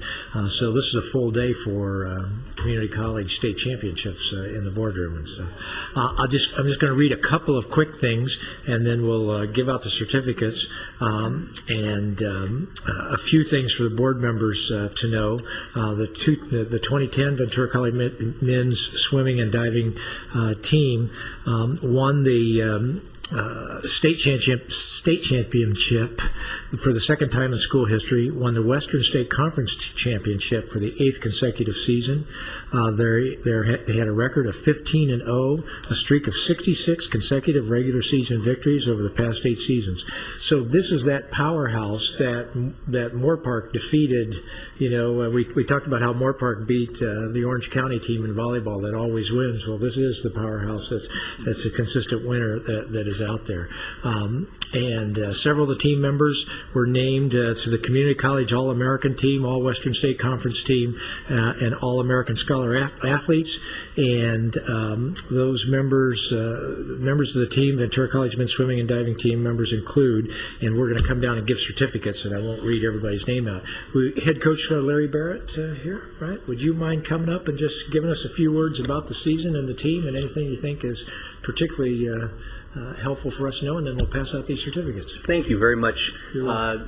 We're in the middle of our finals week, so we have 27 members of the team, and we have just a group that were able to join us, and we sure appreciate this opportunity, and we sure thank you for this. This was a special group of athletes. Everyone contributed to our success and our championship. It was a wonderful season. Undefeated all season, and we've continued with many of the things that the programs really honors.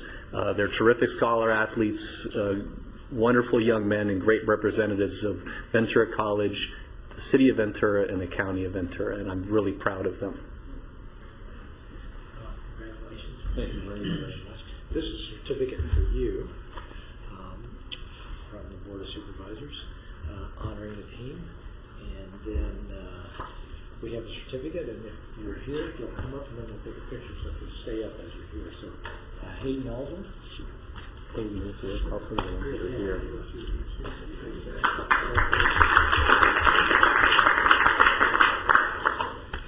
Wade Federer.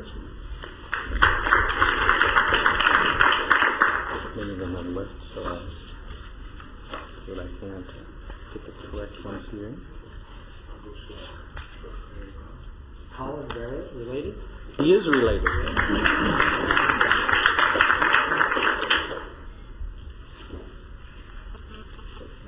Aaron Cucatone, did I pronounce it?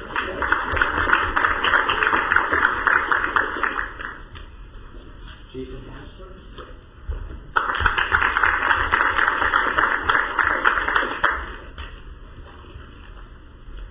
Tyler Payton.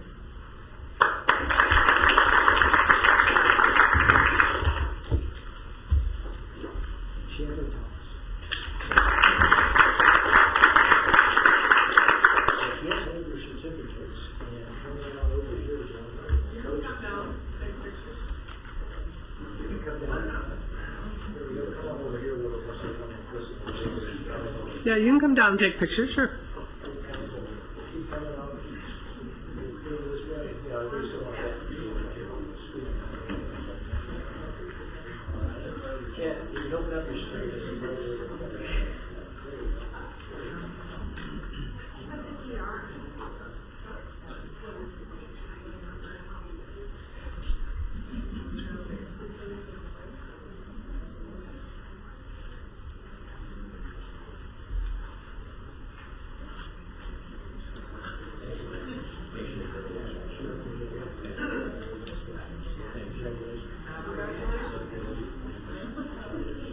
Thank you. Thank you for coming in. Congratulations to you.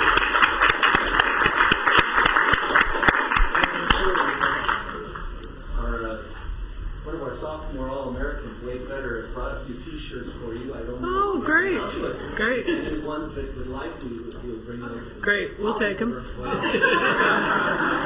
will be your recruiting opportunity. All right, good deal. Thank you very much. Yeah, good luck to you in the future.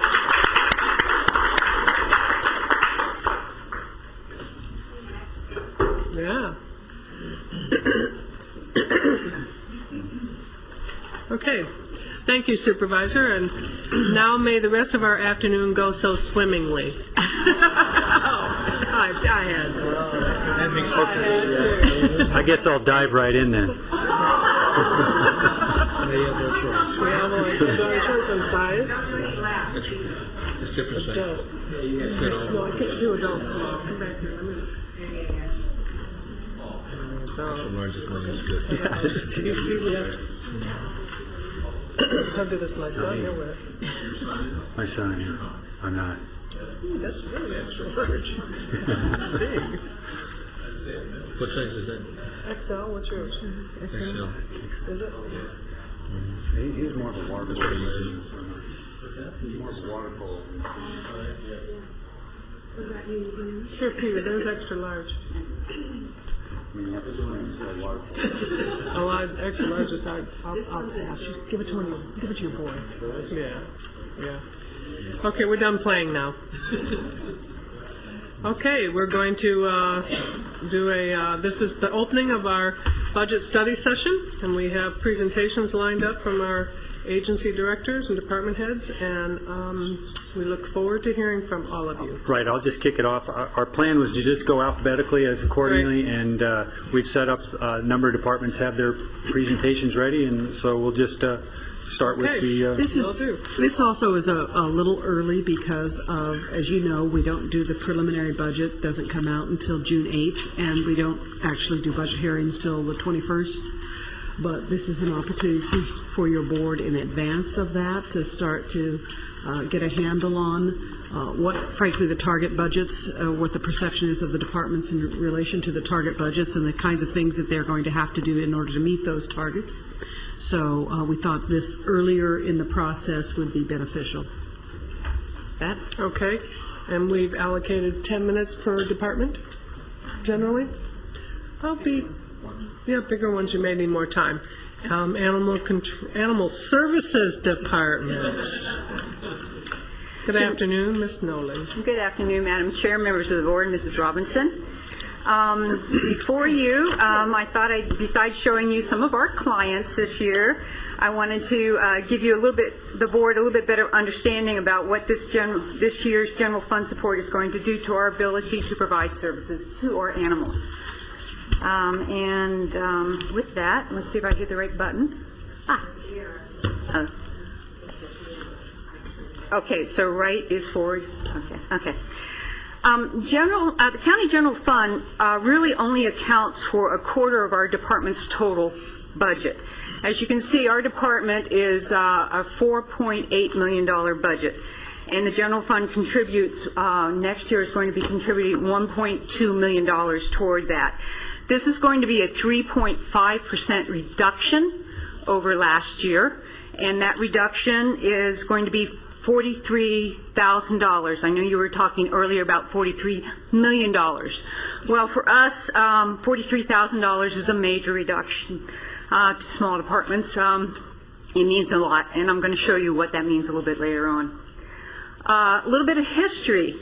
Next year's general fund contribution is going to be the lowest dollar support to this department in 10 years.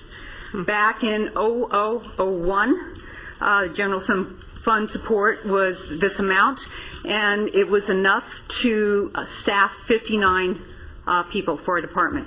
Our department now has 47 people. That's what we're operating at, 20% reduction in staff.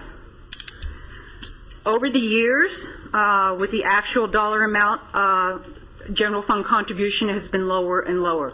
So we went from 10 years ago, general fund contributed 36% of our budget. Now we're down to an all-time low, 26% of our budget. What does general fund dollars support? General fund dollars support the county share of the shelter costs, That means that the cities contribute to shelter costs. The county also has to contribute to the shelter costs. Pickup of injured and deceased animals all throughout the county. Leash law enforcement for the unincorporated areas of the county. That's for the county residents. Rabies monitoring, those are state mandates. Bite quarantines, that's also state mandates. Support to law enforcement. This year we spent close to $20,000 to help law enforcement with cases such as fighting birds.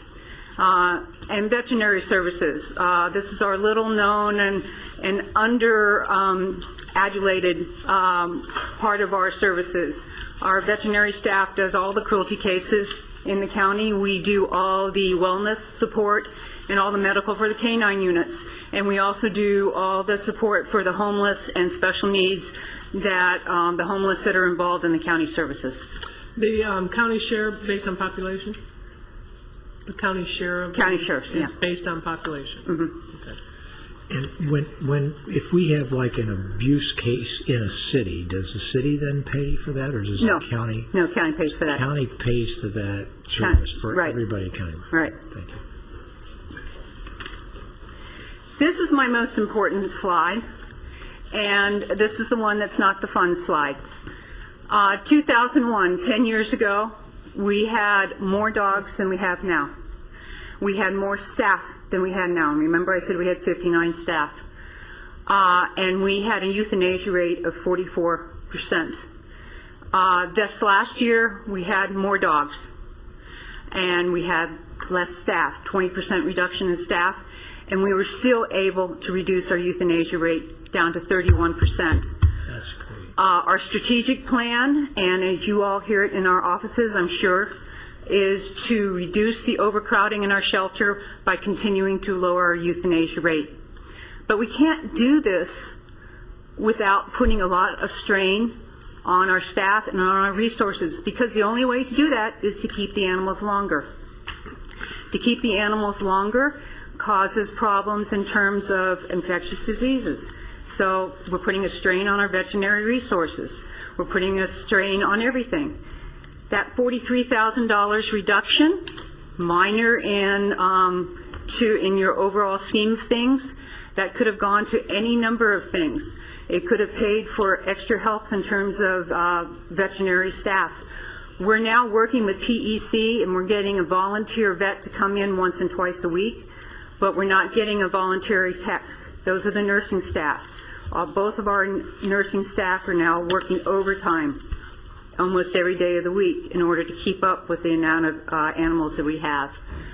I promised your board last year that I was going to start a volunteer program, and I did. What we didn't realize is that volunteers don't run themselves. If I had a part-time volunteer coordinator, then I would have a full running volunteer program, because I need somebody that's going to recruit those volunteers, somebody that's going to schedule and nurture those volunteers. A part-time volunteer coordinator would just cost me $14,000, but that would have been part of that reduction that occurred. Rescue coordinator, what that is. If you had $14,000 for that, what else wouldn't you need then if you had all these volunteers? Well, you've already cut me down, see, because I'm 20% less than 10 years ago. I've already been cut down to the bone from that. What those volunteers do is they back up my staff. They take the pictures that go up on the website, and we're not talking frills here. So if you go to my website, and you'll see that there might not be pictures up to show what animals are there, and that's because my 5 kennel staff are there to take care of 350 animals a day. And the volunteers can't take care of animals? No, because you've got to, they can assist and they can enhance, but those animals have got to be taken care of. For liability's sake, they've got to be my kennel staff, and for sanitary reasons, it's got to be my kennel staff that have got to clean the cages and have got to go in and interact with the animals. So the volunteers can enhance, but they can't take care of. Would it be accurate to say that if you had the volunteer coordinator, you might be able to continue to lower your euthanasia rate and get more animals Yes. adopted out quicker. And that's where I'm coming from. So you could have better service, not necessarily that you would stop doing anything, you just have better results if you had a volunteer coordinator. Because I get the pictures up there, people see the animals, they come in. And just as you're doing your presentation, I know we're time constrained, you said this money could be used for lots of different things. I'm going to want to hear specifically what it is that you would use the money for. These three things. Okay, all right. To backfill my extra help for my techs, my veterinary staff, for the volunteer coordinator and the rescue coordinator. One third of the animals that left our shelter last year and got adopted were through rescues. The rescues are a valuable source, but they need as much hand-holding as the volunteers.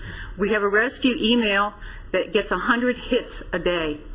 And the rescues are, as you probably know from the calls you've gotten in the office, if we don't answer them, they just go crazy. So that's another cost that could easily be taken care of by, again, a part-time staff. Madam Chair, how do you advertise your adoption program? We do it through our website. Website? Yeah, and that's where most people know about how to get our animals. They go on. Everybody does it by internet now. But we also take our animals out. And Supervisor Zaragoza, that's a very good point, because we use our volunteers to take our animals out. Okay, good. So it's these three things that little $43,000 could have helped. But so that's my point. Is that it's a matter of sharing the pain. We were told everybody's going to share the pain. So it's that simple reduction. Well, for us, sharing the pain is a very real concept. But we're going to do the best we can, and we're going to work through it. And as Marty knows, I'll find it. I'll find a way. Every little bit helps. Every little bit hurts. So what I am going to ask you, I don't want to leave you in a complete downer, but do remember, please, for next year, don't throw the baby out with the bathwater.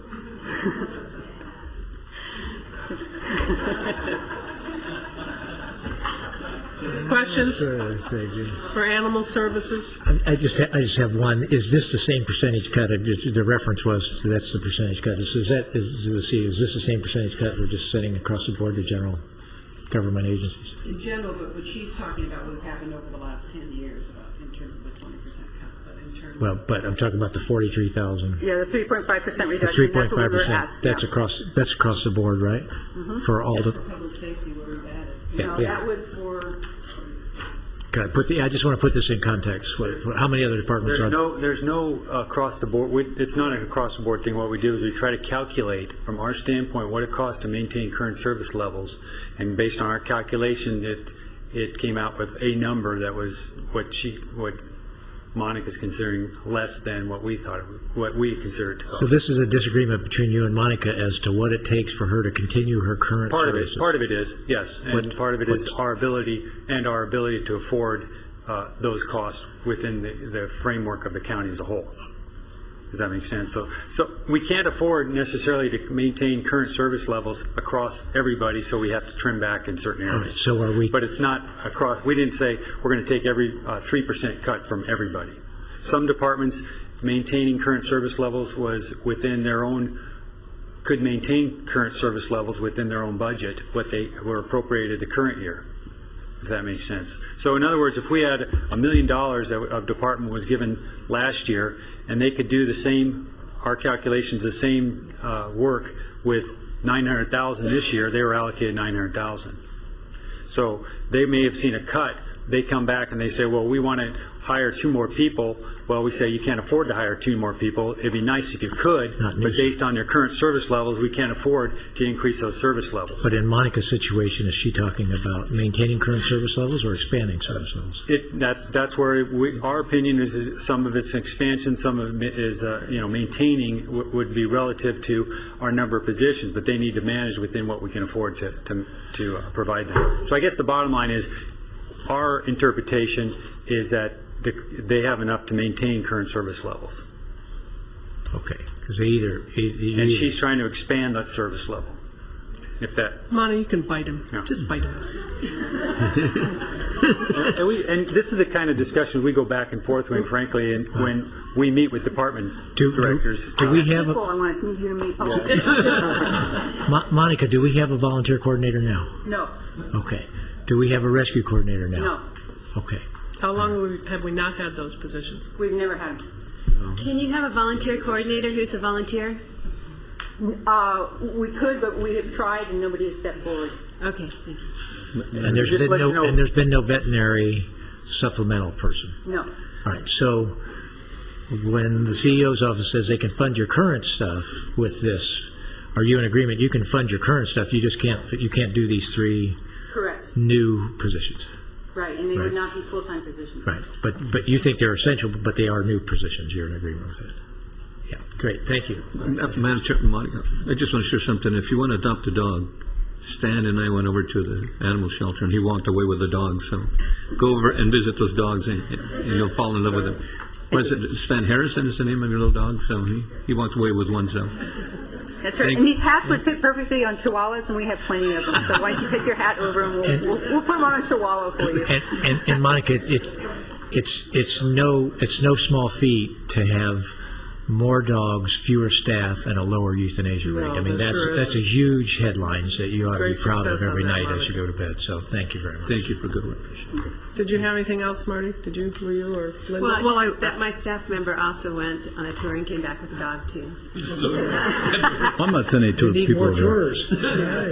I was just going to say that, I think also in terms of the veterinary coverage, that is probably something that fluctuates up and down depending on how many dogs you have. And remember what has happened during this economic downturn. Yeah. There's been a huge influx of animals that just as people have been walking away from their mortgages, unfortunately they've been walking away from their animals. Right. So I would suggest that probably animal services has had a huge influx of responsibility over the last, say, 18 months, 2 years that wasn't there before, created by the economy. So, and that would push the veterinary costs too. And you'd hope that would level off first. Right, we would hope that would level off. Monica, is there, though, some dogs are just not, you're going to have some you can't adopt? Yes, that is true. Some of the pit bulls and some of those are very difficult to adopt. There are some that have medical issues that are economically beyond the point that it makes sense to work on, and there are some that have behavioral issues. Behavior issues. Because I think before, as I understood, that every lab you get, those are all adopted, pretty much.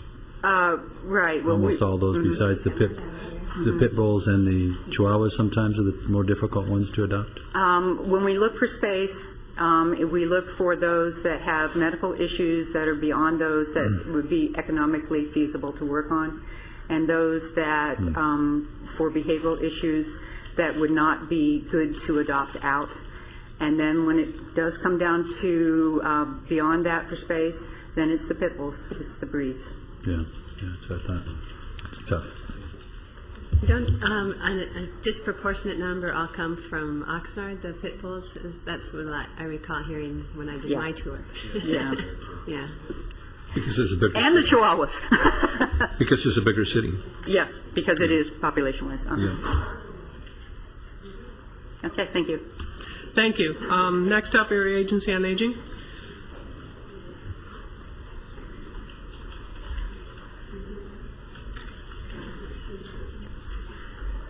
Good afternoon. Good afternoon. I've never used this, so do I have to start it, or? Okay, they do. Pretty well. Okay. Okay. Got it. I just didn't want to mess up somebody else's presentation or go backwards and give animal controls for you.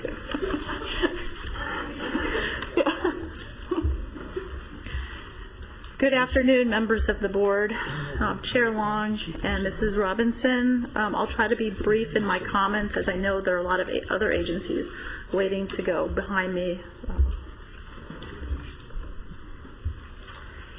Our mission as an agency is simple: to provide leadership, develop community-based services for seniors, and promote citizen involvement in the planning and delivery of services.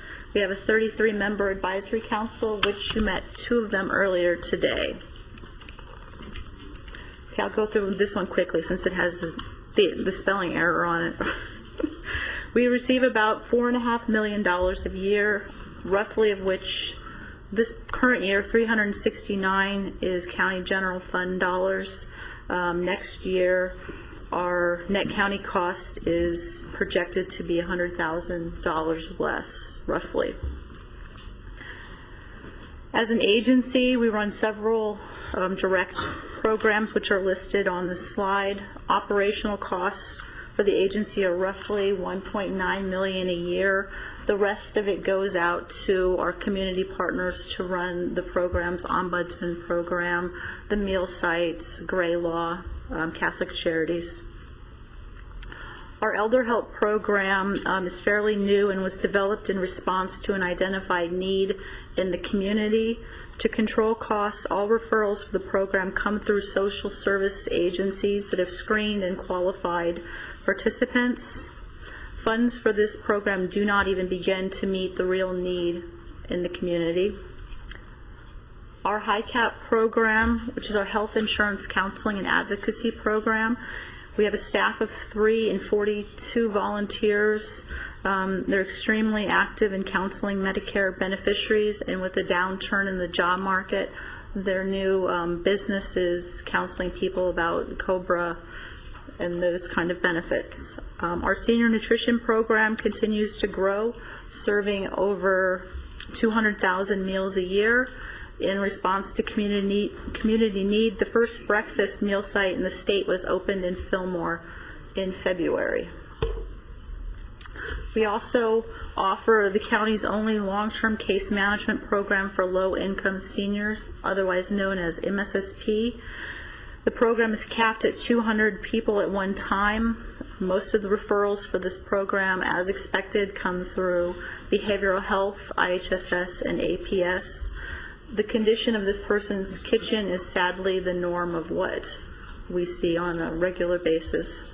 I have a question, Yes. Victoria, if I might. And under the case management, you did mention IHSS. Under Elder Help, is any of that IHSS connected? It's all through the federal funding? It's through the federal funding. We receive a lot of referrals from IHSS for people to get on the program. Sometimes if they're in an area that's hard to find a provider, or they can't start service right away for IHSS, they'll send the referral over to us. Okay. And we can put the service temporarily in place until the person can go on IHSS. There are other referrals that come from IHSS for people that, because of their income, they can't afford to pay for the share of cost.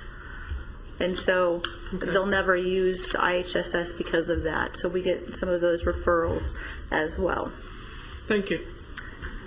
Our linkages case management program was eliminated by the state in September of 2009, and sadly no service like it is available. What this means to the county is that there's a large population of people between the ages of 50 and 59 with chronic conditions and need for services that are not there. Before we had the funds and we had that program to purchase the services to keep people in their homes safe, and now the services aren't there. You can't qualify. Qualifying for like Department of Rehab Services or Tri-Counties is very specific. And so you have these people that don't qualify for those services and don't qualify for our normal aging services until you're 60. Postponement of medical care and home repairs for this generation is going to lead to higher costs in the future for all of us. How many in that program? That program served 100 people at a time. The amount of dollars cut was $214,000. And that's also a reason why we have a decrease in net county costs as well. All of the costs associated with the people that we had to lay off from that program. Okay. Yeah. So, Paul wasn't mean to us when he cut us. There's a reason for it, but there's still a need in the community where what that service provided. Paul's mean? We have some exciting programs on the horizon, which includes the expansion of our senior nutrition garden at the Juvenile Justice Complex. We did have an eighth of an acre, and we harvested over 30,000 tomatoes this past year. We're now expanding it to 2.5 acres to grow all kinds of fruits and vegetables for our senior nutrition program, and the youth that are harvesting it are part of Oxnard City Corps, who is providing the labor. Moving forward, we do have major challenges, mainly federal, state, and county funding, which everybody could say. Federal funding has not kept up with the growth in the senior population. It's fairly stagnant.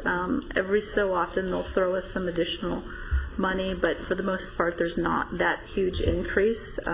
State funding is becoming non-existent. In addition, we did lose our linkages funding, which was part of the community-based service program reduction.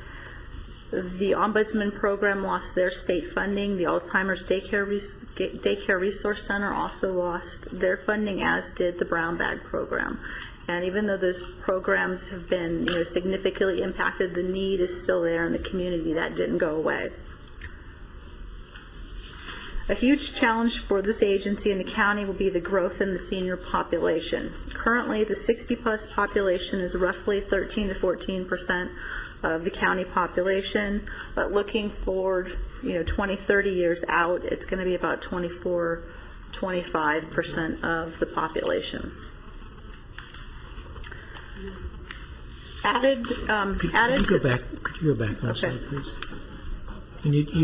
And one way to look at that is to say it's a 21% increase, but you could say that you're coming close to about 80%, and if you have 136,000 over 60 now, you're going to have 80% more people by 2030. A huge increase. Wow. It's a lot of potential consumers.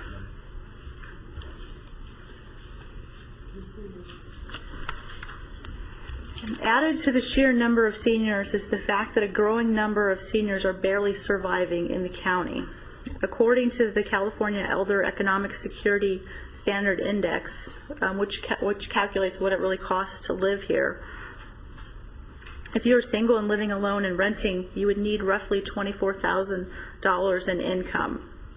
If you're only living on Social Security with an average yearly payment of about $12,000, you're well short of what's needed to live here. If you're lucky and have a retirement income, you're still short on the funds needed to survive in this county. 6 out of 10 seniors that rent and live alone are trying to live on funds below what the index is. 3 in 10 seniors who own their own home cannot make ends meet. Not being able to make ends meet shows up in multiple different ways. Choosing food over medicine, not being able to go to the doctor because they can't afford the copay, delaying needed home repairs. These are conditions in people's houses that are middle class. These are things that we see more and more. And finally, I will close with a picture of one of our clients who was on our case management program for many years, who was able to pass away at home where she wanted to. We hope to be able to continue to provide services that allow seniors the ability to age at home with dignity, but it's becoming increasingly difficult. We can maintain the status quo, but in order to provide the services that's really needed in the community, we need additional funds. Thank you. So you're saying the budget that's been allocated to you by the CEO will allow you to maintain the status quo services? Other than the loss of that one case management program, we can't fill that need without funds. But for the services that we currently have going, we can maintain the status quo. And your budget has been what has been changed, up, down, what percentage? I don't know the percentage. net county cost decrease? Yeah, net county cost. Slightly down because of the fact we lost that one program. Thank you. No, just comment. I appreciate what you're doing for the elderly. Thanks for all the hard work. Thank you, Victoria. Okay, next up, our assessor, Mr. Goodman. Can I just say while the assessor's coming up, I appreciate your comment, but, you know, you see animal reg and then you see, you know, what's happening there with the elderly. I mean, if you work in county government, you have the opportunity to really do God's work out there, you know? I mean, there are people and situations that really need help. That's good. Wow. Well, good afternoon, Madam Chair, honorable members of the board. Ms. Robinson, it's not easy to follow animals and seniors, and obviously that's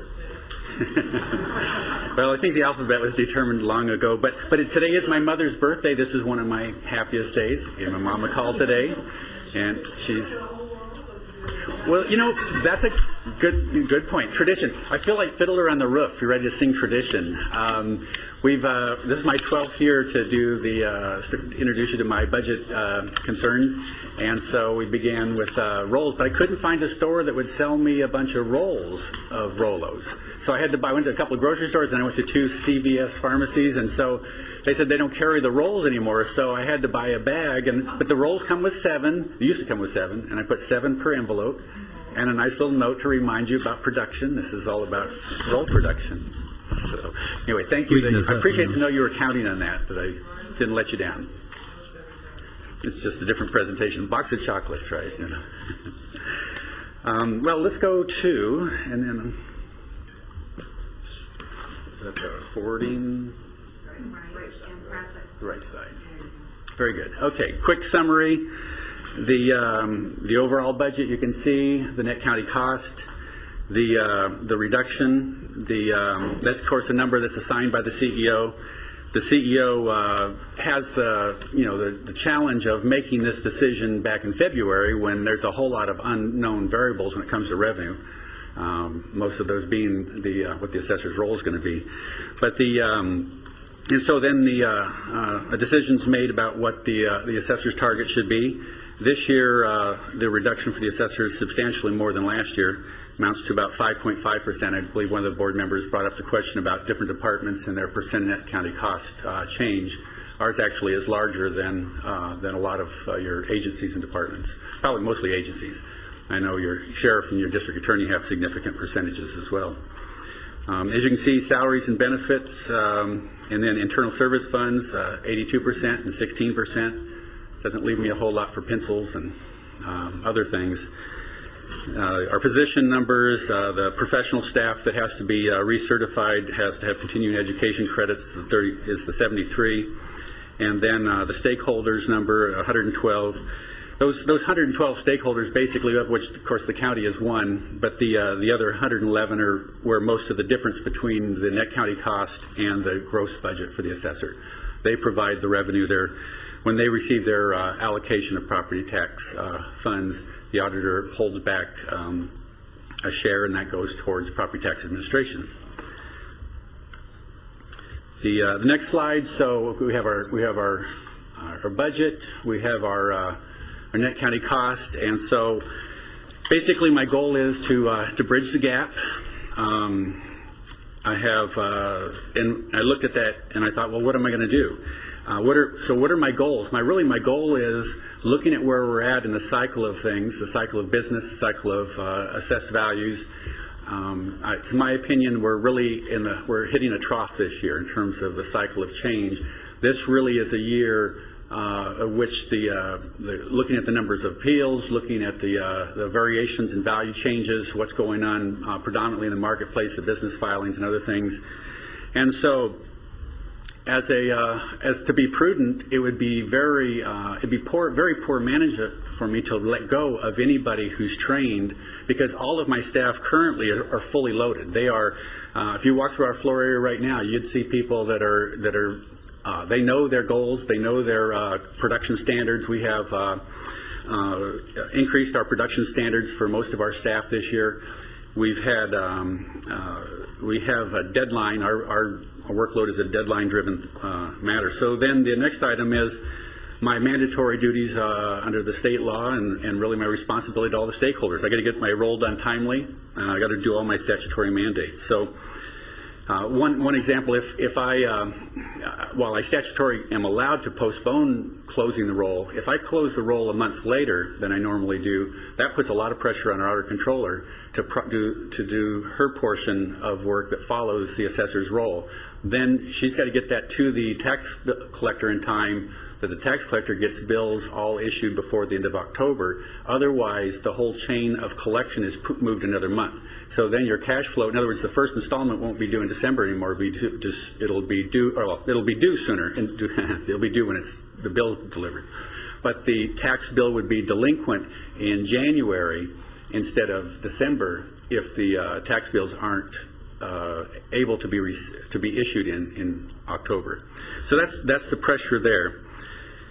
So I don't want that to happen. Okay, so I've got my 3 goals. How am I going to get there? So what's the plan, Dan? Which reminds me of a Paul Simon song, but I won't go there. About 50 ways. So, you know, I've got to bridge this gap. I've got to manage, and my best opportunity is to look at, if I'm not going to cut trained staff, I've got to look at my management staff. And I know I've got some retirements coming. I know I've got some opportunities to try to kind of do a Rubik's Cube thing here. It's basically this budget's basically kind of my going to be my miracle budget, because the miracle is I'm going to have to handle this Rubik's Cube and get everything positioned right to meet the numbers and to accomplish the goals. My daughter used to be really good at that. She'd hand me the Rubik's Cube all messed up and say, "Dad, why don't you foul it up a little more?" So I'd hand it back to her. This was when she was about 11 or 12. She'd crick, turn. And it's all lined up nicely. Hand it to me. Mess it up again, Dad. You didn't do a very good job of it. Well, anyway, hopefully I can do a little bit of Rubik's Cube work with managing and timing everything, because that's really what it's going to take. We're going to consolidate some duties. We're going to be adjusting some support positions. I'm going to reduce my information technology budget some. Hate to do that, but that's one of the. It's an ISF, but it's an ISF I can do some adjusting on. The overtime basically is gone. I say minimum, but basically we're going to do it without overtime, without extra help. We're going to use some alternatives. We've already begun using webinars for training our certified staff. And we can do that for a period of time. There's some areas where you want to have the interaction with other personnel, but we've done a number of webinars already this year since January 1st. And so, about $350 I can get 20 people to get 2 hours of credits towards their recertification. And, those things help. It's not all the areas of training that you want, but we're using things like that. We're going to reduce our field checks. We're going to postpone computer upgrades. We're going to try to I'll probably bring pencils from Target and things like that, kind of like teachers do. But we're going to have to do what we can. By the way, our auditor appraisers are required to have 18 units of accounting to be eligible for auditor appraiser position. I'm glad none of them ran for tax collector. Then, but they all have that eligibility, and they also have to be certified in their specialty as well.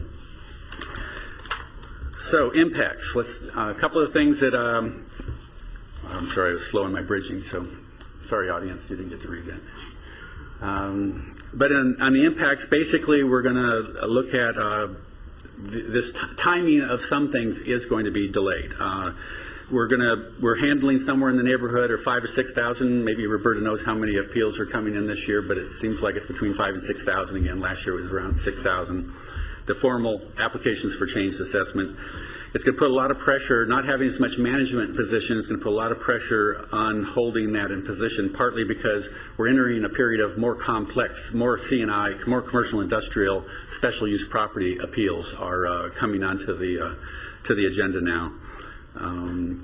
Interdepartment delay issue, that basically we interact a lot with the auditor controller's office, the tax collector's office, with LAVCO, with the CEO's office, cities, others. We're going to find ourselves more and more in a position where managers have to manage their core things, especially if I've got a manager doing 150% assignment over what they had in the past and that kind of thing. So we're going to find ourselves probably not quite as available for support in some areas. The Board of Equalization issue, I'm being surveyed this year. The Board of Equalization runs a survey of my office every 4 years. They're going to have about 10 of their auditors in my office reviewing what I do, validating my work. And the issue there is we want to, of course, have a very positive report. If they're if the results are overly critical, the drawback is, well, at the worst, we get into a place where we can no longer demand what's called SB 2557 funds, the funds from these 111 stakeholders that share in our budget. We could end up putting them in a position. I don't think that'll happen. I don't see this 1 year to be that kind of a thing. It's not. I'm not using that as a major concern, but it's part of the picture, and it's part of then what affects our production that lies ahead as we go into the next survey. That's where it become more critical. Reduced staff management ratios. There's just issues of risk and unanticipated things that can happen. And then increased exposure to lawsuits. When managers are trying to accomplish things and they have less time, we get, I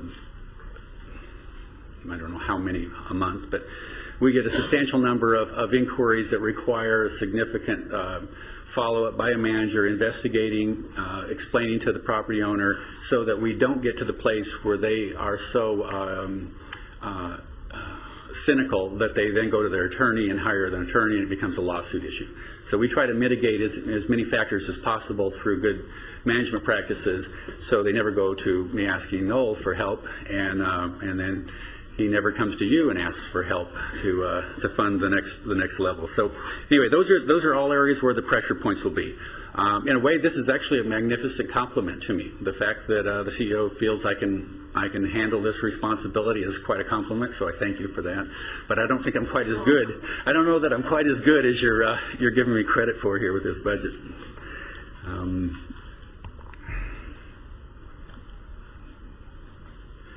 Okay, well, needless to say, I think it's kind of a big cut, 5.5%, but I realize there's a lot of issues you have to consider. Frankly, I am going to be praying. I'm going to be trusting that God gives me creativity, that gives me imagination. I'm going to look to my faith to help me be all I can be. And as one of the board members mentioned earlier, a lot of what we do and why we're called to government is because of our expectation to fulfill a calling in our lives and to help provide for others that need our help. And obviously the money that comes from property tax is the source for so much of what you all end up assigning as projects and programs. The next page is one that we use frequently for taxpayers. And this one is one that kind of gives you a quick idea, because I want to lead you into what the big picture is. Picture on the far left, the star at the about 450,000 number. The concept here is somebody got a house, it was assessed at that number. Market values, we know in 04, 5, 6 was kept on rising rapidly. The purple, or you look pink on my paper, but anyway, purple there line, that shows you the factor Prop 13 maximum value going up about 2% a year. That's where the stars are. And then in the year 2008, basically, the market value started dropping below the factored base year number as the value turned down. And as you can see that little dip in the line, there's a very unique thing happening this year, which is affecting my role I'm going to turn in at the end of June. This is the first time the CPI index from October to October was actually negative. It not only did not go up 2% or more, but it went down about 0.237%. So that factor had to be applied to all the properties. So any of you that have a property that maybe you've lived in for 20 years or 30 years, and you're going to actually get a slight reduction in your assessment this year.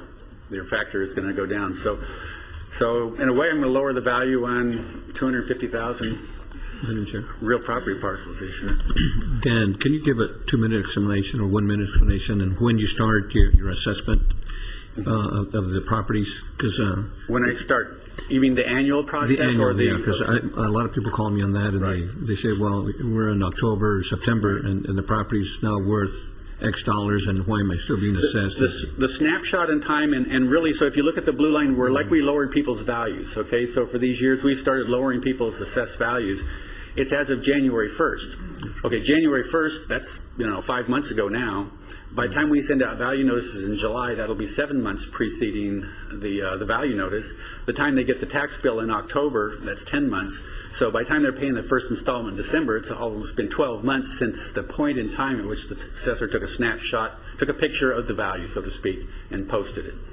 So that's the issue of time. And then you start again. And then we start again, right, every year. Yeah. So one of the, which we might go, unless there's any questions on this this slide, let's jump to the next slide, because I think this one helps give you an interesting picture of what's out there. And Mr. Dursey somewhat referred to this morning. The green columns, in effect, show you the top of the assessed value that's totally assessed, the part that taxes are going to be collected on. And you could also almost call them the Proposition 8 or decline in value maximum as well, because on the bar next to the right, the year 2009, that bar, which was last year's roll, which totaled 104 point something billion, at that time we had about $9 billion of value that had been removed from the roll through decline in value assessments. So we had, although we had posted 104.3 something billion, there was another 9 billion that people, if you go to the prior graph where they were below that Prop 13 line in their market value, that is sitting there to be recaptured as soon as the market returns. Now this year, you'll notice that the first three years of the bar, it grew rapidly. We had lowered the value in about 9,000 properties, then 34,000, then 64,000 last year. This year, although we're going to review about 100,000 properties, it's looking like now we're only going to add about $1 billion. Last year we added $5 billion to that decline in value. This year we're going to maybe add $1 billion, maybe even less than $1 billion to that 9 balance.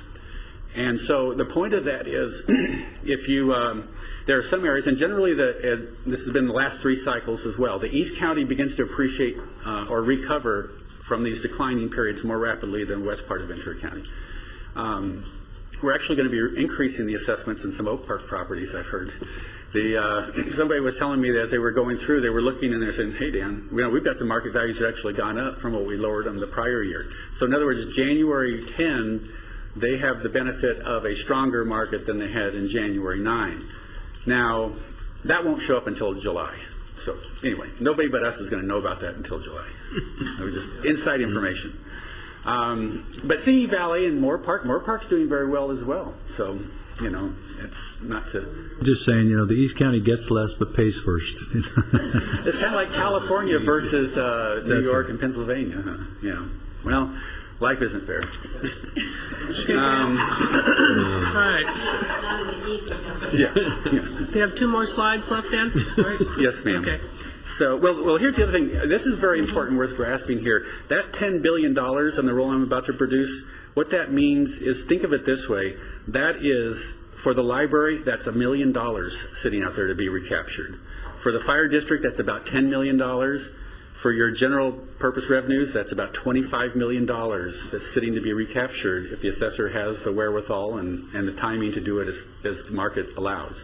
In other words, $100 million for all the stakeholders. So, and if property values go back up, those will not be limited to 2% increases. Correct. Is that correct? Correct. And in fact, that's going to show up on a couple of the Moore Park and Oak Park. It's bad to have Park as a part of your city name, I guess. But anyway, I don't know about Newbury Park. I didn't check it out. Did I go the wrong way? No, I went the right way. Okay, so the challenges, the issues, the current open appeal, that's what we have right now sitting out there to be defended every Monday is $5.5 billion. There again, that represents in translation into actual tax bills and money, that's $550 million to the library, about $5.5 million to fire, about $13.7 million to your general fund.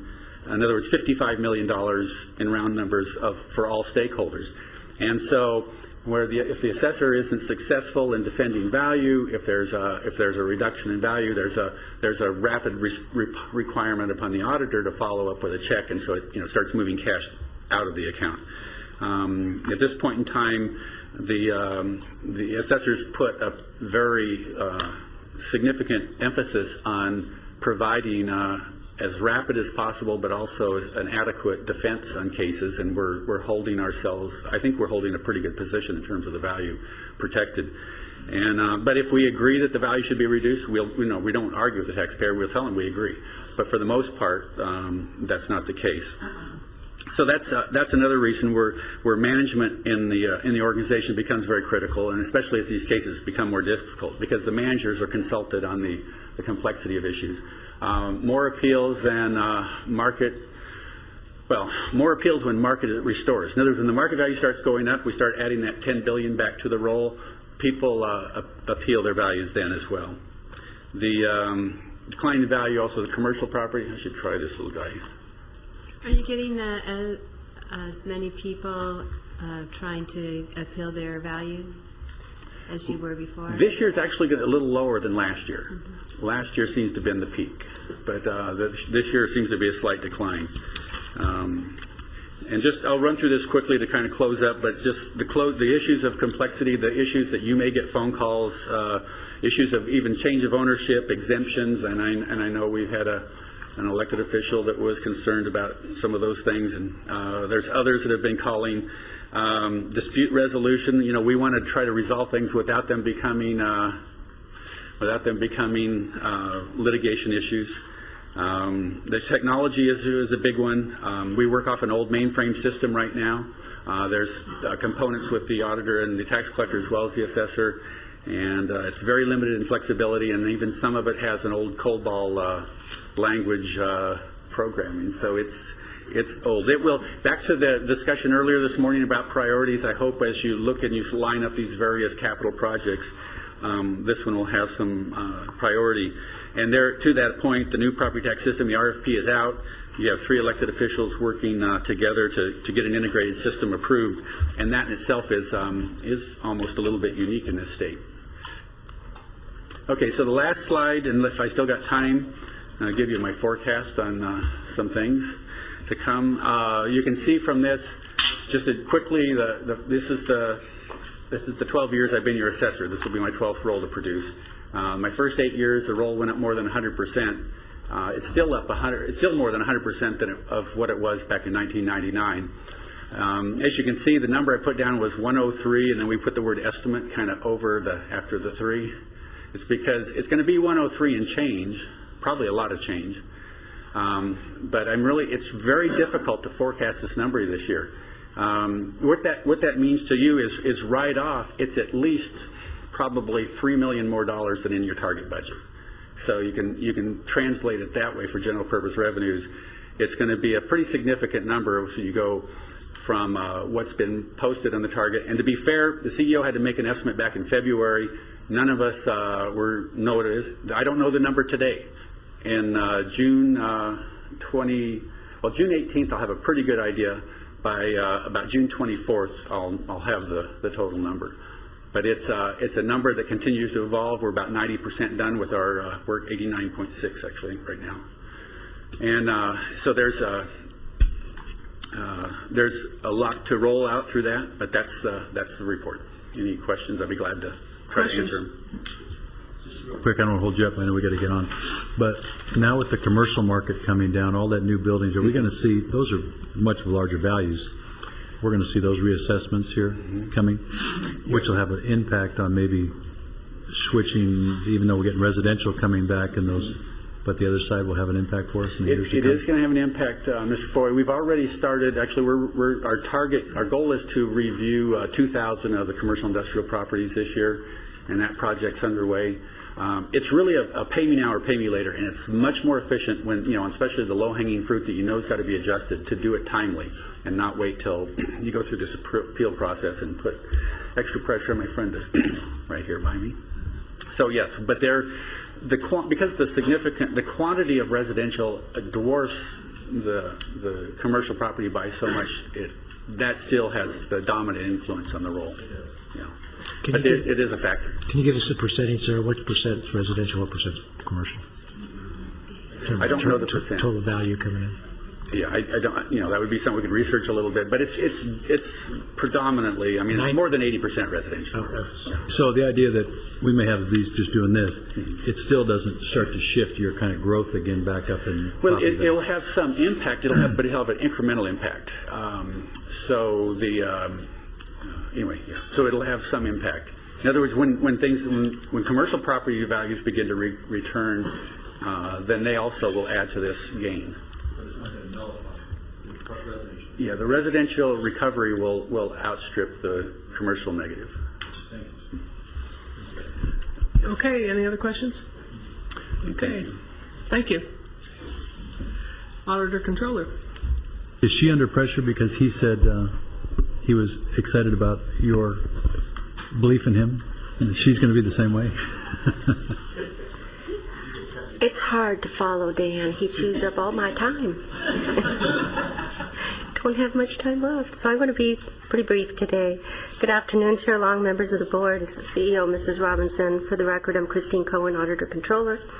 My presentation will be brief, and I'll highlight only the most significant budgetary issues my office is currently faced with.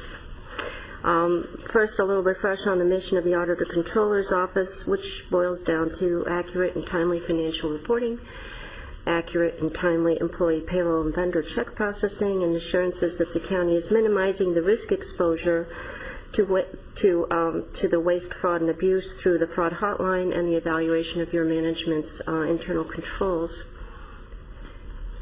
I know this slide is a little difficult to read, but the highlights here is that the Auditor Controller's budget is driven mostly by employee salaries and benefits and IT costs for 4 countywide systems: payroll, financial, budget, and property tax. You'll note that with 69 allocations today, we're still far below the 77 positions almost a decade ago and over 110 positions that we had back in 1979. With computerization, we've been able to take a lot more work on with less staff. However, you will note also that our net county cost is lower in the target budget by approximately $155,000, and this does not include the $100,000 or so that I have been shorted in the ISF charges for IT services. So I'm going to try to live within my means of what the target budget that has been given, but I'm going to have to do that with holding positions vacant when I have turnover to try to glean some additional savings throughout the year. My next slide conveys the majority of my concern, and we touched on some of this morning when you were talking about the debt service schedule. All 3 systems are in need of attention, and the prioritization is a matter of concern relative to what is in the preliminary budget. It used to be that debt service schedule you saw earlier today would have been vetted through the Financial Planning Committee before you see it come to the preliminary budget, and that has not yet taken place. All 3 systems have been on the capital improvement plan for a number of years. Some alternatives that you might want to consider when you're looking at that debt service schedule that you had in front of you this morning is to perhaps phase in some of these system upgrades into smaller pieces, and that's something I've been trying to talk about. My biggest concern right now is the timing of the VCHRP payroll system upgrade. We are about to lose the system support from Oracle if I can't get upgraded to their next version by January 1 of 2012. The debt service showed a $600,000 coming on in not next year, but the year after that. The problem is that I need 18 months, 16 to 18 months to bring that version up. So I need the appropriations in this coming budget in order for me to start paying debt service once I've spent the drawdown. I have no other alternative revenue sources. There isn't a grant around that will pay for an upgraded payroll system. With the property tax system, again, it's something you can phase in over time. As Dan has mentioned, there are 3 offices involved in upgrading the property tax system, which is more than 30 years old.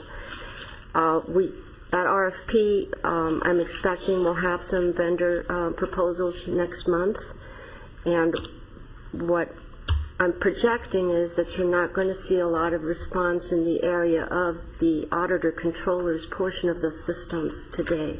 The distribution of taxes, once they have been collected, once the assessments occurred and once it's collected by the tax collector, it's not readily available out there. So I'm looking at alternatives to piggyback with some other counties, potentially. It depends on what we get in the proposals from the vendors. But I have not seen a system out there that will handle anything more than the AB8 factors for Prop 13. That means that you are not finding a system that will handle the ERAF shifts, the RDA pass-throughs, the triple flip, the VLF swap, the special assessments, and so on and so forth. So pretty much that's going to have to be either piggybacking with another county or developing in-house. And that would take on the bridging to the other two parts of the system. But you can start with any part of the three legs and just bridge to existing systems through interfaces. So that's another possibility that we're looking at, to try to get some upgrade going a little bit sooner without taking the whole system at one time. And the financial system is not on the debt service schedule you saw this morning at all. One of my considerations there is it may be of lesser priority, but we are starting to see scope creep on the whole function that we were putting this system in for back in 1997, which was the countywide integration of financial systems. And we're moving away from the centralized system. I have a lot of departments who are asking for other modules that don't belong as part of the upgrade that I have on the table. Vendor self-service is something we've wanted for many years now, and we're not seeing the funding to move forward with that. Workflow issues is another issue that we can mimic some of it through some of the ECM work that we started last year, but we're not going to get the full integration without the upgrade. We're spending a lot of my staff time supporting a GUI system, which makes it look and feel like it's web-based, but it's not. But it takes more staff support to maintain that system today. It's fully depreciated, by the way. It's 13 years old. So my budget stressors at this point, in addition to those systems, is the increase in the workload. We have the ARA funds, potential increase in costs. I'll let you know about that when I brought you the contract for the external auditor recently. We have labor negotiations with a lot of reprogramming in our payroll component, specifically for the retirement pickups, the 30-year management, so on and so forth. GASB 51 and 54 are being implemented as we speak, and you're going to have to revisit some of the fund balance policies there. I'll be working with Paul and Marty on that. Property tax legislative changes that are occurring every time the squeeze is on at the state. They seem to want to squeeze more out of us too. And the AB 1389 reconciliation process was an additional workload that we had to handle for the state controller reports for our RDAs in the county. And that's been a very difficult process to go through. We'll handle it with what we have, but it's just another layer of workload on top of what we have. We also have new initiatives throughout the county that have come through the Lean Six Sigma that affect my office in a different nature. From my perspective, if it has anything to do with financial reporting, I need to be linked into what's going on there. ECM was moving forward. Purchase orders are part of the financial system. We've worked through some of the difficulties that we originally encountered, and we're almost ready to kick that off with an ability to look at the purchase order images and not have to print them out, which is really good. Check imaging is the other thing that's on the table right now. The canceled checks coming back from Wells Fargo, we've had to sort them and microfilm them. No more. We will image them and be able to sort them and send them out to the affected departments, with working very closely with the treasurer.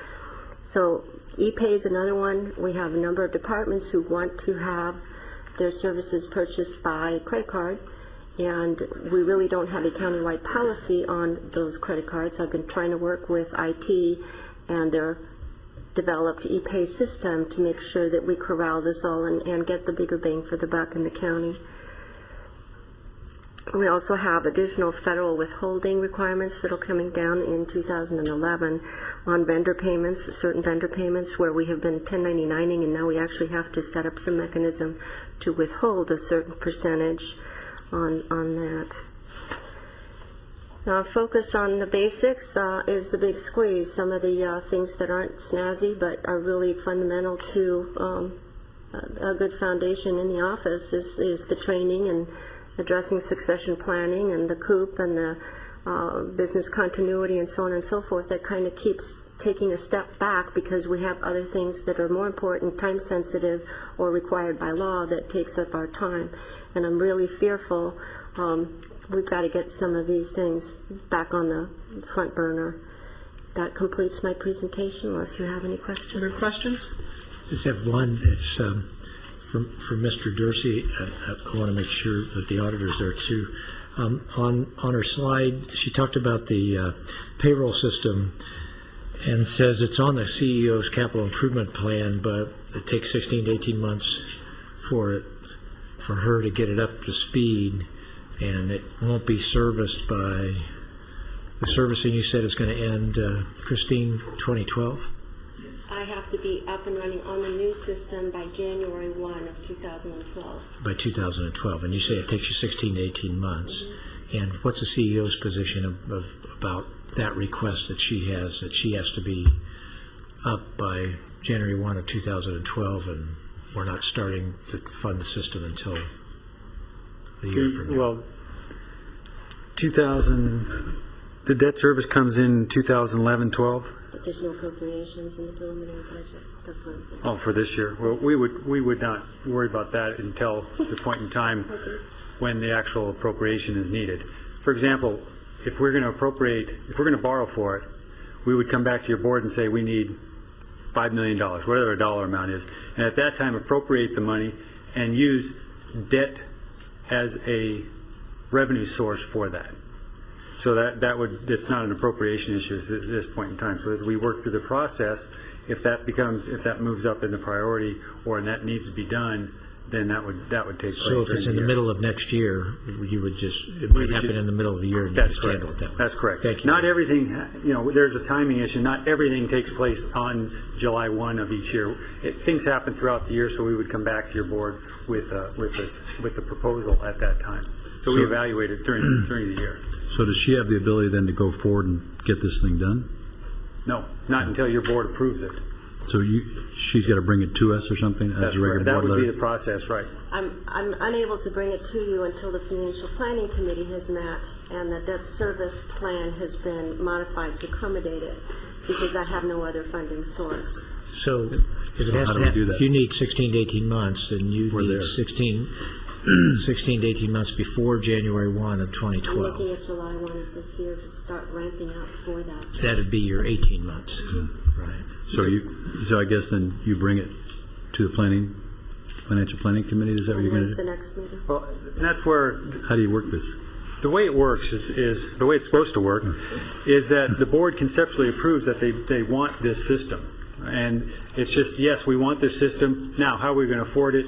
Is it going to be all general fund costs? We recognize that. Financial Planning Committee is more perfunctory in that regard of what the best way to finance that particular issue. Okay, so then she would just go to the CEO's office and say, I want to bring this board letter for this, and then we'd say yes, no, or in between, and then it'd go back to the Planning Commission and figure out how, that's pretty much. Now, if it was an issue where it was a real financing was the issue, then it would maybe go a different route. The board would conceptually approve, yeah, we think it's a good idea, but is there a financing opportunity? Do we have the ability to finance something? Those types of things. Right. So it's a little bit different. There's no, it's really a difficult call because we're trying to get the Financial Planning Committee involved evaluating the financing, but we need to make sure that the board has approved the project.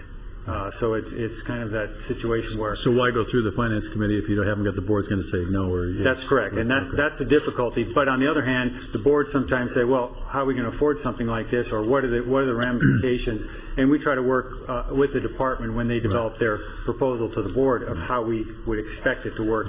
A 10-year amortization, 2-year amortization, that type of thing. So then she could come before the board. If there was a finance issue, we could say yes or no, and then go back and figure out how to finance it, and then come back or something like that. Yes, because fundamentally the Finance committee is really there for the financing leg of this, not the policy issue. Policy issue, Paul, okay. Madam Chair, is this a mandated change that we have to have by that date? The driving mechanism here is the fact that Oracle will not support the current version we're on beyond January 1st, 2012. We'd lose the tax updates and the other system updates that are now regularly received by the county, and IT and my office implement them and So test basically, them. it's a mandated. Pretty much, if you want your payroll checks to be accurate, yeah.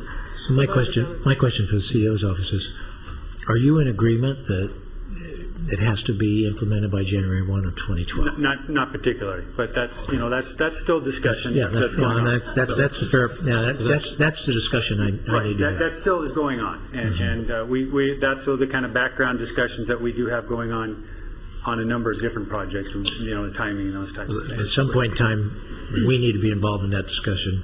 Hear your side of it. Hear her side of it. Yeah. Okay. That was the question I was asking too. I just wanted to point out it's fascinating as we've talked about these various computer systems, and when we bring them up, we have a lot of hope that they're going to resolve a lot of issues and take care of a lot of things. And you got to replace them in 3 years. Right. So if you look at this, if you look back at your debt service thing, you'll see this payroll system. We're just going to finish paying it off in 2011-12, right? And we're now talking about, gee, we need to amend it. So it seems to me that these things are always ongoing. And it's one of the reasons why we need to kind of keep some flexibility in terms of our debt. But well, I guess my question would be if has this gone through the IT committee? I mean, is there some discussion there for them to say that this probably should rise to the top, and at what point, if on this list you've presented us, would this be your top priority? I mean, we already have an RFP going out for the 30-year-old property tax system, so the next priority would be this upgrade? This upgrade is actually a higher priority than the RFP. Well, sure, I because appreciate of the time sensitivity on it, right. And that's why it has already gone through the IT committee. But the CEO's office doesn't necessarily agree that January 1, 2012 is a drop dead date. This is the first I've heard that, sir. That we don't necessarily agree on. We do agree that it is their priority. I mean, that is a bigger priority. That's a higher priority that'll be first out of the chute relative to because the property tax system is going to take quite some time to implement. Right. So we know that as far as the debt service and when those roll out, we expect that to be the number one. But you don't necessarily agree yet that January 1, 2012 is a drop dead date. Not necessarily a drop dead date. No, we haven't seen a drop dead date that's been kept on an IT project yet. But generally, we can work with the vendors on those items when we're implementing. I think a good example is Excella. Excella could come right now and demand that we update our current licenses, but we're working with them. We're trying to go through that process. Same thing with Oracle. We wouldn't expect them to just cut the funding, and we're working with IT and the auditor's office to make sure this is a priority.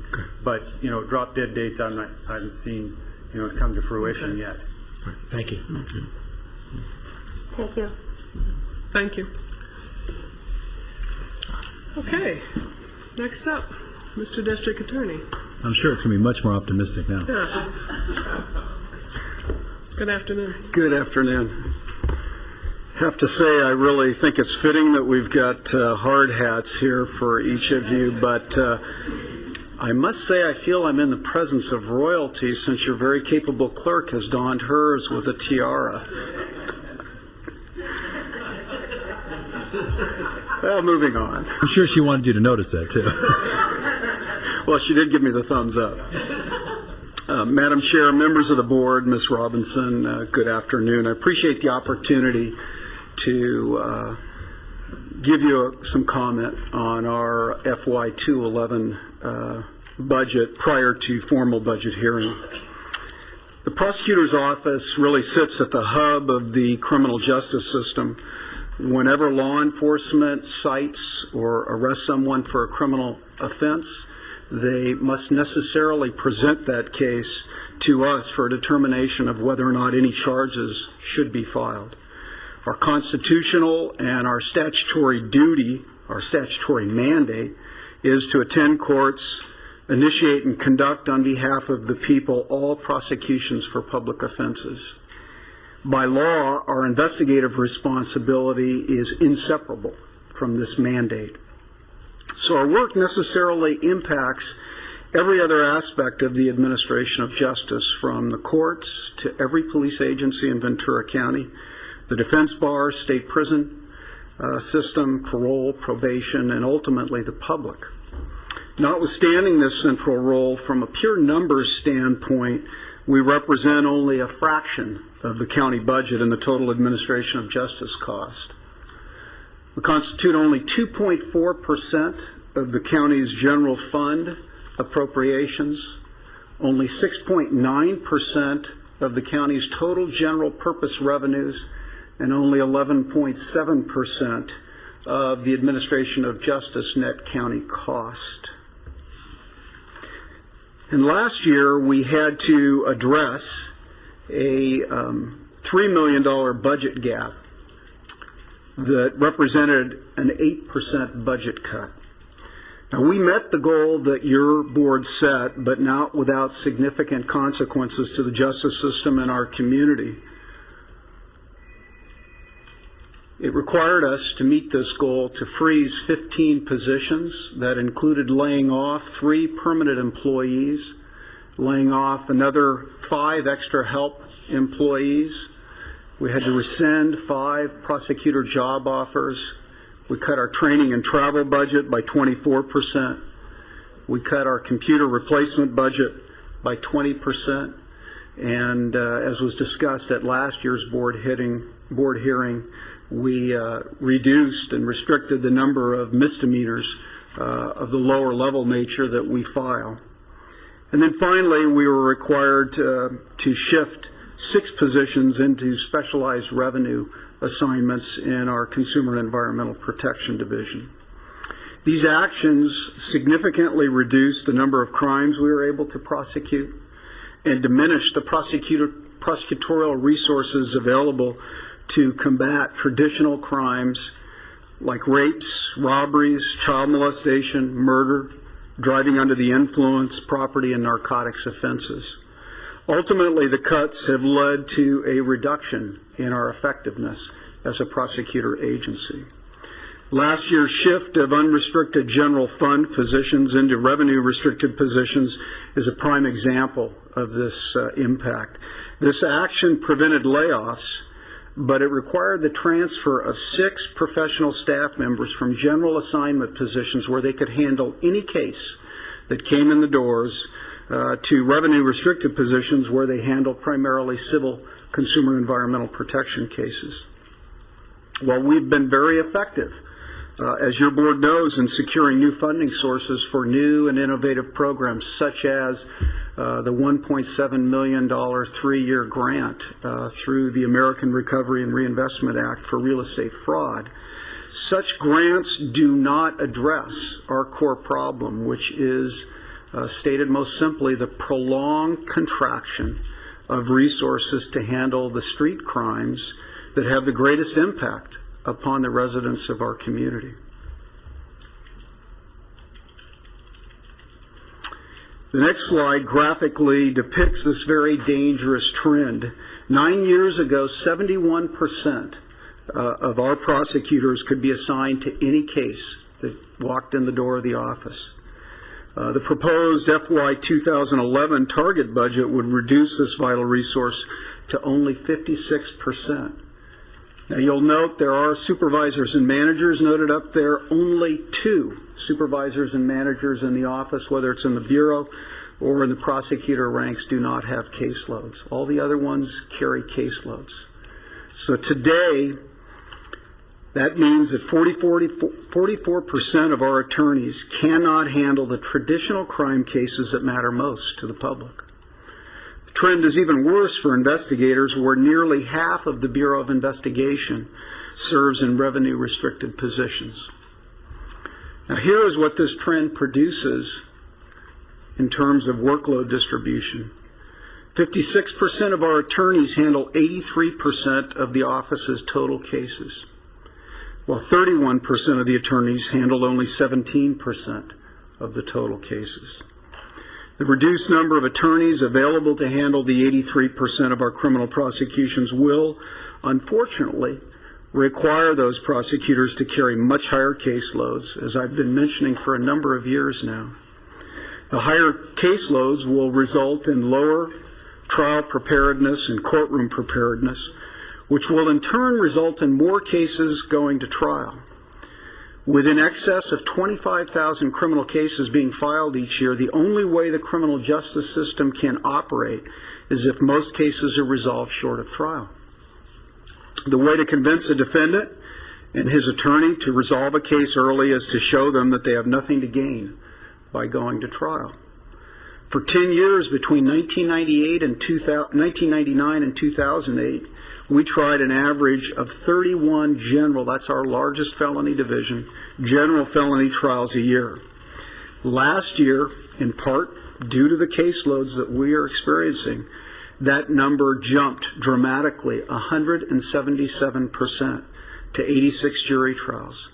The conviction rate that we experience at jury trials historically has averaged 84% over the last decade. Last year it dropped to 74%. Now 10% doesn't sound like a lot, but to the victims in those cases, the fact that we could not obtain a conviction at trial meant everything, and it reduced the safety of our community. Our aggressive pursuit of alternative funding sources has served your board well by taking the pressure off the general fund. But for these efforts, the general fund would still be responsible for the cost of prosecuting crimes like auto insurance fraud, workers' compensation fraud, auto theft, and real estate fraud. For these cases still will be presented to our office, even if we don't have dedicated alternative funding sources. Next year, we face another $1.3 million budget shortfall. Now, this figure bears some explanation because I know your CEO, Ms. Robinson, previously mentioned that her figures and our figures differ somewhat, and I just want to explain that. The CEO's staff projects that our shortfall is only $800,000. But that lesser number is based upon the county snapshot that was taken earlier this year that included 21 vacancies in the district attorney's office rather than the 15 vacancies that were part of our mitigation plan. And when those 6 additional positions are factored in, it equates to the $1.3 million. And those positions are vitally important to us. I'm sorry, what do you mean when you say the 15 additional positions that are part of the mitigation plan? We currently have, as a part of our mitigation plan for the 2009-2010 fiscal year, to spread that $3 million budget gap, we had to leave 15 positions open. We simply could not afford to fill them, and because we didn't have the salary, the general fund funding with which to finance those positions. The snapshot that was taken in early 2010 not only included those 15 positions, but it included 6 more positions which we can ill afford, and they were in the process of being recruited for. We can ill afford to not fill those positions. So what I'm saying is those 6 positions translate into about $500,000 in additional cost, which is the difference between the $800,000 and the $1.3 million. But this gap is really part of a much broader, much more significant and long-term problem that confronts the district attorney's office and really directly threatens our ability to protect this community. As this slide shows, our mandated costs that are completely outside of any control by us, that are a function of what your board approves at contract negotiation time and a function of what the MOUs require, are rising faster than your board's allocation of general funds to offset those costs. For example, our salaries over the last 4 years have risen by 12%. Our retirement costs, now this no doubt is due in part to the downturn in the stock market, but our retirement costs are up 22%. Our ISF costs, which we have virtually no control over, are up 17%. Yet over that same period of time, our general fund appropriations are only up 7%. So we have this gap that is really continuing to kill our core ability to get the job done in protecting this community. For next year, for example, the marked imbalance will produce a net unfunded mandate in the district attorney's office of $2.5 million. Now, again, these are not areas that we have, these costs are not areas that we have control over. While we have repeatedly tried to bridge the general fund gap with outside sources, it would be impossible for us to do so next fiscal year. We recognize that the decline in Prop 172 revenue has also not helped to ease this shortfall. But the impact of this disparity on our department, particularly a department that is 87% salaries and benefits, is profound. If it continues, I'm here to tell you, it's going to irrevocably damage our ability to fulfill our mandated responsibilities under the Constitution and the statutory scheme in California law. Just to give you the impact for next fiscal year, this situation leaves us with no good options. If we are forced to deal with this $1.3 million shortfall, we will be forced to lay off an additional 7 permanent employees. We will be required to eliminate 3 more extra help positions, and we will have to freeze another 5 permanent positions. All of this translates into cutting the core services that the public has come to rely upon us for. We will have to shut down our safe harbor program. As you know, we operate these facilities in both the city of Ventura and the city of Simi Valley. They provide multidisciplinary interviews of child and adult victims of sexual assault. In fact, the child victim that, in the case that was discussed last week at your board hearing, was interviewed in one of these facilities. We will be left in the Bureau of Investigation with only 15 investigators, office-wide, that can handle traditional crime cases. That includes, by the way, the deputy chiefs, both deputy chiefs and the chief investigators, who have caseloads as well as the other investigators. These crimes, these traditional crimes, represent the overwhelming majority of our workload. And again, they include the murders, the rapes, the robberies, the burglaries, vehicular manslaughters, driving under the influence, domestic violence, child molestation. This leaves us with no good choice in the Bureau but to eliminate our gang investigations unit, where the average investigator possesses more than 20 years of law enforcement experience. These investigators are qualified experts on gangs. They routinely testify in the courts of this county as experts. They relocate witnesses that are at risk, that have been threatened and intimidated. They write and execute search warrants. They go out into dangerous communities and arrest gang members. They provide vital trial support to the prosecutors that handle these most challenging cases. We have to eliminate that unit. I simply do not have the resources to continue to operate it. We will also be forced to make further reductions in our Family Protections Investigations Unit that is charged with the responsibility of investigating and providing trial support on prosecutions involving child abuse, child sexual abuse, sexual assault, sexually violent predators, elder abuse, and domestic violence. Historically, this unit was staffed with 7 to 9 investigators who were assigned cases vertically, meaning they worked the case from the beginning to the end, which is, as we all know, is better for the child victim, better for the rape victim, and produces more success for us in court because we establish rapport and relationship during that prosecution.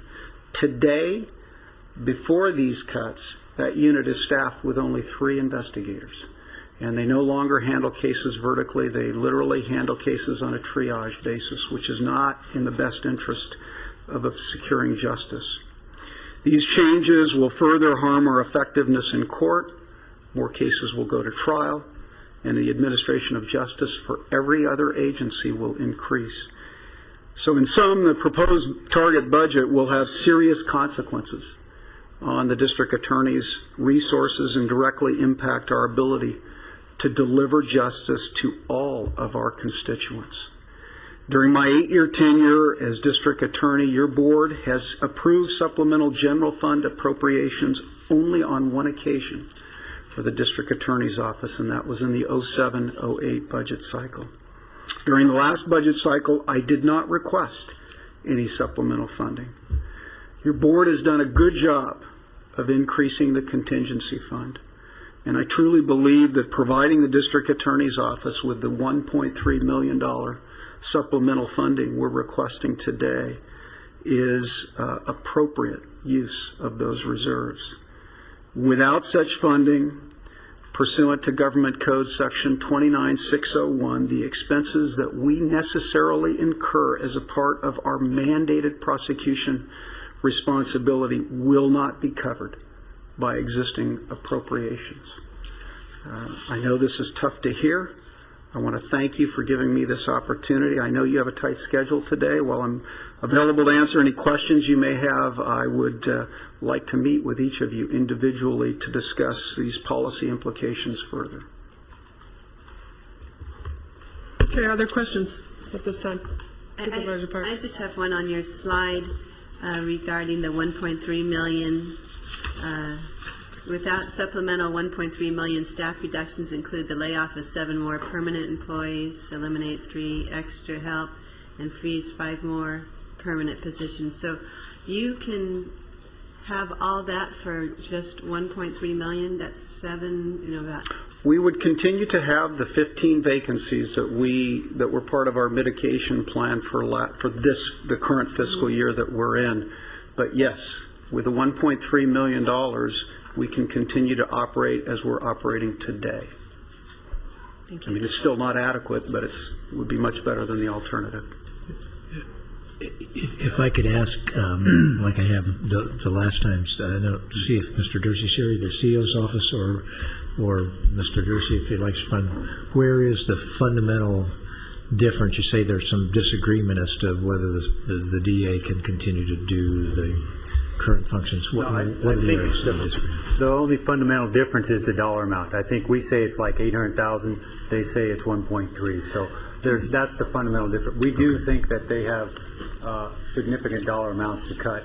We increased their net cost this year in the $500,000-$600,000 range. Sorry, you increased their net cost by about $500,000, a little over $500,000, I believe. 2.4%.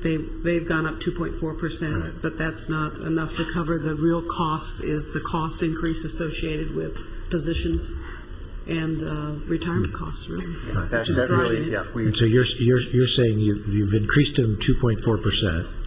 And you say you acknowledge that you think it's about 800,000 more for them to be able to continue to do what they're doing now. That's correct. Great. Thank you very much. And you say it's 1.3. Yes. And can I ask a question? Mr. DA, with the 800,000 that the CEO is giving you or proposing to give you, how many? To my knowledge, they haven't proposed to give it to us. Well, let's back up a little bit. How many positions can you retain of the? As I stand here today, Supervisor, I can't give you an exact number. Obviously, $800,000 would be welcome relief. We'd want to sit down with the CEO and really talk about that and what we could do, but it would be certainly welcome relief. Okay. Greg, can I ask you a question real quick? Going back, understanding that public safety for all of us is a big issue, and there's no question about it. And walking out of here and being safe, and Sheriff Rusty and you prosecuting is very important to us. When you talk about some of the things you weren't able to do last year because of some of the minor misdemeanors, have you seen anything happen because of that? What are we talking about there? And in order to do whatever, you may have to even increase what I can't prosecute. Give me some idea if you can. Well, as we discussed at last year's budget hearing, we stopped filing certain low-level misdemeanor offenses, primarily traffic offenses that historically we had charged and prosecuted. The vast majority of those cases plead guilty at the first court appearance, so it really hasn't impacted in terms of reducing caseloads for our prosecutors. But what that does in terms of the larger community is send a message that there are lower consequences for crime. and reduced consequences for crime. And I think criminologists will tell you that generally that encourages more crime. If you don't have a consequence, it encourages just psychologically the commission of more crime. We've been fortunate so far that our crime rates have not gone up precipitously. We are seeing much more property crimes, much more larceny, identity theft, things of that nature are certainly on the rise. As the wave of early parolees are released, and we're estimating statewide about 40,000 inmates are going to be released early on their sentences. As these people come back into our community, every community in the state is going to experience increased crime. The other thing that the state has done is they've eliminated any parole terms on a lot of parolees, probably the vast majority of parolees, so they cannot be violated and sent back to prison. They're not really subject to supervision. When we've got reduced resources and we've got these additional challenges in the community, it only exacerbates our situation worse. But the greatest challenge above all else that we're facing, as we have reduced resources in our Bureau of Investigation, our investigators make or break us in trial. Something comes up in court, we literally send an investigator out in the dark of night to find new evidence or to get new information or to interview a witness. Without that investigative resource, we're not going to be as effective at proving our cases. Then secondarily, our attorneys are carrying such horrific caseloads that they're not able to work up and prepare their cases to present them effectively in court. And it weakens our success rate. So that 10% reduction you saw in, even though we had this huge increase, 177%, I think you said, that 10% reduction in winning those cases is what you believe is because of resources, a major portion of it? I think it's a major portion of it. And so you look at that and you say, we spent all this resources and we lost a case versus a little bit more resources would have won a case, get somebody off, maybe have to re-arrest or do something, or sheriff's re-arrest and you're re-prosecuting somebody down the line. Yeah, I guess that becomes my issue. There's that certain point where you've done what you could to cut, and then we've got to be careful that we don't go too far, because all of a sudden then there is not enough resources to go after this group. And the sheriff, we put more pressure on the sheriff, re-arrest because we're not prosecuting, and we got to look at say, hey, we can't prosecute that. And then at the end of the day, somebody out there gets hurt, something happens, and we have a responsibility to do something with that. So I appreciate what you did do in making that work, and I appreciate, like Supervisor Parks, how you can find that many people in such a small amount of money to make it work. But it's a tough deal, so thank you. Thank you. Thank you. Other questions?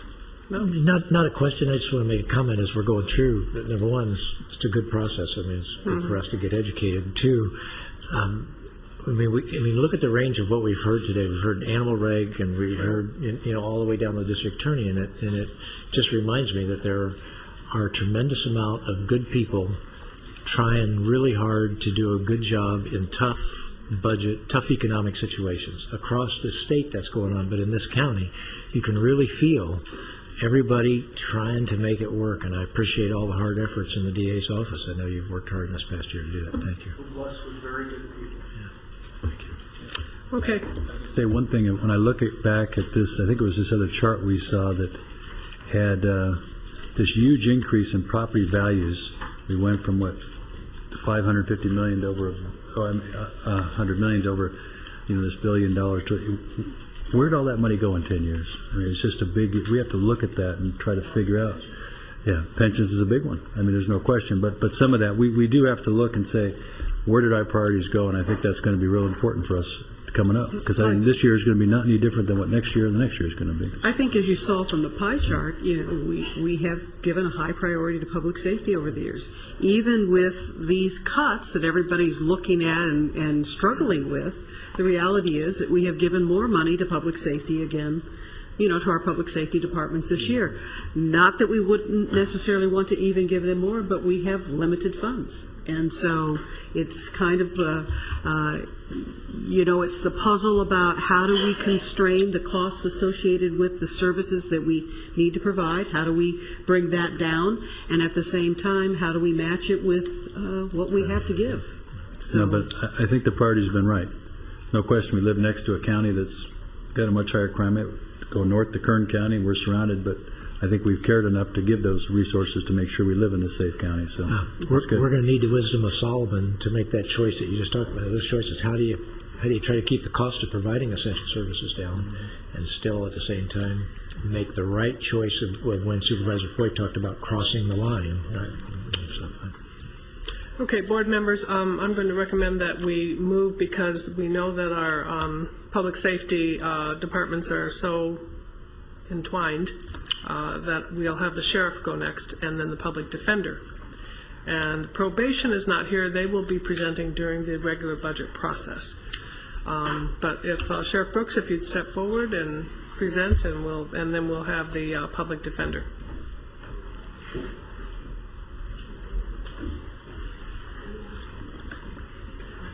You might as well hear all the bad news at once. Thank you, Madam Chair, members of the board. Ms. Robinson, I was going to ask if I could borrow one of the hard hats. I think we may need it down here as well. I appreciate the chance to make a brief presentation and understand that we're going to have the chance to make one a little bit later, but it gives you a chance to look at options and consider the operational impacts of some of the things that we're looking at budgetarily. This is my last budget presentation and probably my most painful budget presentation, and this is certainly part of the job I won't miss because it seldom is good news, or at least hasn't been in a number of years. And I'm also cognizant that I'm submitting a budget that another sheriff will end up inheriting and have to live with, and so I'm trying to be a good steward and prepare the department as best as I can for a transition and the financial impacts of that transition. And also keeping in mind that we talk about options to meet our budget targets.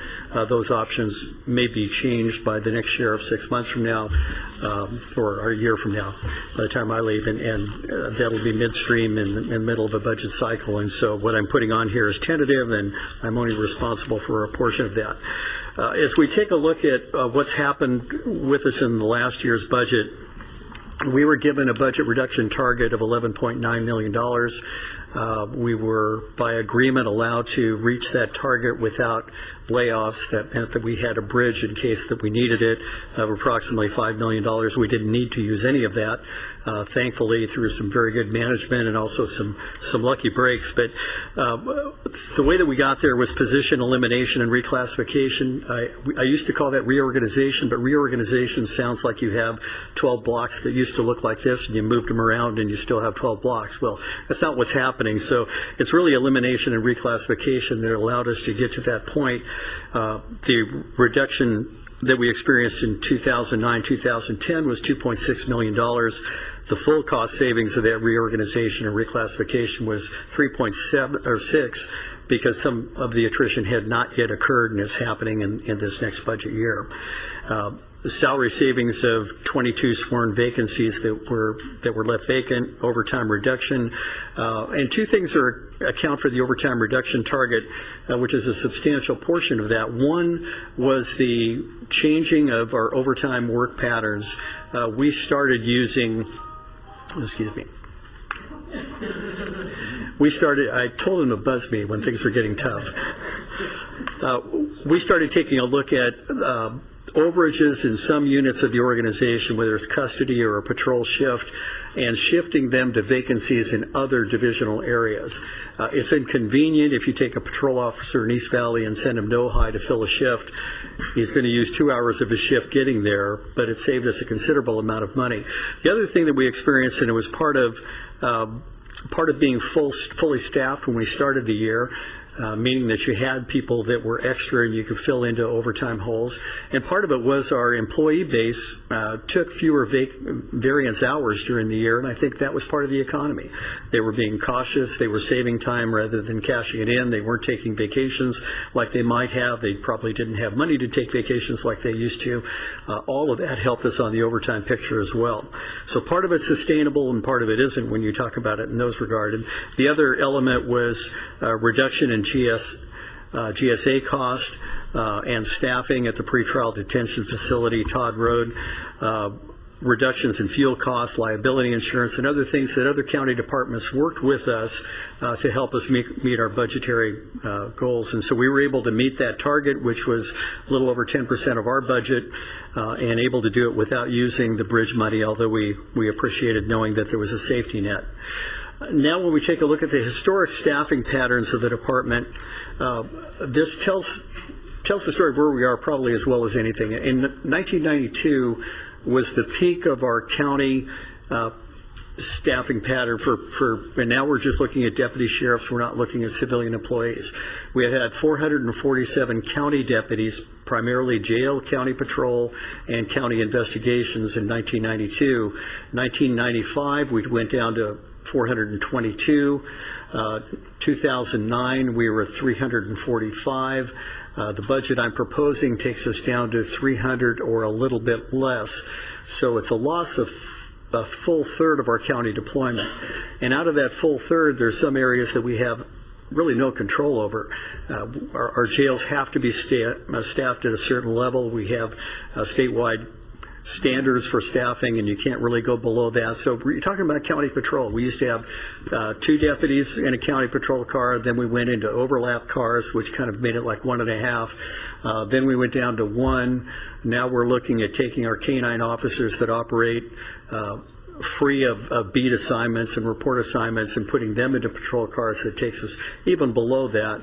And ultimately, we're looking at possibly not filling certain beats during some hours and even eliminating beats during the course of this year as the time goes along.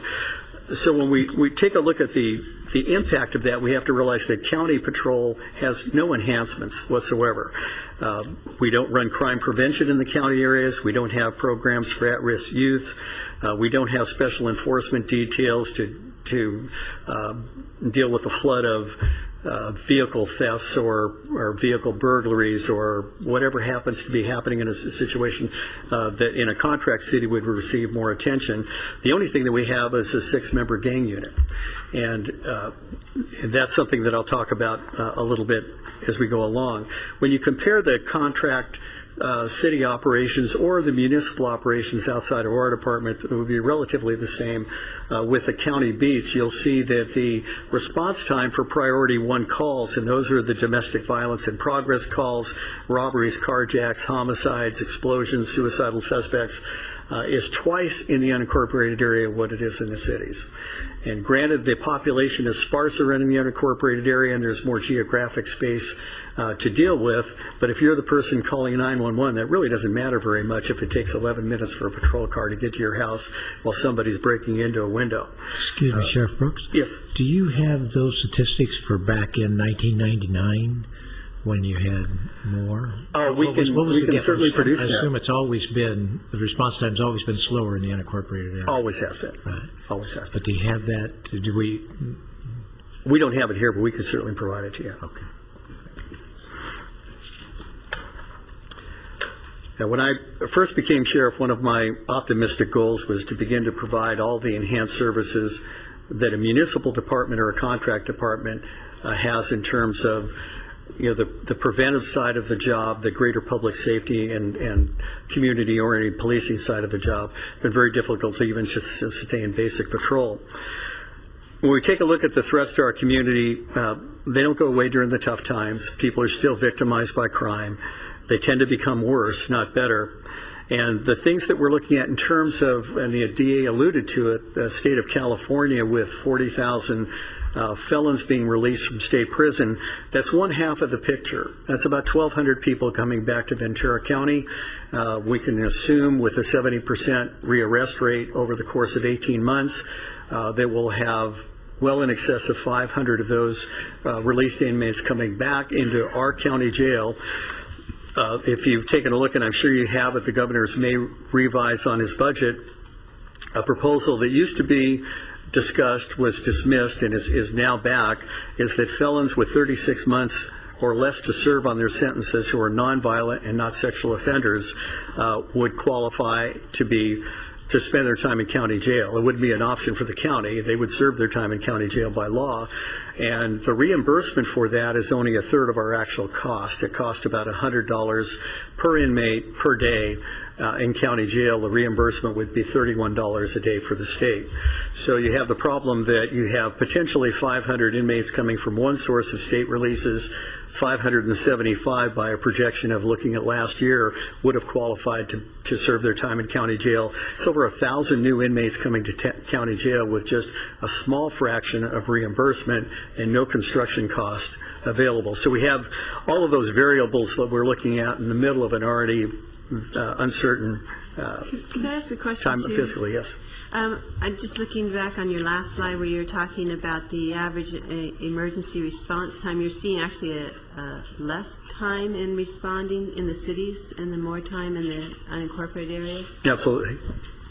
The cars, the beat cars are more numerous in the cities and the beats are smaller.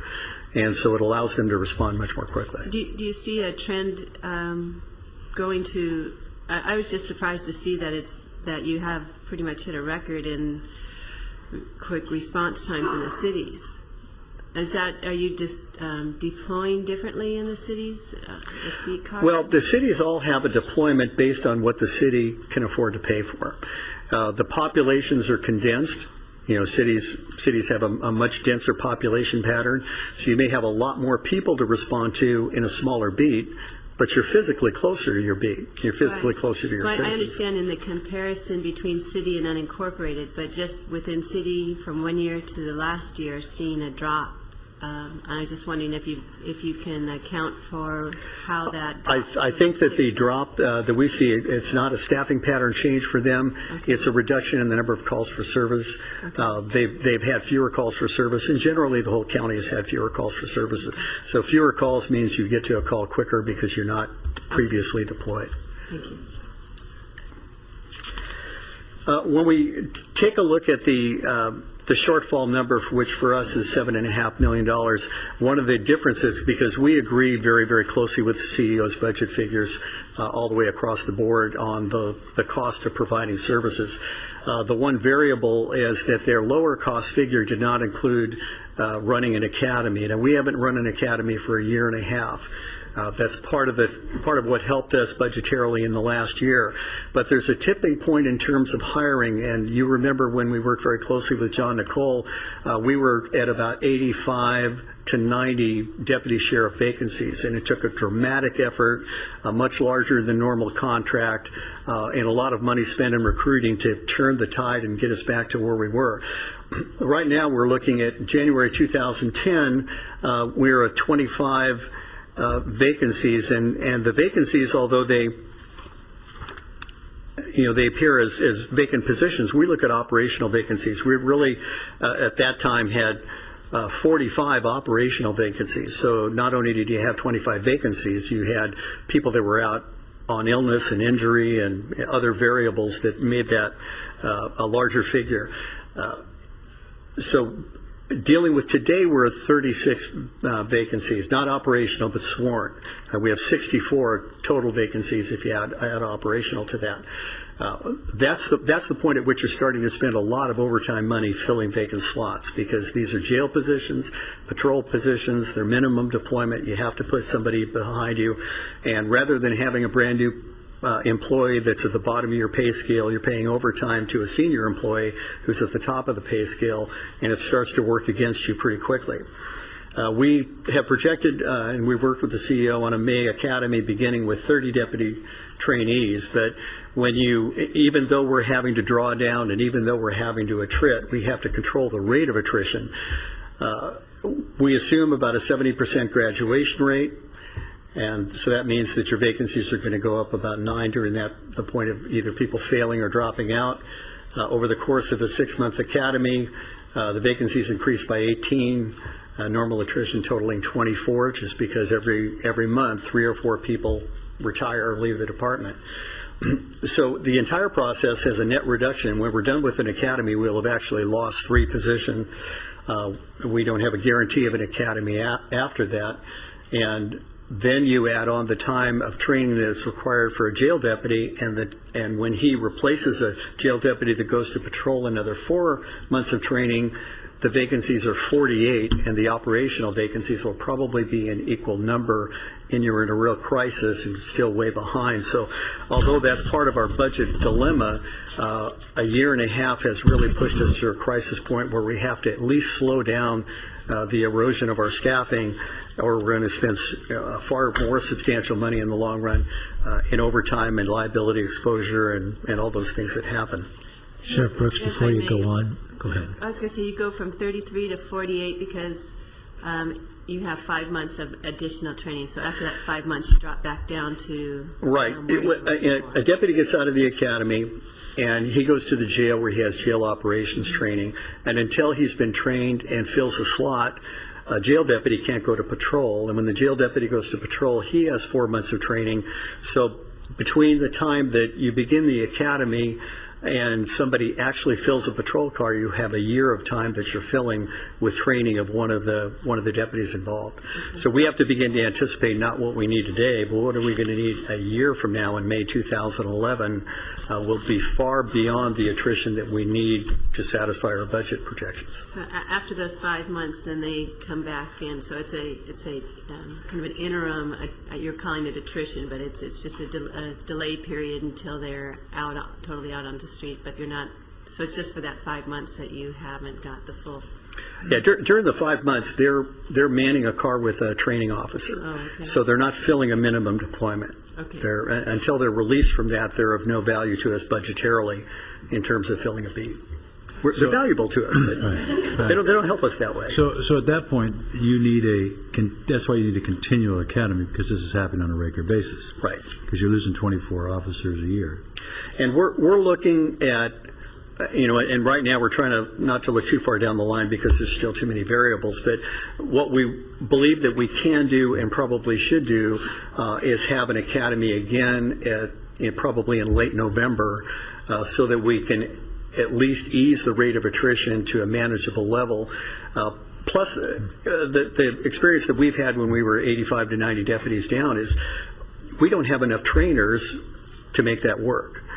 We can't train, vast numbers of people in patrol all at the same time or in the jail all at the same time. The training process can only allow for a certain flow. And if we exceed that, then we're really doing it to our own detriment. Okay. So it was both for the CEO and the sheriff. So you're in agreement about the May Academy? Yes, you're in agreement about the May Academy.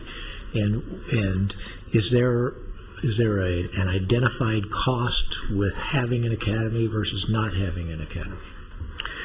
The cost is a snapshot in time. It adds about $3 million to our budget problem. But immediately, you have the clock ticking on the amount of overtime it's going to run you if you don't have an academy, and that is an escalating figure. Mm-hmm. And there's a crossing point at which you're balancing it. So immediately it's more expensive for us to have that because we're not getting anybody back into the work stream. Right. When we do, then it begins to seriously erode our overtime costs. And what was your rate of academies before? Was it 2 a year, 1 a year? We've had up to 5 a year.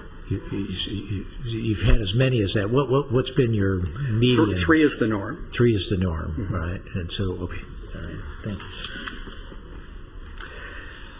And as we take a look at the next slide, we take a look at the budget situation for next year. We've had cost increases in retirement contributions. We had a 1% pay increase to VCDSA. Our workman's comp costs have gone up, and state unemployment insurance has gone up. We have talked about, and this is very, very preliminary.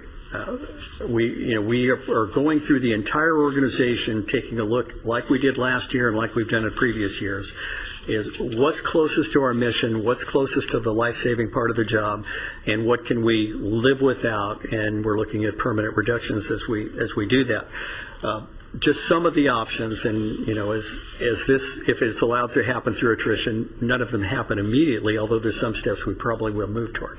The East County Jail is not a mandate. It's a convenience. It helps keep police officers on the street in the East Valley area, not only for the cities of Moore Park, Simi, and Thousand Oaks, but for the unincorporated area and the highway patrol. It's not mandated. It's been closed before. It wasn't the end of the world, but there's a cost that's associated with that. Reduction in our narcotics investigators. Much of our narcotics investigation unit is funded by grants at this point. We've relied very, very heavily on that. We could lower the number of officers that are working in that assignment, but it has been a tremendously productive assignment with some major seizures. You've read about the King of Heroin case, and there have been a lot of cases that have kept drugs off the streets of Ventura County that would otherwise be in the hands of kids. It's prevented overdoses and all the violent crime that goes with drug use. They've done a terrific job. The canine officers will be going back into beat cars, and that will take 6 more patrol officers off the street, basically, and allow us to reduce positions. Programs like the bilingual program, which has really been effective for our deputies and really helps us relate to the public. We suspended that this year for new deputy sheriffs because we couldn't afford to maintain it. We would have to continue to suspend that in the future. Training for special units and non-mandated training, travel, all of those things have been greatly reduced. And a partial closure of the Todd Road Jail, which looks like it would almost have to be part of the equation at some point. The dilemma for us is we're talking about closing part of a jail that's approximately 200 beds at the same time that we may be picking up 1,100 new inmates over the course of 18. It won't all hit us this year. It'll be into next year when we experience part of that. How do you do that? Well, you don't do that. What happens is the federal courts eventually step in and say, as you compress inmates and begin to overcrowd your day rooms and people sleeping in hallways, they'll come in and start to run your jails for you and tell you how to run them. And how many people you have to release. So the cost of that when you have an overcrowded jail system is like LA County, you do X percentage of your jail by mandate of the court, your jail sentence, and then they're out on the street, and some are going to be homeless, and some are going to need mental health services, and it's the last thing you ever want to get to. But the size of this budget reduction puts us on the verge of that. Yes. So if it's a partial closure of Todd Road, what happens with the early release program that you're going to get more inmates coming out? Where are you going to put them? And the early release program, well, it just forces you to let more of them go. What happens is you'll have a felon coming out of state prison, or is a new charge, and it's a felony with less than 3 years on the sentence. They'll go into a county jail, and then the county jail system will have to, by probably agreement with the courts, based on what charges they were given, start pushing the lowest level inmates back out. And LA's been doing that for many years. I think there are 39 counties that have consent decrees already doing the very same thing. So there's by formula, you start releasing people that otherwise would have served time in county jail, minor drug offenders and drunk drivers and people that are deemed to be less of a threat. And the chances of those coming back into the system? Oh, sure, absolutely. Pretty high, right? Absolutely. Most people in the county jail, our average has been arrested 7 to 8 times before they ever go to county jail. So the chances they're going to stop getting rearrested is pretty low. They will for the most part, and it creates a vicious cycle of people going through, and it's a worst case scenario, but many counties in the state of California have already crossed that bridge. We've been fortunate to hold that off for as long as we have. So, go ahead. You said 7 to 8 times before they go to county jail? Yes. Oh, okay. Yes. Wow. So when you look at people that go to prison, they've had to be arrested at the county jail level usually numerous times before they ever go to state prison. So you're dealing with somebody that has a pattern of activity that will be ongoing over time, and you don't, you have to be very optimistic to expect that for most people that's going to change. Thankfully for some it has. I think that's why you talk about the recidivism rate that's so high. Now, you're saying that we could do what LA does, which is releasing these people, but the problem is when you release them, you start to look like them. Right. And once again, we don't have the authority to release them on our own. The overcrowding would have to drive the courts to do that. And one of the dangers with the court appointing a master for your jail, because we've had that experience, we've seen other counties have that experience for different kinds of reasons, is then the master runs the jail. And that can cost you a lot more money than the way you're currently operating, because he may have completely different ideas about how a jail ought to be run and what you ought to spend on various kinds of care, kind of like we're seeing with the state prison system and health care. They're not getting to decide what to spend.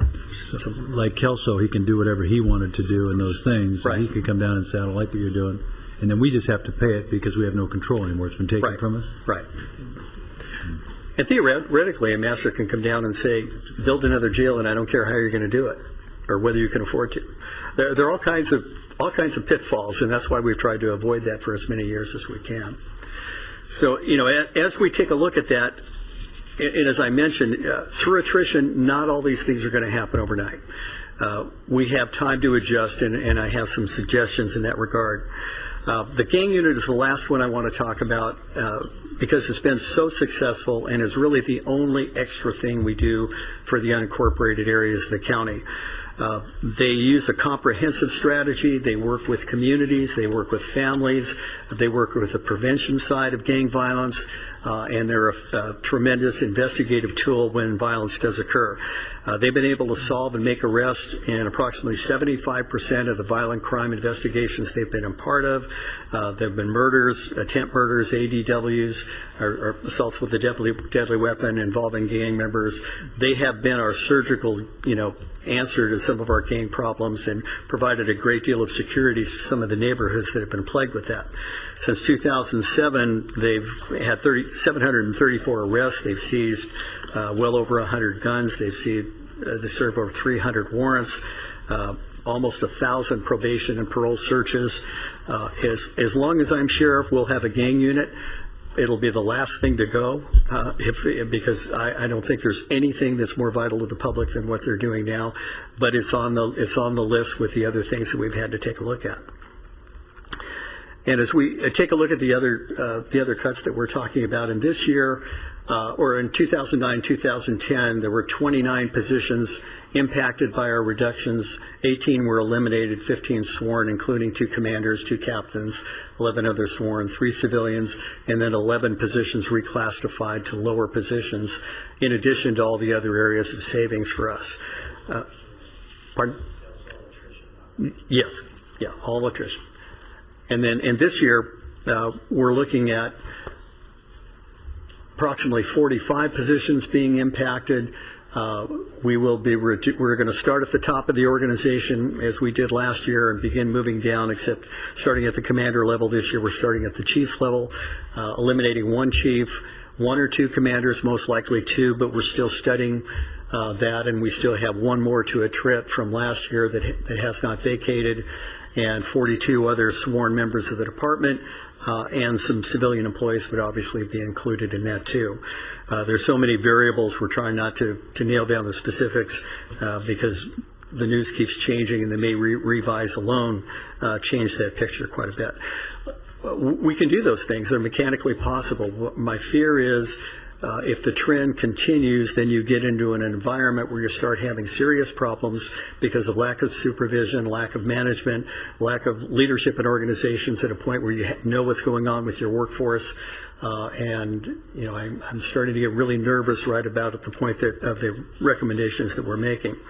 And it can be a slippery slope. You can't solve all of your problems by reducing at that level, but I think we have to send a message to our workforce that everybody's paying the price at every level of the organization is being reduced. And the number one consideration are the deputies who are on the street, the deputies who are in the jail that are doing the hands-on work that the public cares so much about. We'll save their jobs if we can save anybody's jobs. So we're at a point now where we're struggling. Excuse me, sure. Yeah. Could you just go back one? Is this the 7.5 million? Yes. All right. So you're saying if you have the 7.5 million, right? If you don't have the 7.5 million more, this is where you would go, along with the stuff you had identified before. Right. But over time, not necessarily me. Yeah, we took what we thought was the realistic case, which is the need for an academy, and we added that into our reduction target. So right now we're struggling with the county portion of our budget just to maintain the core functions that the people, historically have counted on. The department's already heavily leveraged with grant funding our SAFE grant, our CalMet grant, Crime Lab grants, Homeland Security grants. The danger with that leverage is not all those grants come to pass. You're not always have one to replace the one that's going out. The Crime Lab and narcotics are the most dependent on those and the ones that we're most concerned about. And without those grants, it would obviously cost a lot more money to run the department the way that we do. Any additional cuts to the county part of the budget obviously come directly from detention, enforcement of law, investigation, those things that we're mandated to provide.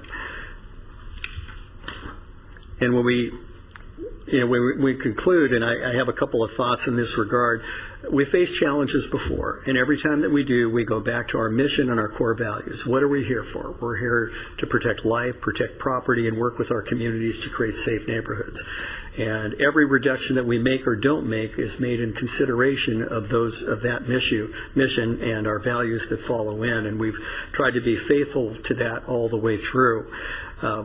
We've overcome adversity in the past. Last year was the most trying year in our history.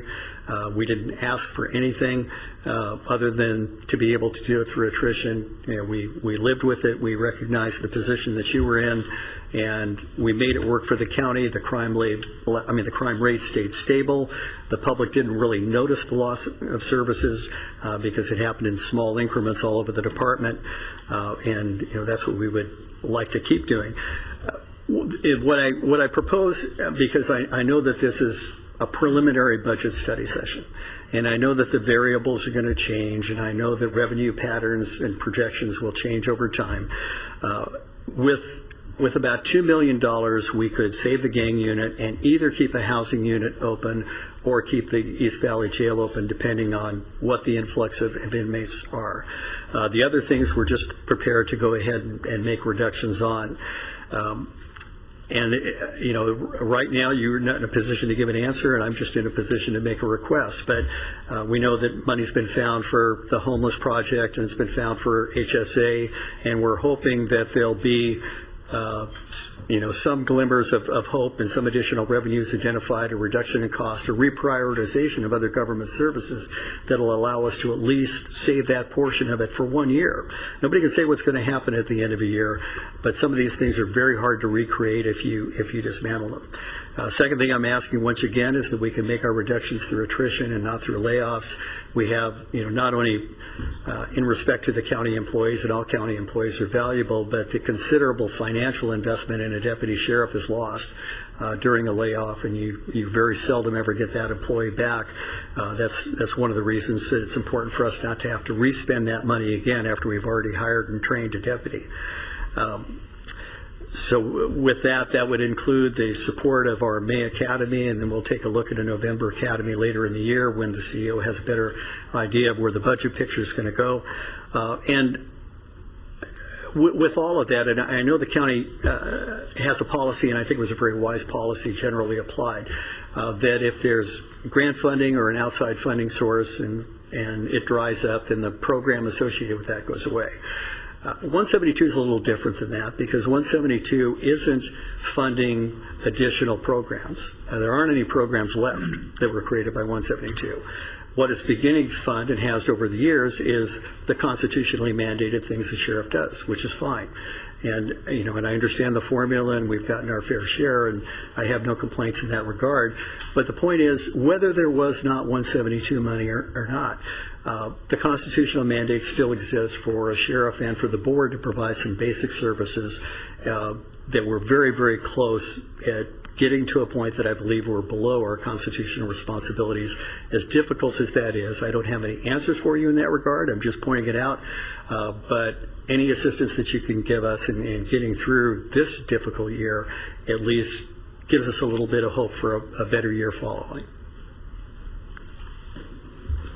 Questions? You said something I would have probably said the opposite at the end there, was saying that are most of these things focused only on this year versus we know we've got another pension increase coming next year that's a pretty good hit to us again. I mean, is this we're working a trend? I know you're hoping 172 goes up and we get to make up some of that, but we're not all sure that's going to be reality. We're not. and I can't say that I have a crystal ball on that, but there's hope that it might.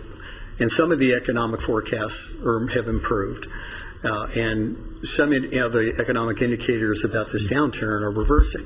So there's the hope that it will. The one thing that some assistance at this point lets us do is keep at least a couple of our core programs from being eliminated, and keeps us from laying off any deputy sheriffs. Beyond that, it buys us a little bit of time, and we may be here, or somebody else will be here next year, and things may have gotten better, may not. And some of these things may have to happen whether we want them to or not. But I know that if it's a certainty if we deal with them all right now. Right. Okay. For example, if we close the East Valley Jail, State Board of Corrections won't let us reopen it without doing some major modifications to it, because anytime you close a jail facility, you have to bring it up to current standards.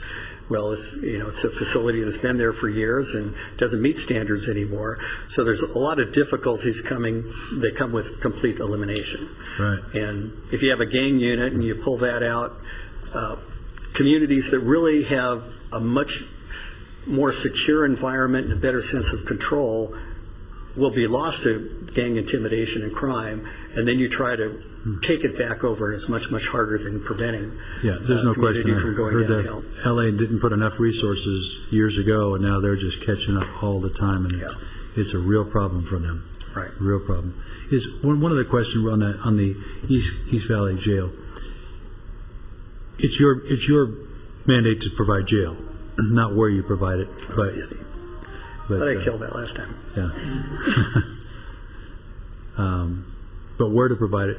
But I do understand that if we did close that, besides the cost to reopen it, you put a lot of burden on those 3 cities. Yeah, absolutely. Is there anything that the cities would say that in their contract or something that, I know they're struggling like everybody else. It's hard to, they're going to say that's your mandate. And yeah, we've looked at that, and I know Supervisor Parks was involved.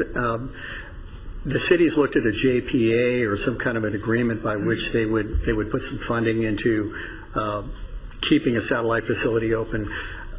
There really wasn't the workload volume to justify it economically, because even though they lose people leaving the city to book somebody in Ventura, that doesn't necessarily cost them any money. It's just taking people off the street. So the hard cash solution to that just wasn't a favorable option for them. Well, I would just comment, and you said it in your speech too, is that's the most important thing, is keeping the officers on the street. Mm-hmm. And the combination of closing it and the costs you suggested would be associated with reopening it make it, to me, a no deal. You wouldn't want to do that. Right. But secondly, you obviously have the fact that you'd be taking officers off the street. Mm-hmm. And like what program you decide on is what gets kept, and you decide what gets cut. But from my position, I want to make sure that East County Jail remains open. As you mentioned, we did work to make sure that it got reopened again when you were looking at shutting it down during the lawsuits going on between the sheriff and the Board of Supervisors. But I think it is mandatory from my perspective that it stay open.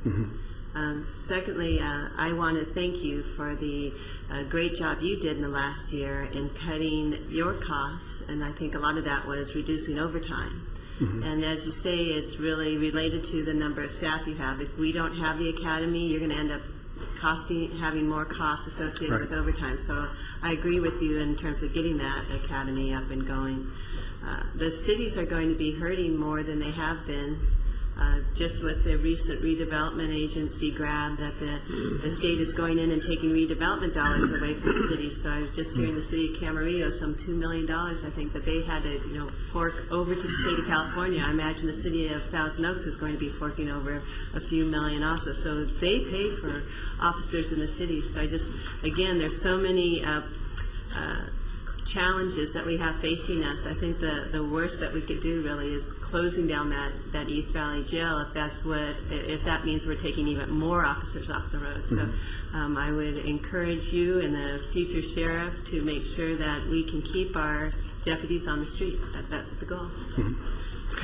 And I agree with you wholeheartedly. And one thing that we did as an interim measure, and probably where we would start this year, is closing it for one shift out of the two shifts, because 75% of the bookings happen on one shift. They happen in the evening hours. We have very, very few bookings during the day. It's a way of kind of easing into taking a look at that.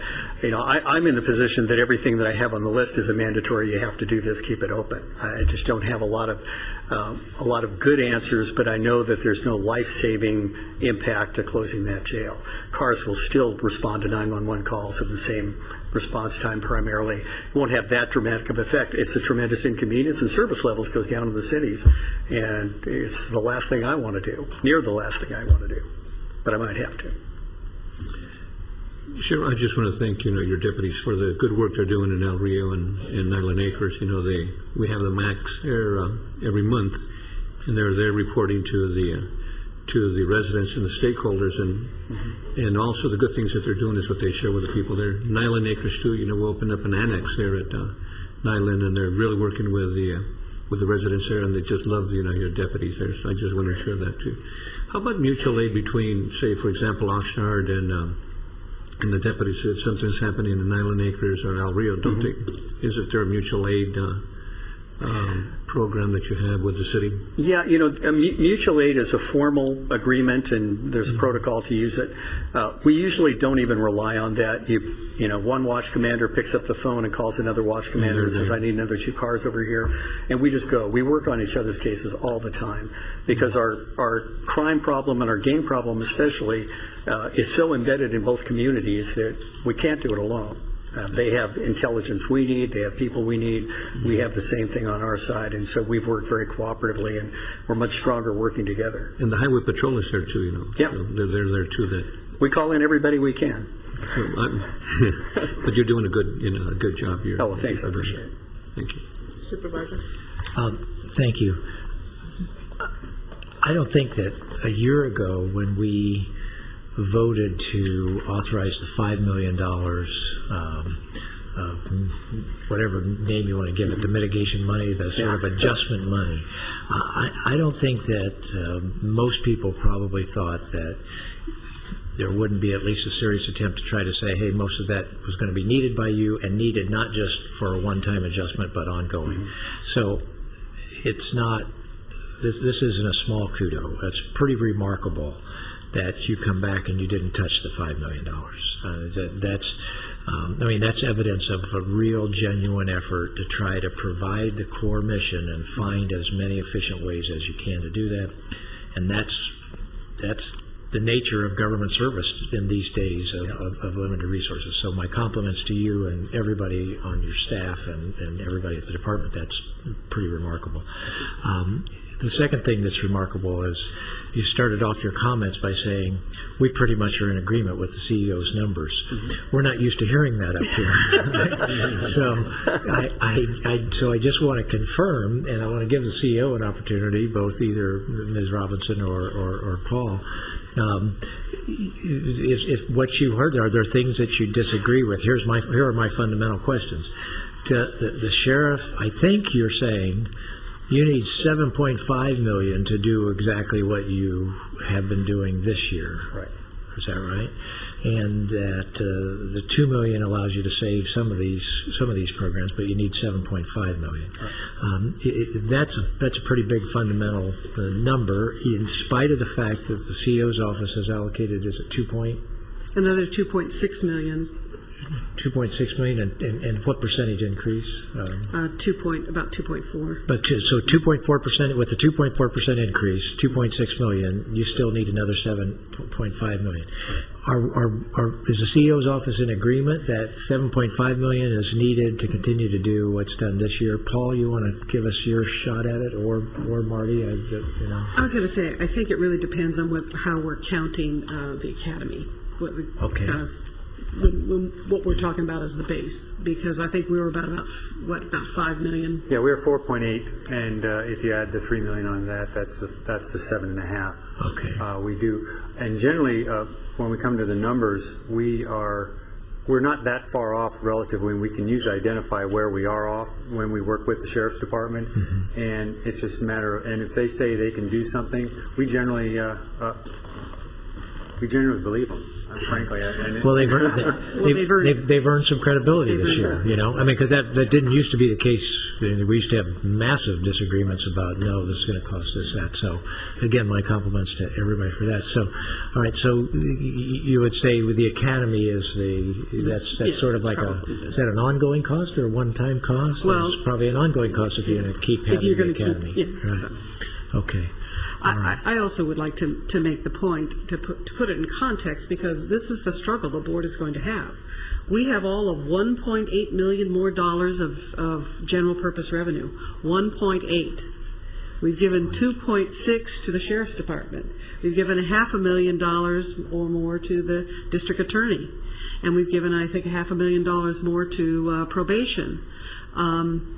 That's, where we're doing our investments. So if we only got $1.8 million more of revenue, where's the rest of that coming from? It is really coming from the savings of the rest of the county family, attempting to address our overall budget problem. So, my kudos to the sheriff's department for certainly doing an extraordinary job in the current fiscal year. In terms of the $11 million and all the activity around that. This is a struggle. There's nothing easy about this. And it's not easy just because there's not a whole bunch of those other departments standing up here and saying, well, wait a minute, we need this. There's a lot of people contributing to as much as we could do this year. So I think that I just want to be sure that that's on the record. Well, I think that's a good point to make. I think so. In other words, in the whole picture, if the revenue is only growing by this amount and public safety is still growing by faster than the revenue, then certainly public safety has to be doing everything they can to try to keep, being as efficient as possible. I would also point this out because it gets so misunderstood by the public. There's a huge difference between ongoing revenue and one-time revenue. We gave the sheriff one-time revenue to try to help him bridge this gap. He didn't happen to need it. So when people talk about some of the things that we do, they have to make sure they make this distinction. What the sheriff and the district attorney and other people are talking about are requests for ongoing expenses, which need to be funded with ongoing revenue, except some kind of extraordinary thing. And so when you say we only have $1.8 million increase of ongoing revenue, that's pretty precious. That's pretty precious resource when you only have that. So thank you very much. But you need $2 million for 1 year, right? That's not what you were saying. $2 million more. More. Right. For 1 year. And to respond to some of the comments from Supervisor Bennett, and I thank you for those. Part of the reason that this has been possible, especially the success of last year, was the fact that we have a very candid, transparent relationship with the CEO's office. There's a high level of trust.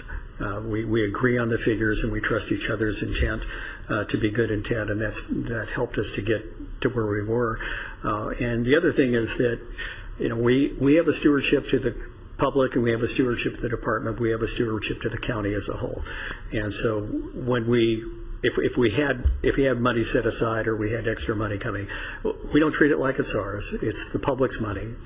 Anything that we can save and not spend and still get the job done, we're committed to not spend, to return. We've historically had budget surpluses that we've turned back into the general fund rather than spend, because that's part of our core value as well.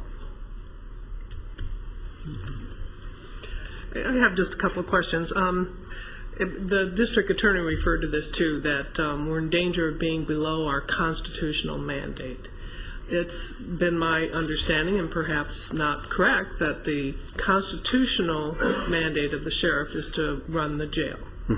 The other, obviously, the community demands and responsibilities are all driven by law, but not in the constitutional mandate of the sheriff. And I guess I'll have to ask the DA the follow-up question on what that when he said we're below we're at danger of not fulfilling a constitutional mandate. So what you're really speaking to is both the community's expectations and laws and probably even initiatives that have been enacted in this state that push your workload and your responsibility. And the Constitution requires the sheriff to do three things. Run a jail system, enforce the law in the county areas, and provide a civil process. So those are the things that I'm referring to in terms of constitutional mandate. Obviously, enforcing the law encompasses a lot of other things. I think that your comments made about the arrest and prosecution percentages of the gang enforcement team is phenomenal, and certainly applaud all of the efforts to put into making that work. And I would think that that would be a top priority, and not one that would be every year on a chopping block, because of the success of it and the community's expectations that that's a priority. We've had great success, I think, and with the cooperation that we have with Oxnard and this Community Action Partnership, it's got another name now, engaging the community in the total solution of gang problems. And so I think that, I as strongly as the supervisors spoke up for the East County needs, I feel the same way about the gang enforcement team. I think we should do whatever we can to keep that a priority, particularly with the success of it. So. No, sure, it's been very successful with the help of the Yeah. And I agree with you. That gang, and that takes too long to get going. Once you start up again, it takes a long time to infiltrate all that information. It is critical. And like patrol has become critical, and gang unit has become critical in that same sense. It is a must in every area, because every area has gangs, and you have to have a dedicated. Just like we have to have dedicated patrol to protect, we have to do that. I think it's one of those things. It's here we have to live with. It's part of what we have. We can't ever get rid of that kind of thing. I think it's important. I appreciate the presentation. It was tremendous. I mean, public safety is the core of what the taxpayer pays for. There's no question. And we got to find a way to balance it all to make sure you can keep doing what you're going to do. And it could be easy for you. I'm just going to gut the whole thing. I'm out of here anyway. But I appreciate you willing to say I got to keep together for the next person who sits, and all the rest of these deputies and all the commanders and everybody else who said this is important to hear us, all of us in this county. So it's difficult, but I appreciate it. We're going to try to find a way to make it all work. Good. Thank you. Appreciate the presentation and the information. I was just going to say one thing you mentioned about the gang unit. I have never heard as many compliments. I mean, we used to have an 18-member gang unit when I first came on board, and I hear 10 times more compliments about this gang unit now. Not criticizing that one, but you got the right people doing. You got some really special people there in that gang unit really hustling. So nice job to everybody. Okay, well, thank you very much. Thank you. Okay, board members, take a break as you need it. 3-minute break. All right, everybody wants to stretch. Probably our wonderful Tiara clerkettes.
All right. Okay, board, let's get back to the dais here.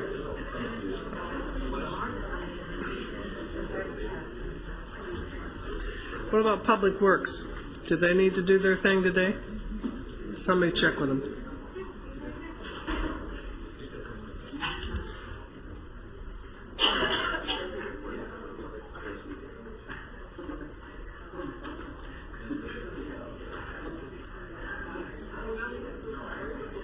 Okay.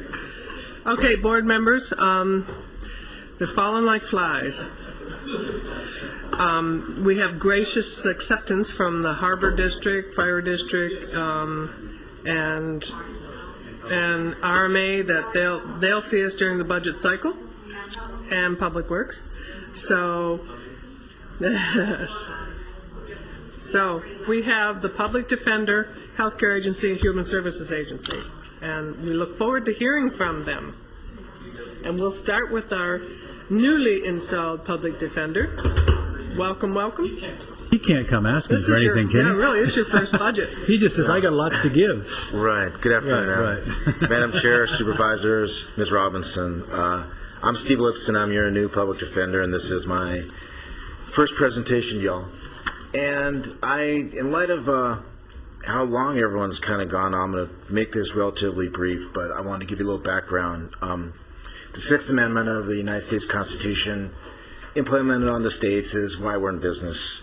And famous case, Gideon versus Wainwright, said that the states have to provide counsel for people, and that's why the Public Defender's Office exists. Our mission is very straightforward. We're to safeguard the fundamental rights of people, and we're trying to do it as efficiently and with as much quality as possible. We have a true mandate. It's an order by, it's an order by the government that we shall represent everyone charged with a crime who cannot afford to hire their own lawyer. Everyone charged with a death penalty case who cannot afford to hire their own lawyer. And interestingly enough, we have a lot of probate and mental health cases, and the probate is kind of a booming business. The probate's mainly elderly people with some state of Alzheimer's or dementia. Their funds are in question. They can't take care of their own money. We represent them. We make sure they're in the least restrictive facility, and we make sure their funds aren't taken advantage of, as was by the public guard a few years back. And that's a very important function. These are the numbers. We have 51 and a half lawyers. We handle about 20,000 cases. If you look at the misdemeanor cases filed versus the cases assigned, what that basically means is we settle 70% of the cases at arraignment court. People plead guilty for some type of disposition, so we're quite good at that. Not to belabor the point, I'm sure you've heard from years back Mr. Klayman and Mr. Danmeyer, but the reality of my business is I don't control anything that comes in. I have no control over any of the filings, the level of filings, and what they decide to do. That photograph on the left is Mr. Totten at a recent news conference where they had a very successful sting operation. I think it's called Operation Sudden Impact. And what happened was they started with a very modest, sheriffs had a modest thing going about stolen cars in Oxnard, and it just grew and grew and grew. Well, a year and a half later, 200 law enforcement people, dozens of agencies, state, federal, and local. We end up with 90 felony filings in our court that we've got to defend. And the point of that is we just don't have control over what comes in. We handle about 70% of the cases in court, a little more in felonies, a little less in misdemeanors. And our budget is very straightforward, especially compared to the other public safety folks. We don't get grants. We don't have much action like that. 87% salaries and benefits. And that gets to the main question, the target budget. Last year we had a $650,000 reduction, and this year another $200,000 reduction. And going back just a bit, we don't really have anywhere to go. We have to take out of people, and it means we have to be much smarter, much more efficient, which is tricky. We have 5 positions unfilled, and these are real positions: 2 attorneys, investigator, law clerk, and LPA. And when I say real positions, the Public Defender's Office has never kept unfilled positions. We don't have anything on the books of like these 10 or 15 people.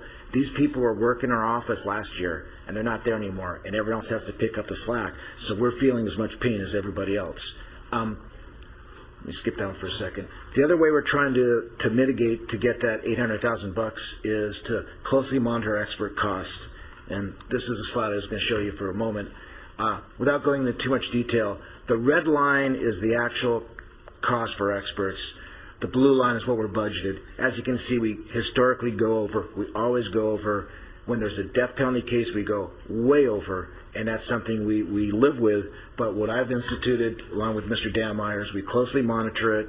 We make sure every expert is screened, and my managers are not above or below calling them up and haggling and trying to get them to cut rates, because we have to survive.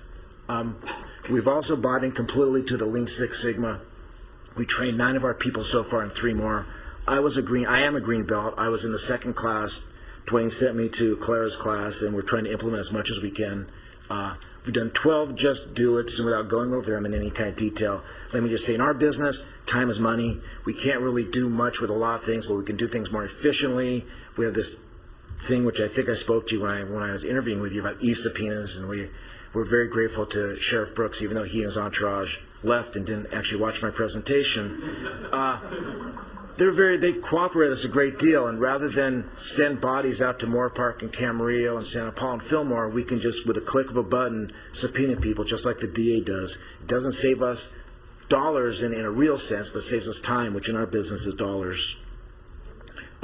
We're also involved in another collaboration with both probation and the sheriff.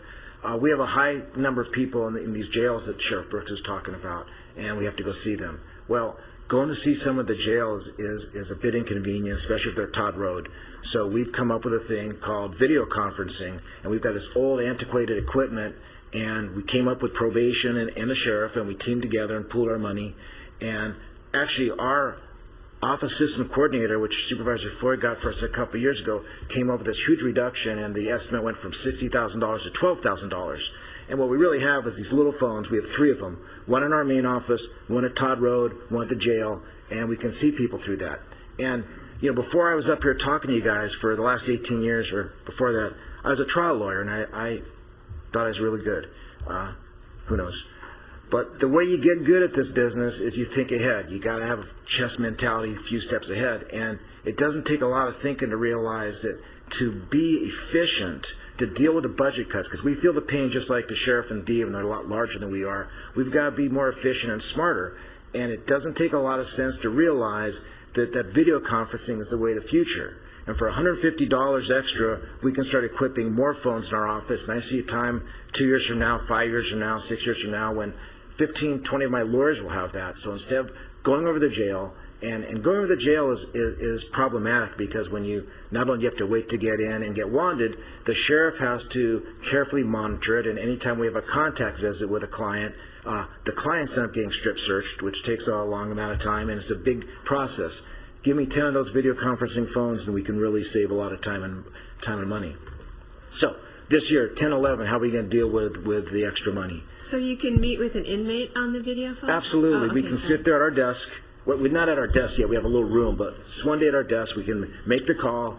The sheriff transports the person to a room. We have to give them the information, the booking number stuff. And we talk to them over the phone, just like video conferencing. It's teleconferencing. It's really efficient. And how much does it cost for these phones? Well, we end up getting it's $1,000 a phone. And if you add another $150, you can get hooked into the line. So we initially got a bid for the hardware for everyone, $60,000, and we knocked it down to $12,000. That's for us, the sheriff, and probation. They have a lot more phones than we do. We only have 3. But it's an incredible savings, and we can work it so if this works, if we have enough business, we can work it so more people get telephones and they can see their clients. So it's a one-time expenditure? Right now it's a one-time expenditure, but it gives us the flexibility, the option of expanding in the future if we need it. Right now, saying if you wanted to expand it, it would be a one-time expenditure. Absolutely, but it's all based on need. Right now we've got one room in the jail that's ours, and probation has a couple, and we just need to see if we're going to use it. My guess is that room will be rolling with inmates 24/7, 8 to 5 constantly. When we have too many people, we're going to add another line. Adding another line is just $150 more. So we really put ourselves in a position where we can very efficiently and for a minimum amount of money really help us. When will you know whether you can do that efficiently or not?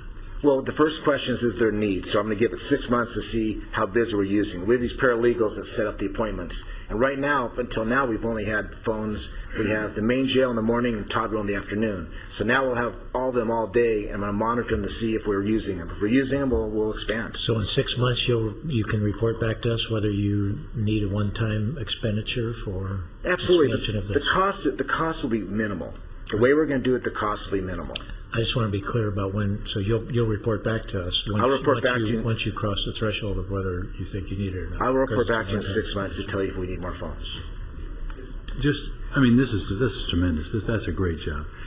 What does it usually take by the time one of your investigators or attorneys leaves your office, heads over to the jail, does that, and got to be what?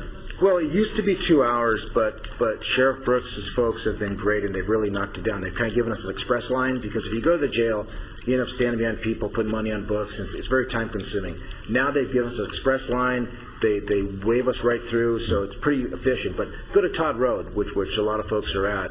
It's easily 2 hours, and this can be done in 10 minutes. Unbelievable. So it's a huge savings of time, which is how we're doing it, because when our budget is like it is, that's the only way we can. Well, I think you're hearing us say, when you're ready, we're ready. Okay. Okay? Is that $1,000? Last year we did the same thing with the technology person. Right. It saved you a lot. Exactly. The technology person, the office system coordinator have helped us immeasurably. Madam Chair, I think that's good for the sheriff. Is that $1,000 for the unit or per unit?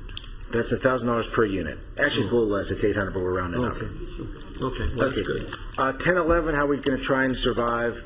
Mr. Danmeyer quit. I suggested to... is there a difference? Okay. Mr. Danmeyer retired and is doing quite well in Ohio, I can tell you. Right. No.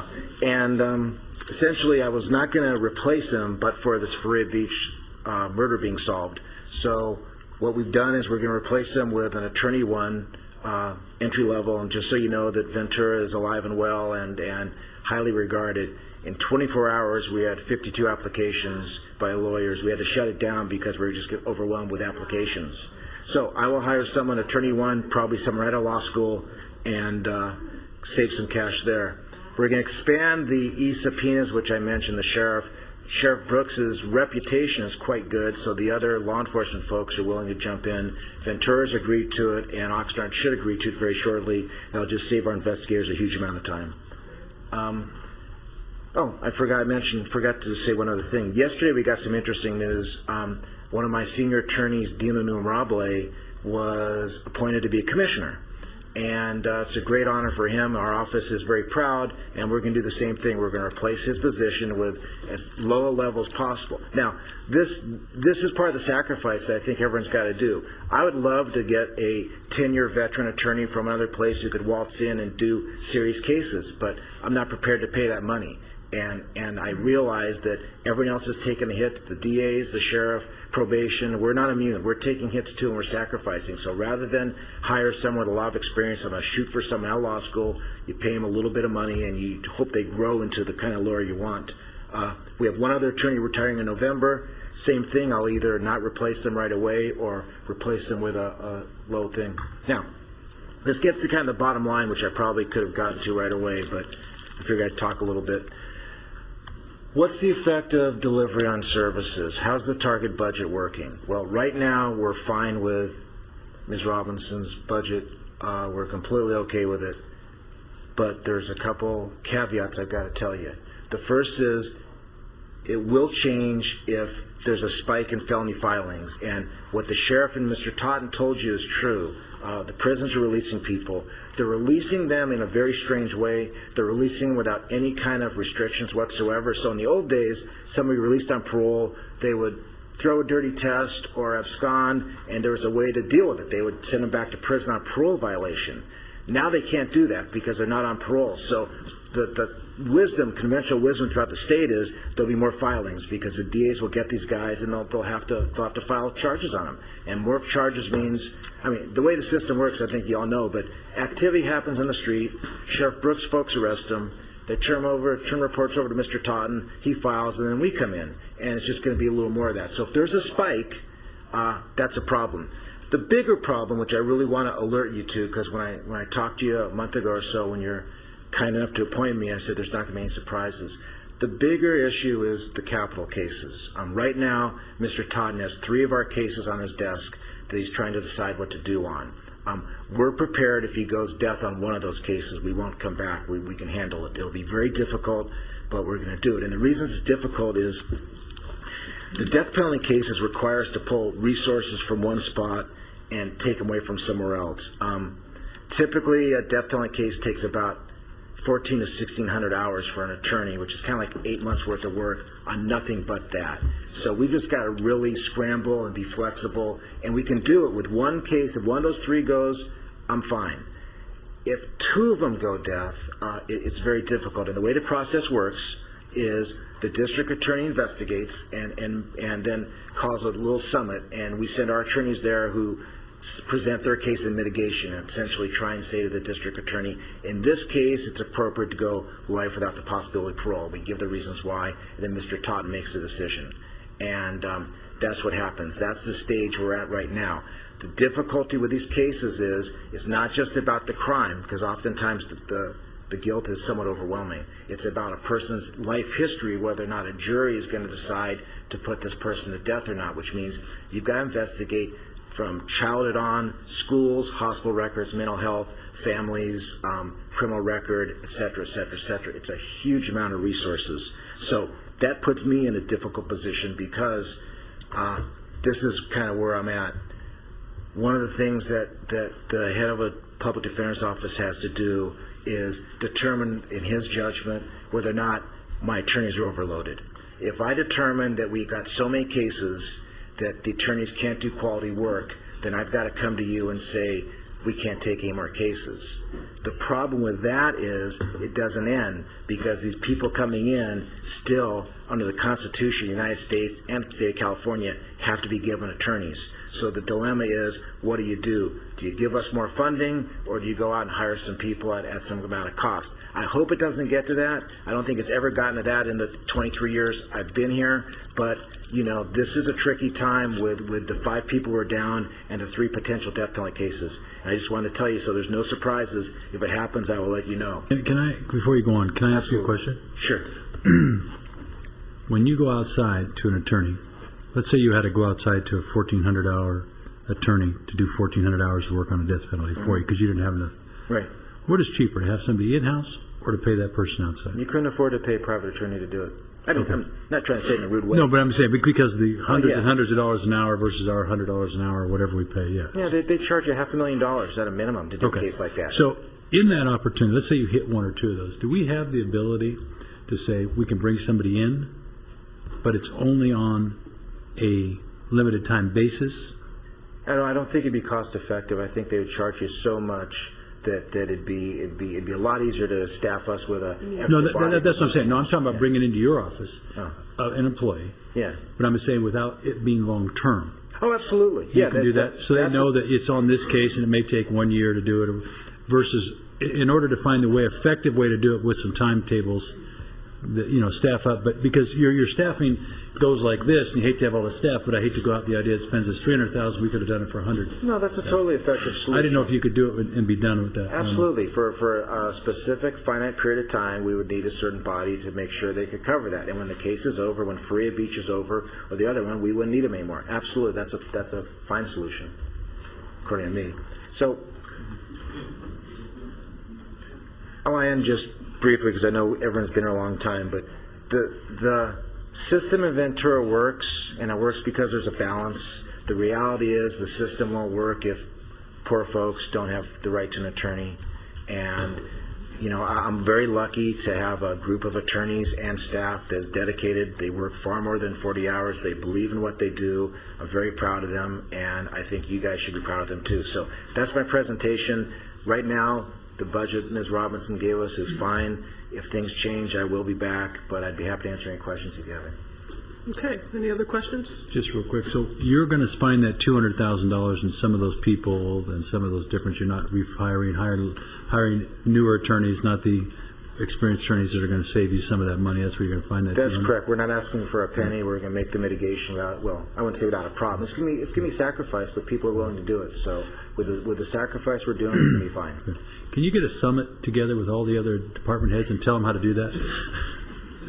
I'm just trying to learn how to run my department. I'll let them do their thing. And you'll let us know about the video conferencing. I promise in 6 months I'll tell you about that, Supervisor Bennett. Okay. Okay, thank you. Thank you very much. Appreciate your work. All right. Thank you. Next up, Healthcare Agency. They're not coming to ask for any more money. Thank you. Appreciate that. Any questions? Thank you very much. Wonderful presentation.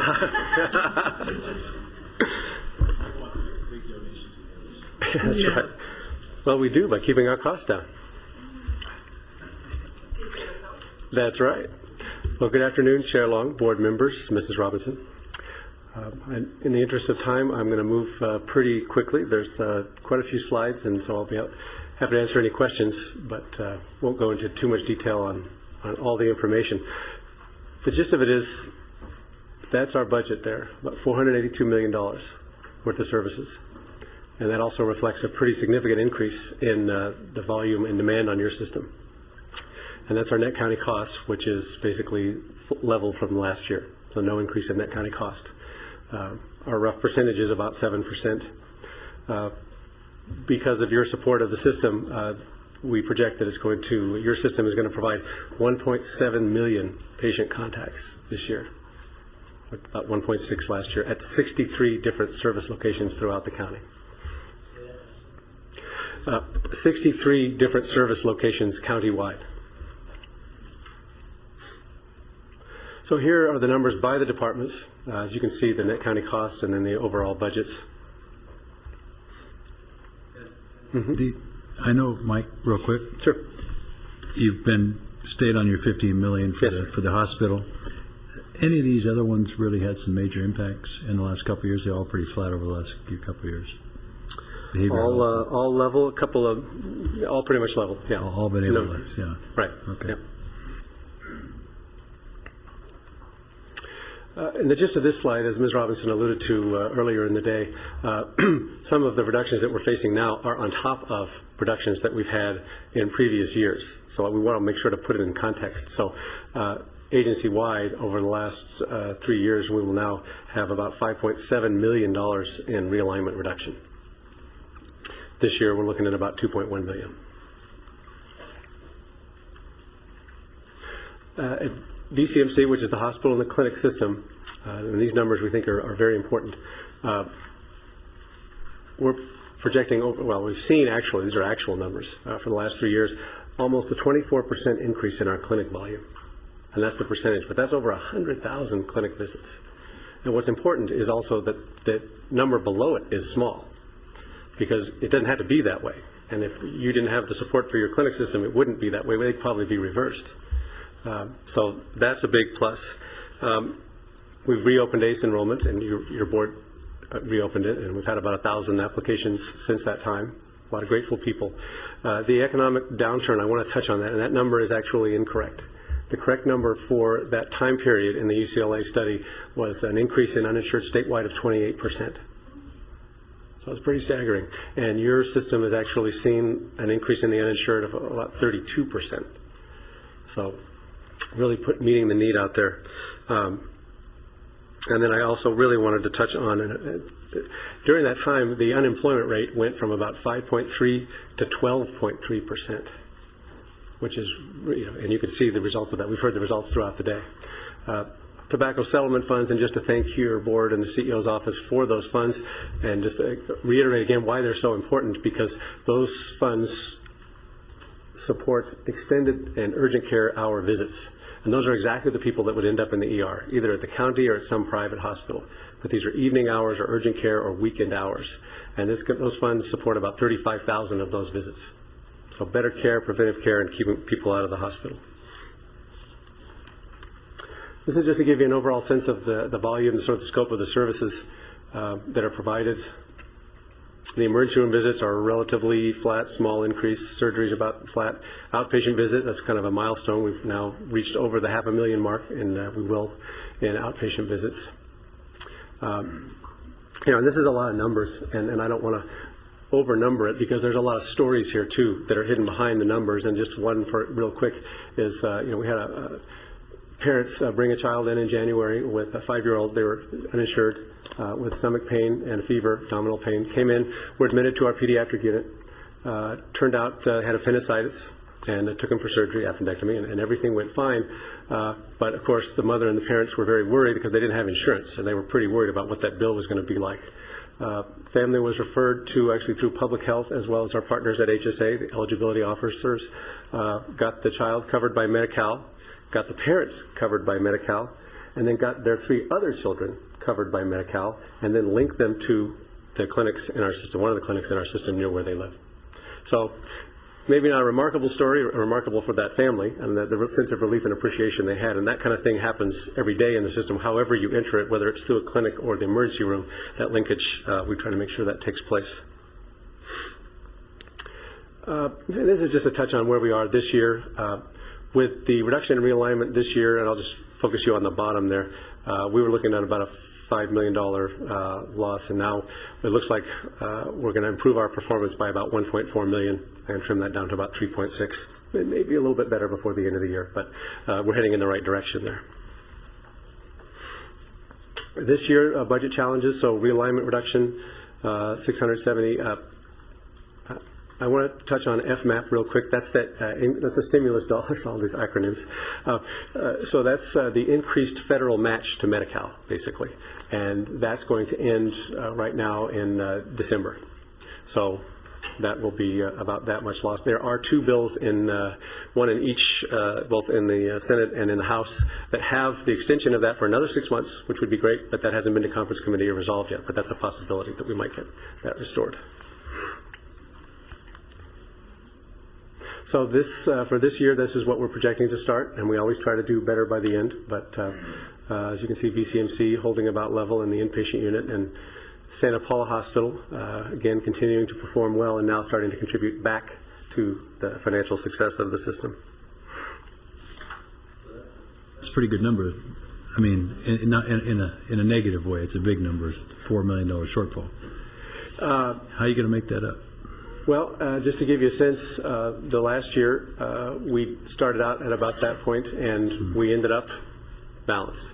And what we do is we just, I don't do it, but the great staff that are here and the wonderful staff that aren't here, they work really, really hard to try to get people covered through Medi-Cal eligibility, to watch their costs, to capture all revenue possibilities, and it's just daily vigilance. And they're constantly focused. We have monthly meetings, what so-called MAP meetings, with our fiscal leadership team that are here, and they go project by project. They watch every dollar, and I'll touch on just that briefly. But what it is a lot of hard work every day. There's no magic to it. It's just hard work and caring about each dollar. Catherine, this will be a 0 at the end of the year, right? That's good. But there's a good history of doing that. And just, there's, as I said, there's probably about 50 projects they have where they're working on that, but here's just a couple of them. And I do want to appreciate the CEO's office and your board's support in terms of the decrease in retirement costs, in terms of the savings achieved through the labor negotiations. That will definitely help our system. Continuing to reduce the cost of overtime and extra help and registry. Debt service financing, Paul Dursey and his group refinanced our debt. That saved us about $800,000 there. That's very much appreciated. Prescription drug costs. I'm going to skip forward. Hopefully I'll be able to skip back. But this, and then partly answer to your question, Supervisor, this is how the program's been going, and that's millions of dollars of free drug. So this past year, we hit a real milestone of $5.6 million worth of free drug. As our pharmacy manager came to us and says, there's these great programs out there. If you let me hire 2 or 3 people, we'll get you some free drug. Well, he was right. And that just knocked us all out. We didn't see that number. Excuse me? Exactly. Even I can do that math. Yeah, that's pretty good. So, and then those are big numbers, but they're not all big. And, more and more of our physicians are using transcription services, which is great. say it, goes right into the record, wonderful, very efficient. But then the costs are really going up too, so we had to watch that. But with the volume so high, our great purchasing staff renegotiated the contract, saved $86,000. You know, it all matters. Surgical care improvement project. We're working on the patient flow throughout our whole operating room system there and watching the patient flow pre-op, surgery and post-op and so forth. Well, one of the things that came up is in some surgeries they sort of, from a preventive standpoint, administer antibiotics. Well, it turns out you don't need to do it 3 times. You only need to do it 2 times. Well, that saved $50,000 a year. So it's just that's another Lean Six project that we're working on. So all those things are helping. Constantly renegotiating our insurance contracts because when we do get those insurance patients, that helps keep the system strong too. Mike, going back in there, I see that under salaries you've taken into the same account that all the other departments have, which are the reduction in the employees contributing to retirement and everything else? Right. Right. So that's how you're making these numbers work. It's very much definitely helping. Yes. Good. Yep. Good. Okay, now on to public health. You know, public health has really taken a lot of hits, quite frankly, in the state budget. And a credit to Barry and Catherine and the fiscal staff for the way they've been able to manage and maintain services as best as possible. As you can see, it was thin to begin with. They administer over 70 different grants.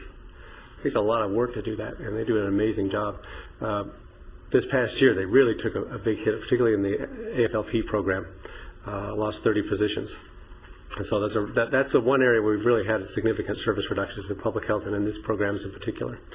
And then immunizations, where it looks like we're going to lose 2 folks in the program that administers and monitors immunizations and encourages the physicians in the community to do that. So that certainly is unfortunate. Lean Six, boy.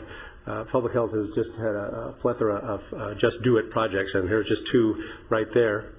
Eliminating unused phone lines. You know, it all matters. That's $1,800. Vital records, instead of doing one, the other NCR actually means 3 pages. That's sort of the triplicate instead of just doing 1. Even that little thing saved almost $6,000. So really, as I say, a credit to the public health department. When on top of all that, they've had H1N1 to coordinate. And administering over almost 50,000 immunizations, so they've done wonderful work. Here are the hits to behavioral health department. As you can see, the managed care reduction again, and that's mostly in outpatient. You've heard already that they're going to continue. The proposal is to continue the elimination of 3632, and then some realignment reductions. Declining economy is of course impacting the department, as you would imagine. And they have done a wonderful job, Melanie and her team, and the fiscal staff, truly transforming the way they provide care and mental health services. A lot more community-based, focused on high utilizers and folks with intensive needs, and have done a wonderful job of that. And that's really enabled them to maintain and in some cases actually expand services. And you see a Lean Six project there as well. As you can see, they have expanded services, particularly in those MHSA programs. And alcohol and drug treatment, and I just want to touch on them for a minute. I know Patrick is here, Zarate. Patrick runs just a really tight, efficient ship. They really do. They manage a lot of different funds, and they do it very efficiently, and they continue to do so very cost effectively while they're even expanding services in some cases. And I touched on the MHSA programs where there's a lot of good going on in mental health. I mean, we're talking about challenges, and there's lots of challenges, and they certainly have them. But these MHSA programs are a real bright spot, and it's allowing the department to fill a lot of the gaps in the continuum of care that have been missing for so long, and really working very well. I'm not going to go over all of these issues. I'll just touch on another example of there's a carryover of cuts to alcohol and drug department, and here's different ways through grants and fees that Patrick and his team are trying to maintain those services without increasing net county cost. And that's more of the challenges that you've heard about today. The medical examiner is taking a bit of a reduction, and as is the administration. But maintaining services. Dr. Ron also runs. I said, Ron, you're just too efficient. So they found $14,000 to take. So that'll teach you. But the healthcare plan is now within its 16th year, going to be going into its 17th year, which seems hard to believe, I know. Increased enrollment, we're very excited to have the deputy sheriffs now being able to select the plan as one of their options. They do great work as well. Some of the cost savings programs that they have there that you can see, specialty drug management and case management. And one of the things that we've done with the plan also is now integrate their case management department and utilization management throughout the whole system. So it's ACE, it's hospital, it's clinics, so it's that single standard of care, and using the same protocols that private industry uses in terms of the appropriate types of care. And it's just really lent that sort of sense of discipline to the utilization program throughout the whole system. And reimbursement to VCMC, it's a wonderful plan that provides great care to our members, and it also is a good revenue source for VCMC. This past year, it reimbursed VCMC $15 million for services. So it's another way that the enterprise fund stays balanced. I think I'm missing a few, but that's okay. I wanted to just touch on, there's a lot of things going on in healthcare, to say the least. And we decided to sort of start listing a couple of them just to make sure, and make your board aware too. I know you have a real good sense of it. But of course, we've been over the increased demand and cost and decreased funding. At the same time, because of your board support and the CEO, we've been expanding the primary care clinic system and some specialty services at the right time when the community needs it. It's better care, the community needs it, and it lowers our costs. As we know, if all those folks didn't have those clinic care, they'd be flooding our ERs and the private hospital ERs 5 times more expensive to take care of them there. Admit to the hospital, it's exponential. So that has been a real success and a key in maintaining our cost effectiveness. The trauma system development is going on. Physician recruitment continues. That's important for 2 reasons. One, to meet the increasing demand, and also sometimes to save funds too, because if we're sending some services out that we can bring in-house and save some dollars and improve the quality, we do that. We know about ACE being reopened. The waiver, you've heard some about that. This is a big deal. We get about 40% of our budget through the waiver funds. And so that's going to really, the state and the feds are going to reform Medi-Cal through this waiver process. That's where the ACE program is. And so we've been participating in the concept papers for that, and so far it's heading in a pretty good direction. There's federal health reform, just to keep things interesting. And then MHSA implementation, that's $30 million a year of programs. Electronic medical record, we're in the process right now of evaluating systems. That's pretty exciting, that the opportunities that are out there, and there's stimulus money to pay for it, so long as we meet certain milestones over the next 4 years. Santa Paula Hospital, continuing to operate a small rural hospital as part of our system, with really only 1 additional manager. Medi-Cal managed care, we're also in the process of implementing, with your good support and leadership, the county organized health system is the first one to be established in 15 years in the state.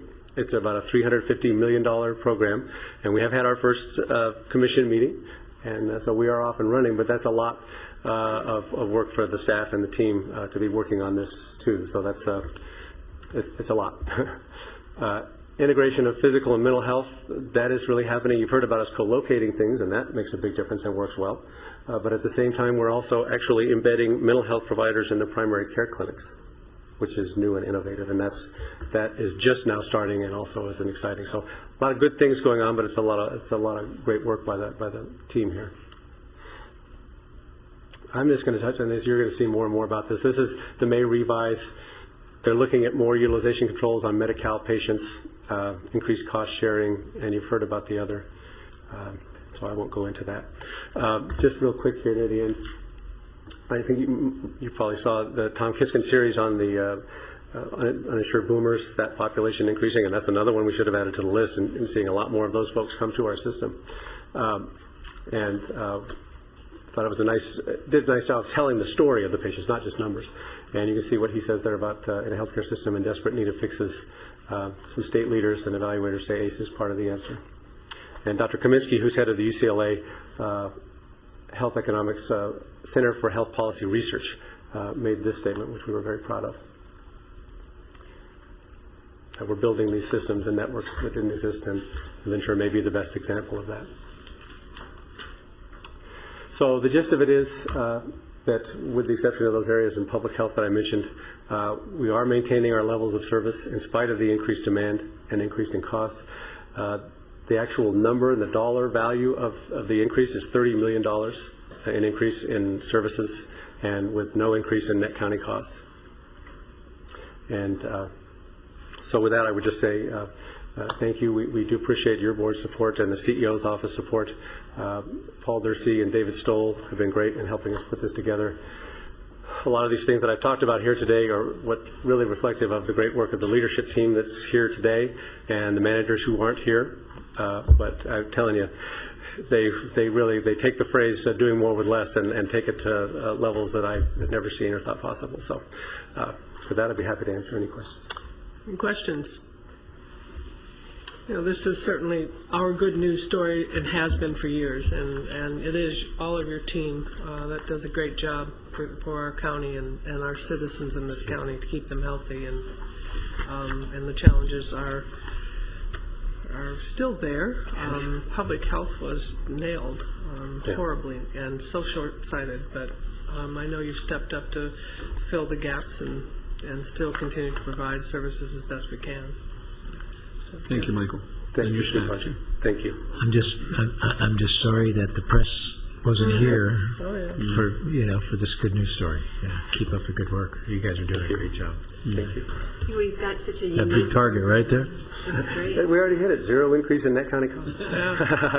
The effectiveness, though, and the being able to reach out and being able to partner. I don't know if there's any other county that's working with private physicians to do clinics and to be able to provide new funding, available funding for people of low income and being able to get into the system and keep them out of the hospital. It's a unique program, and got to agree with the comments that you got from the professionals. It's one of the best in the nation. Thank you. And the more often we put the human face on it, the better. That's right. And Mr. Kiskin did a good job with Yes, that. he did. I agree with you on that. Thank you. Thank you. Thank you. Appreciate it. Appreciate all your Thank support. you. All of it. Thank you. Can I take this for Charlie, please? Yeah.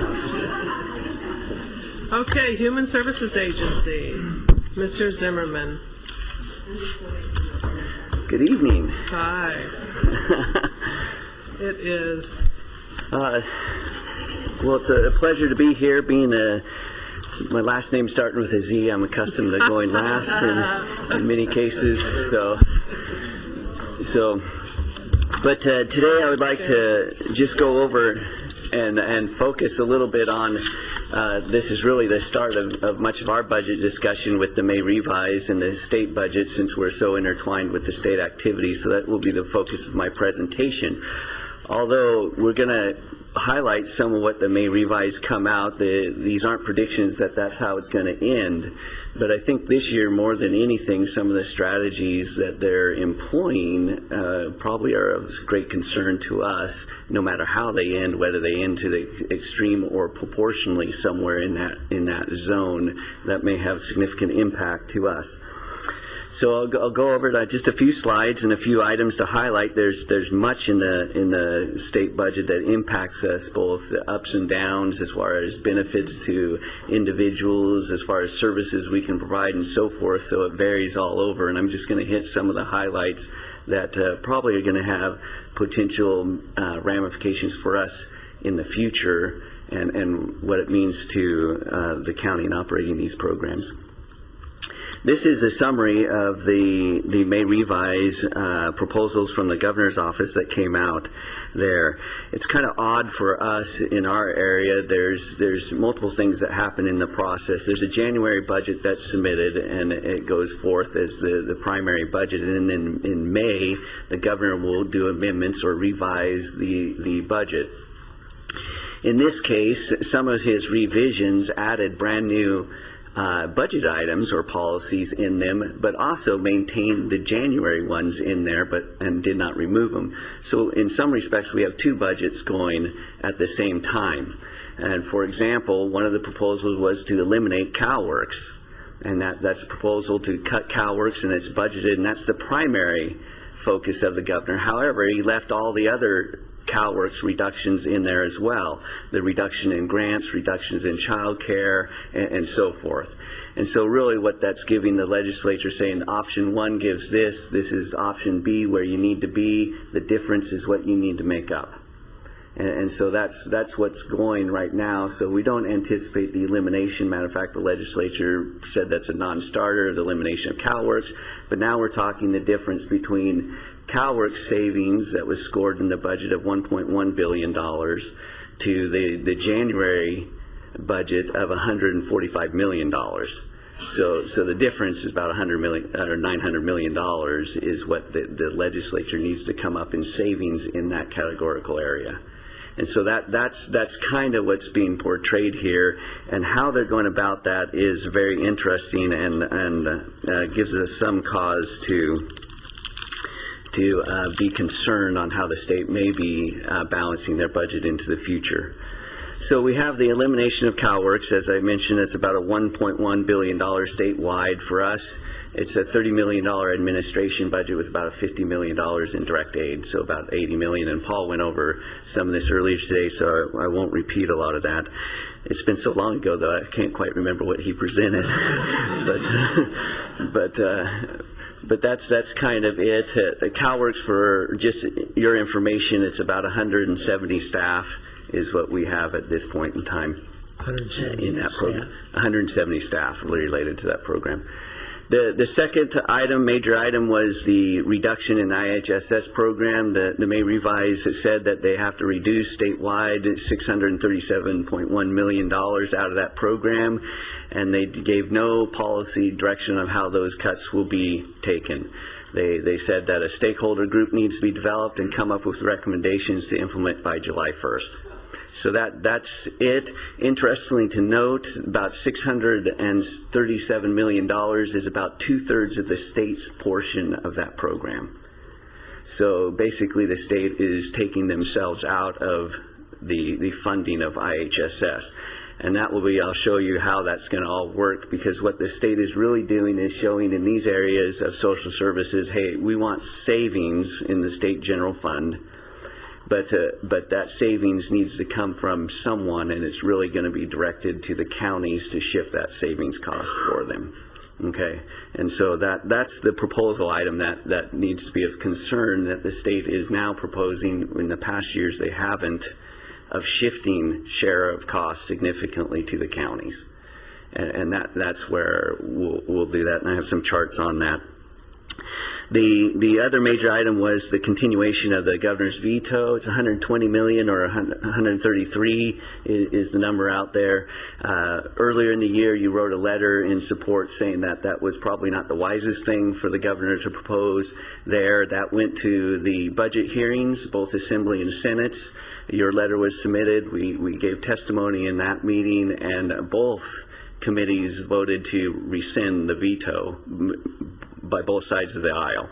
So it was unanimous in most cases, a couple of abstentions, but everyone in agreement that wasn't a wise policy to do. So we hope that the legislature will continue and would follow through with that commitment of rescinding that reduction to children's.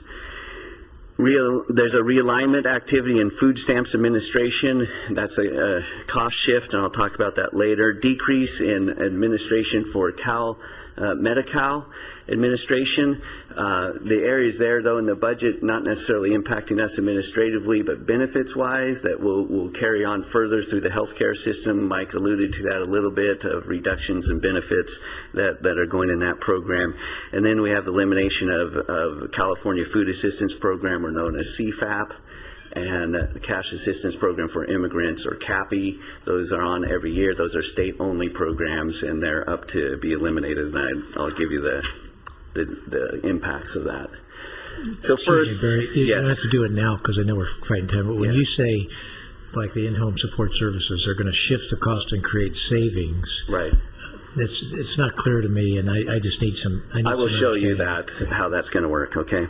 So elimination of CalWorks, I went over. The elimination of CalWorks proposal is also the entire give up of the TANF block grant that comes to the state from the federal government. So it's about a $1.1 billion local and state match to get about $4 billion of federal dollars to come in to run the CalWorks program or TANF program, which also encompasses school programs and many other things besides just our welfare to work activities. In addition to that, the proposal is to eliminate all subsidized child care. And so we deal with the subsidized child care pot associated with our welfare to work program, but there's those that are low income that aren't necessarily on welfare also have access to subsidized child care, would also be eliminated under this same proposal. So that is a huge chunk that will have impact. The LAO just came out with a report today, and in that report they indicated that a good number of those individuals that would lose CalWorks benefits would roll and be eligible for general relief. And that would be 100% county responsibility associated with it. Now, eligibility for general relief is basically that they don't qualify for any other public assistance program, and they have to have liquid assets less than $100 is the majority of the criteria there. And so that's what would probably make a majority of them after a month off of aid be eligible for general relief. And then we would be dealing with that 100% net county cost. So that's scenarios. The worst case scenario, probably not the likely scenario. But since it isn't the likely scenario, the Department of Social Services has a target to achieve a certain amount of savings, as they're Friday talking to them, that if they don't have the $1.1 billion worth of savings out of CalWorks, they got to come up with it somewhere else. And so that's the likely threat or unknown associated with the budgets coming up. All right.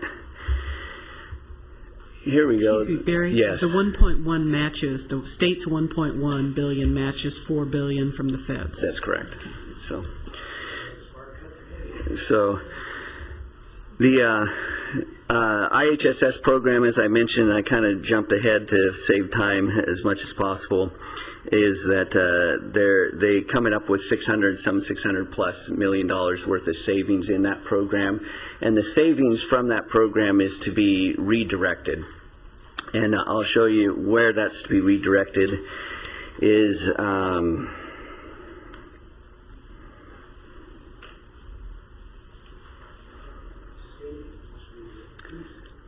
well, it's the state savings, but to achieve those savings, what they're going to do is they're taking savings from certain areas and counting them savings from the state that really are our savings at our level. For example, FMAP, or the Enhanced Medicaid Reimbursement. Mike mentioned that he got $1.9 million savings from the Enhanced Medi-Cal Reimbursement. That is one pot that the state is saying, you guys are benefiting from FMAP, so you have a $1.9 million savings there. They're capturing that savings and saying, use that saving here to cover the state general fund portion of a program. Okay, and so they're compiling a lot of these. So FMAP in Medi-Cal, FMAP associated with IHSS, ARA funding, all these different type proposals that they're saying that their savings at the county level shift that and cover state general fund and we would now adjust the ratios of which state participation and county participation will be. So that's the proposal in kind of a summary fashion there. The problem we have with that, and I won't speak for healthcare, but our FMAP enhancements already been budgeted for the savings to achieve our budget allocation that we've been targeted for now. And so to say now that we have an additional savings to cover, we don't. And so really it's an accounting shift at the state level, but putting the burden on the local level to cover the cost by shifting the ratios, if that makes sense. Okay, so very clever accounting, but that's kind of the policy that's being proposed. So Barry, the savings is a reduction to us then? Well, I mean, they're moving money from point A to point B. That's right. They're saying we have savings at the local level, and this is unprecedented in the sense that the state is now reaching down into how we're using money discretionary in our programs and saying, hey, there's savings there, and we want you to direct it over here. And so we're not assuming that the worst case scenario is going to happen, but that type of attitude or policy is very threatening to the county. They're saying we the state are taking action to cause these savings to occur. Yes. Now, since these savings are occurring, We're going to take them. we want you to put them over here on this other state program. Yeah, and I'll show that here. Let's show the next slide here in child welfare, for example. From the savings that they would be generating supposedly elsewhere, or saying that we have savings associated with FMAP and other type things, we now can shift our state costs out of these programs. So for foster care administration, adoption assistance program, and the basic allocation of children's welfare funding is the realignment they call, or the shifting areas that they're proposing to happen due to these savings. And so, for example, in foster care, the proposal is right now the state of the non-federal portion. So most of our money is 50% covered by the feds, and then the other half is state-county obligation. Of the non-federal portion of those funds, currently the state pays 40% and we pay 60% of that portion. The new proposal would be the state would pay 20% and we would pay 80%. And so, for example, the difference in foster care allocation, what that means to us in that shift alone would shift an additional $1.5 million of cost to general fund dollars versus state dollars that now we leverage. And we've been over this many times when we present our budget, that we can put $1 of general fund and capture $8 to $10 of state and federal dollars. Well, that's being dwindled down to one, to now only about $4 or $6 associated with it. Okay. Well, that's a reduction I was talking about. So I have a question. Yes. To Mr. Zimmerman. Some of these programs, like where more people get onto general leave and that comes straight from the county, or this program, and what I'm wondering, what I'd like to know is, what are our requirements that we have to do the programs? Some of these we maybe have no choice, others we have some discretion. Which are we mandated? Right. We are the operational branch of the state government. And that's in statute and in code, I guess, or regulation, welfare institutional regulation. What it basically says, and we researched this and saying, well, we have a program here and it's not constitutionally mandated for us to perform, but the state wants us to perform it. We're going to give it back to the state, or we're not going to match it with our local dollars to get the money. And that's an option that we could propose. However, they've written in to regulation that basically, in a nutshell, says if you're not going to provide the money to match and run the program, we have the right to come in and oversee any state dollar that you get, and we can basically force you to pay to cover these programs, is the way it works. So the state's very much protected from us giving back, in a nutshell, giving back the program and saying it's a state responsibility. They do have some leverage to come in and take state dollars that are elsewhere in our counties, for example, roads and so forth. They theoretically could redirect those funds to cover these programs. It's just, it's just common. It seems like the state is going down the tubes and they're trying to take us with them, and that it gives me concern if there are, if we have no choice in terms of our funds, it's going to end up in the same situation as the state.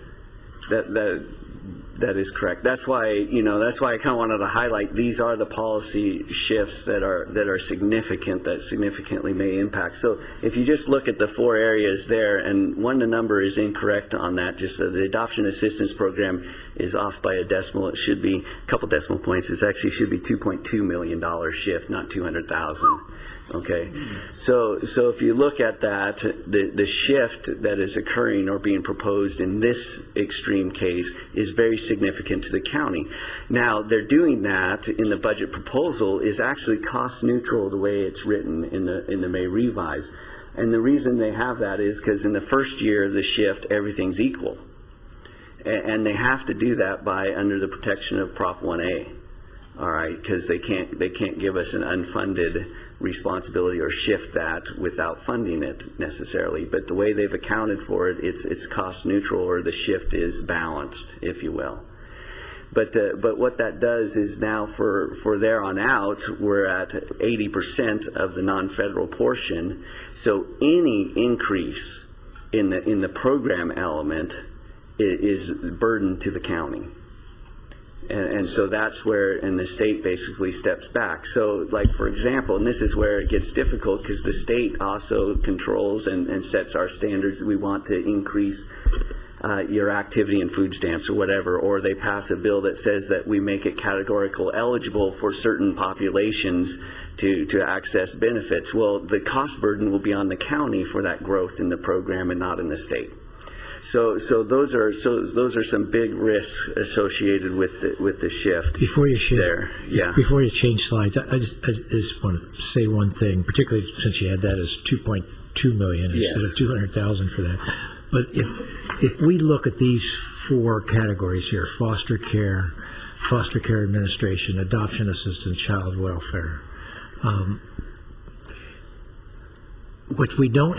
What I'm afraid of is we don't have the same sense that we had in the room 2 hours ago when the district attorney and the sheriff were sitting here saying these are basic things that we have to do.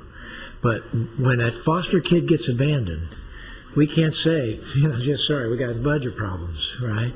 I mean, and somehow we have to make sure we remind ourselves that there is the same sense of urgency when it comes to a foster kid and what the state is doing to us. And, if this program ends up, becoming $2.8 million in a deficit, as those others, it is what we got elected to do, was to take care of the foster kids and these other $6.5 million added up together. Right. So I just wanted to get that. It's just it's later. Right. There are fewer people in the room. It's not public safety. It doesn't have the same, but it should have the same. It should have that same. Yes, it has the same seriousness for the county in running those programs as any other program. Well, the thing is, it is public safety. It is. That's a good way to say it. I mean, it is public safety. It's just a different part of public safety.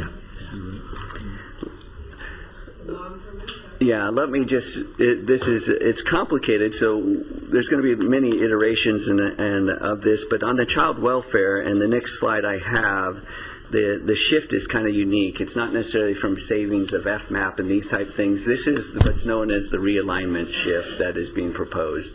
So the bottom line, child welfare, and the food stamps realignment as far as the shifting ratios, that proposal is coming from the mental health realignment, meaning shifting money out of mental health realignment funds and moving it over to social services. And that's what Paul alluded to earlier today, of about a 10 million, you said? $9 million is what the impact would be of shifting that over in order to achieve this cost shift that they are proposing. And Barry, are you saying we'd more likely see the 4.5 million deficit a year from now? No, we would be obligated to put general fund there, but I mean, the question is the next year, with the growth rate of costs, these type things, and caseload growth, the question is, is the general fund going to grow enough to handle the cost growth associated with that program? Probably not. But you're saying we'd also have to put 4.5 million. That's correct, of general fund. This year of general fund. Yes. Of realignment or general fund, discretionary revenue at that point in time. So that's the final proposal of the cost shift, is to shift food stamps from a 70-30 to a 1981. That's kind of an odd number, but 19% and 81% county share, which is a huge shift difference in how the historical nature of these programs have been established for many, many years. If Los Angeles County wasn't bankrupt before, imagine them after this if they did. Yeah, so that's kind of the overview of it. In addition, we have the elimination there of CAPI, which is a food stamp state-only program that will have impact on individuals.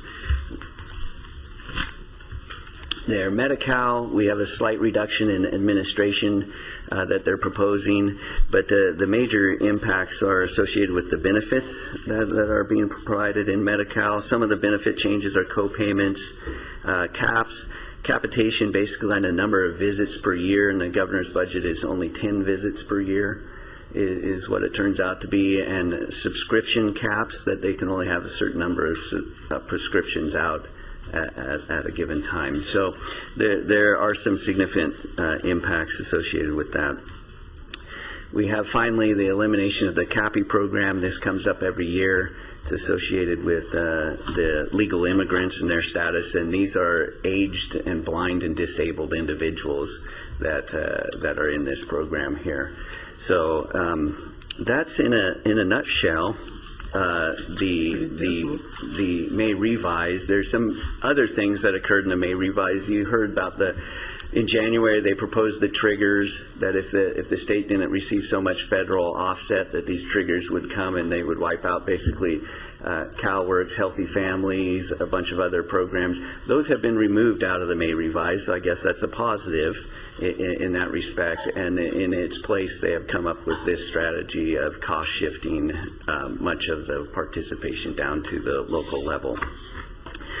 So from this is really a starting point that we are working with. So the association that I belong to with the welfare directors are actively involved in this, and we will continue, and hopefully with your endorsement we will continue to educate and to work with the legislatures up there to educate them and try to avoid the great shift to the county and have the state uphold their responsibilities associated with these programs.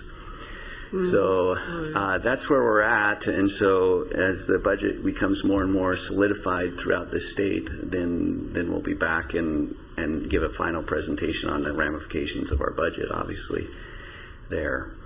So that's it. It's not too rosy, but it's going to be a long road, and there's going to be many different iterations. I think the main point is that we're talking significant amount of money in a concentrated number of programs that directly impact our community.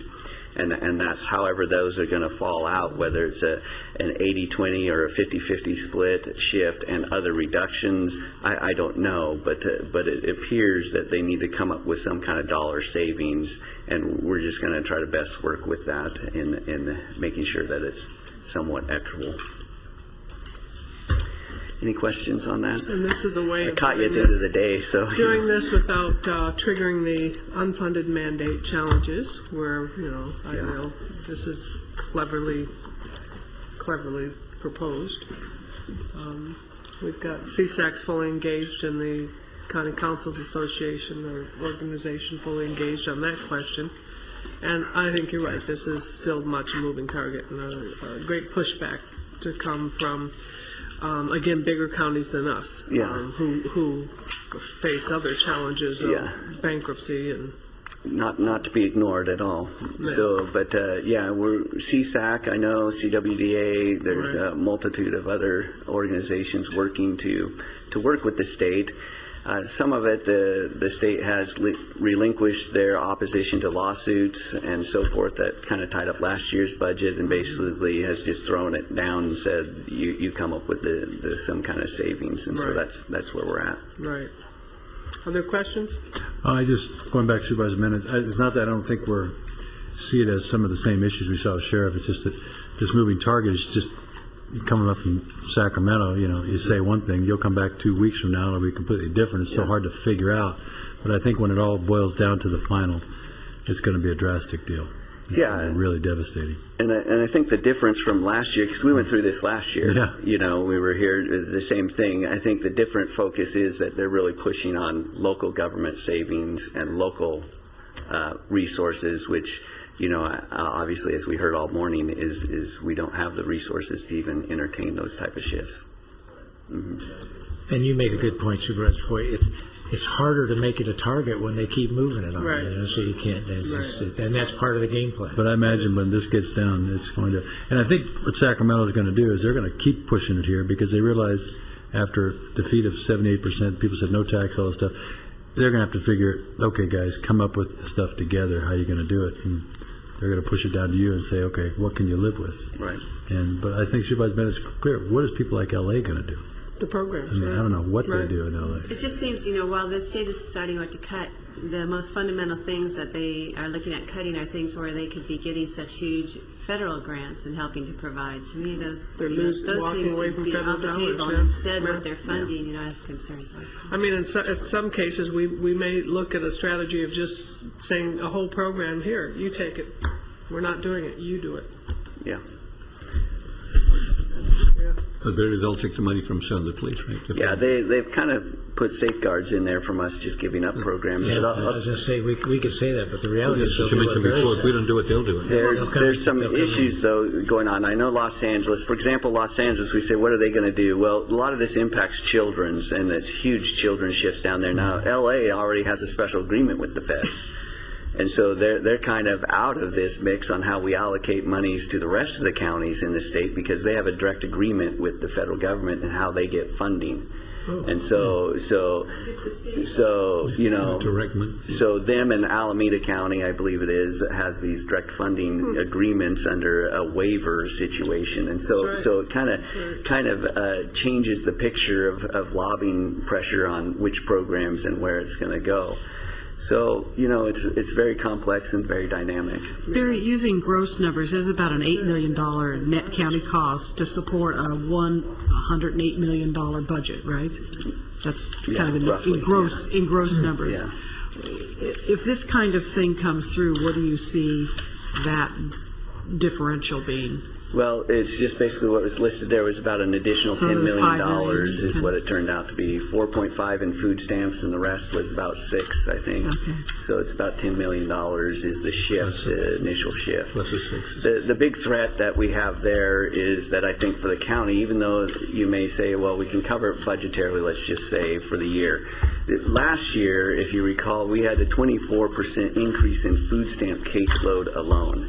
And so that would mean that we would be picking up a significant dollar amount associated with that caseload growth. And so that's really where the risk lies is once you set these in the foundation is future years out of areas that you have very little of control, controlling the eligibility and the access associated with those programs. But Barry, you said it was 8-1. If it was 4-1, that's double the amount, right? Basically.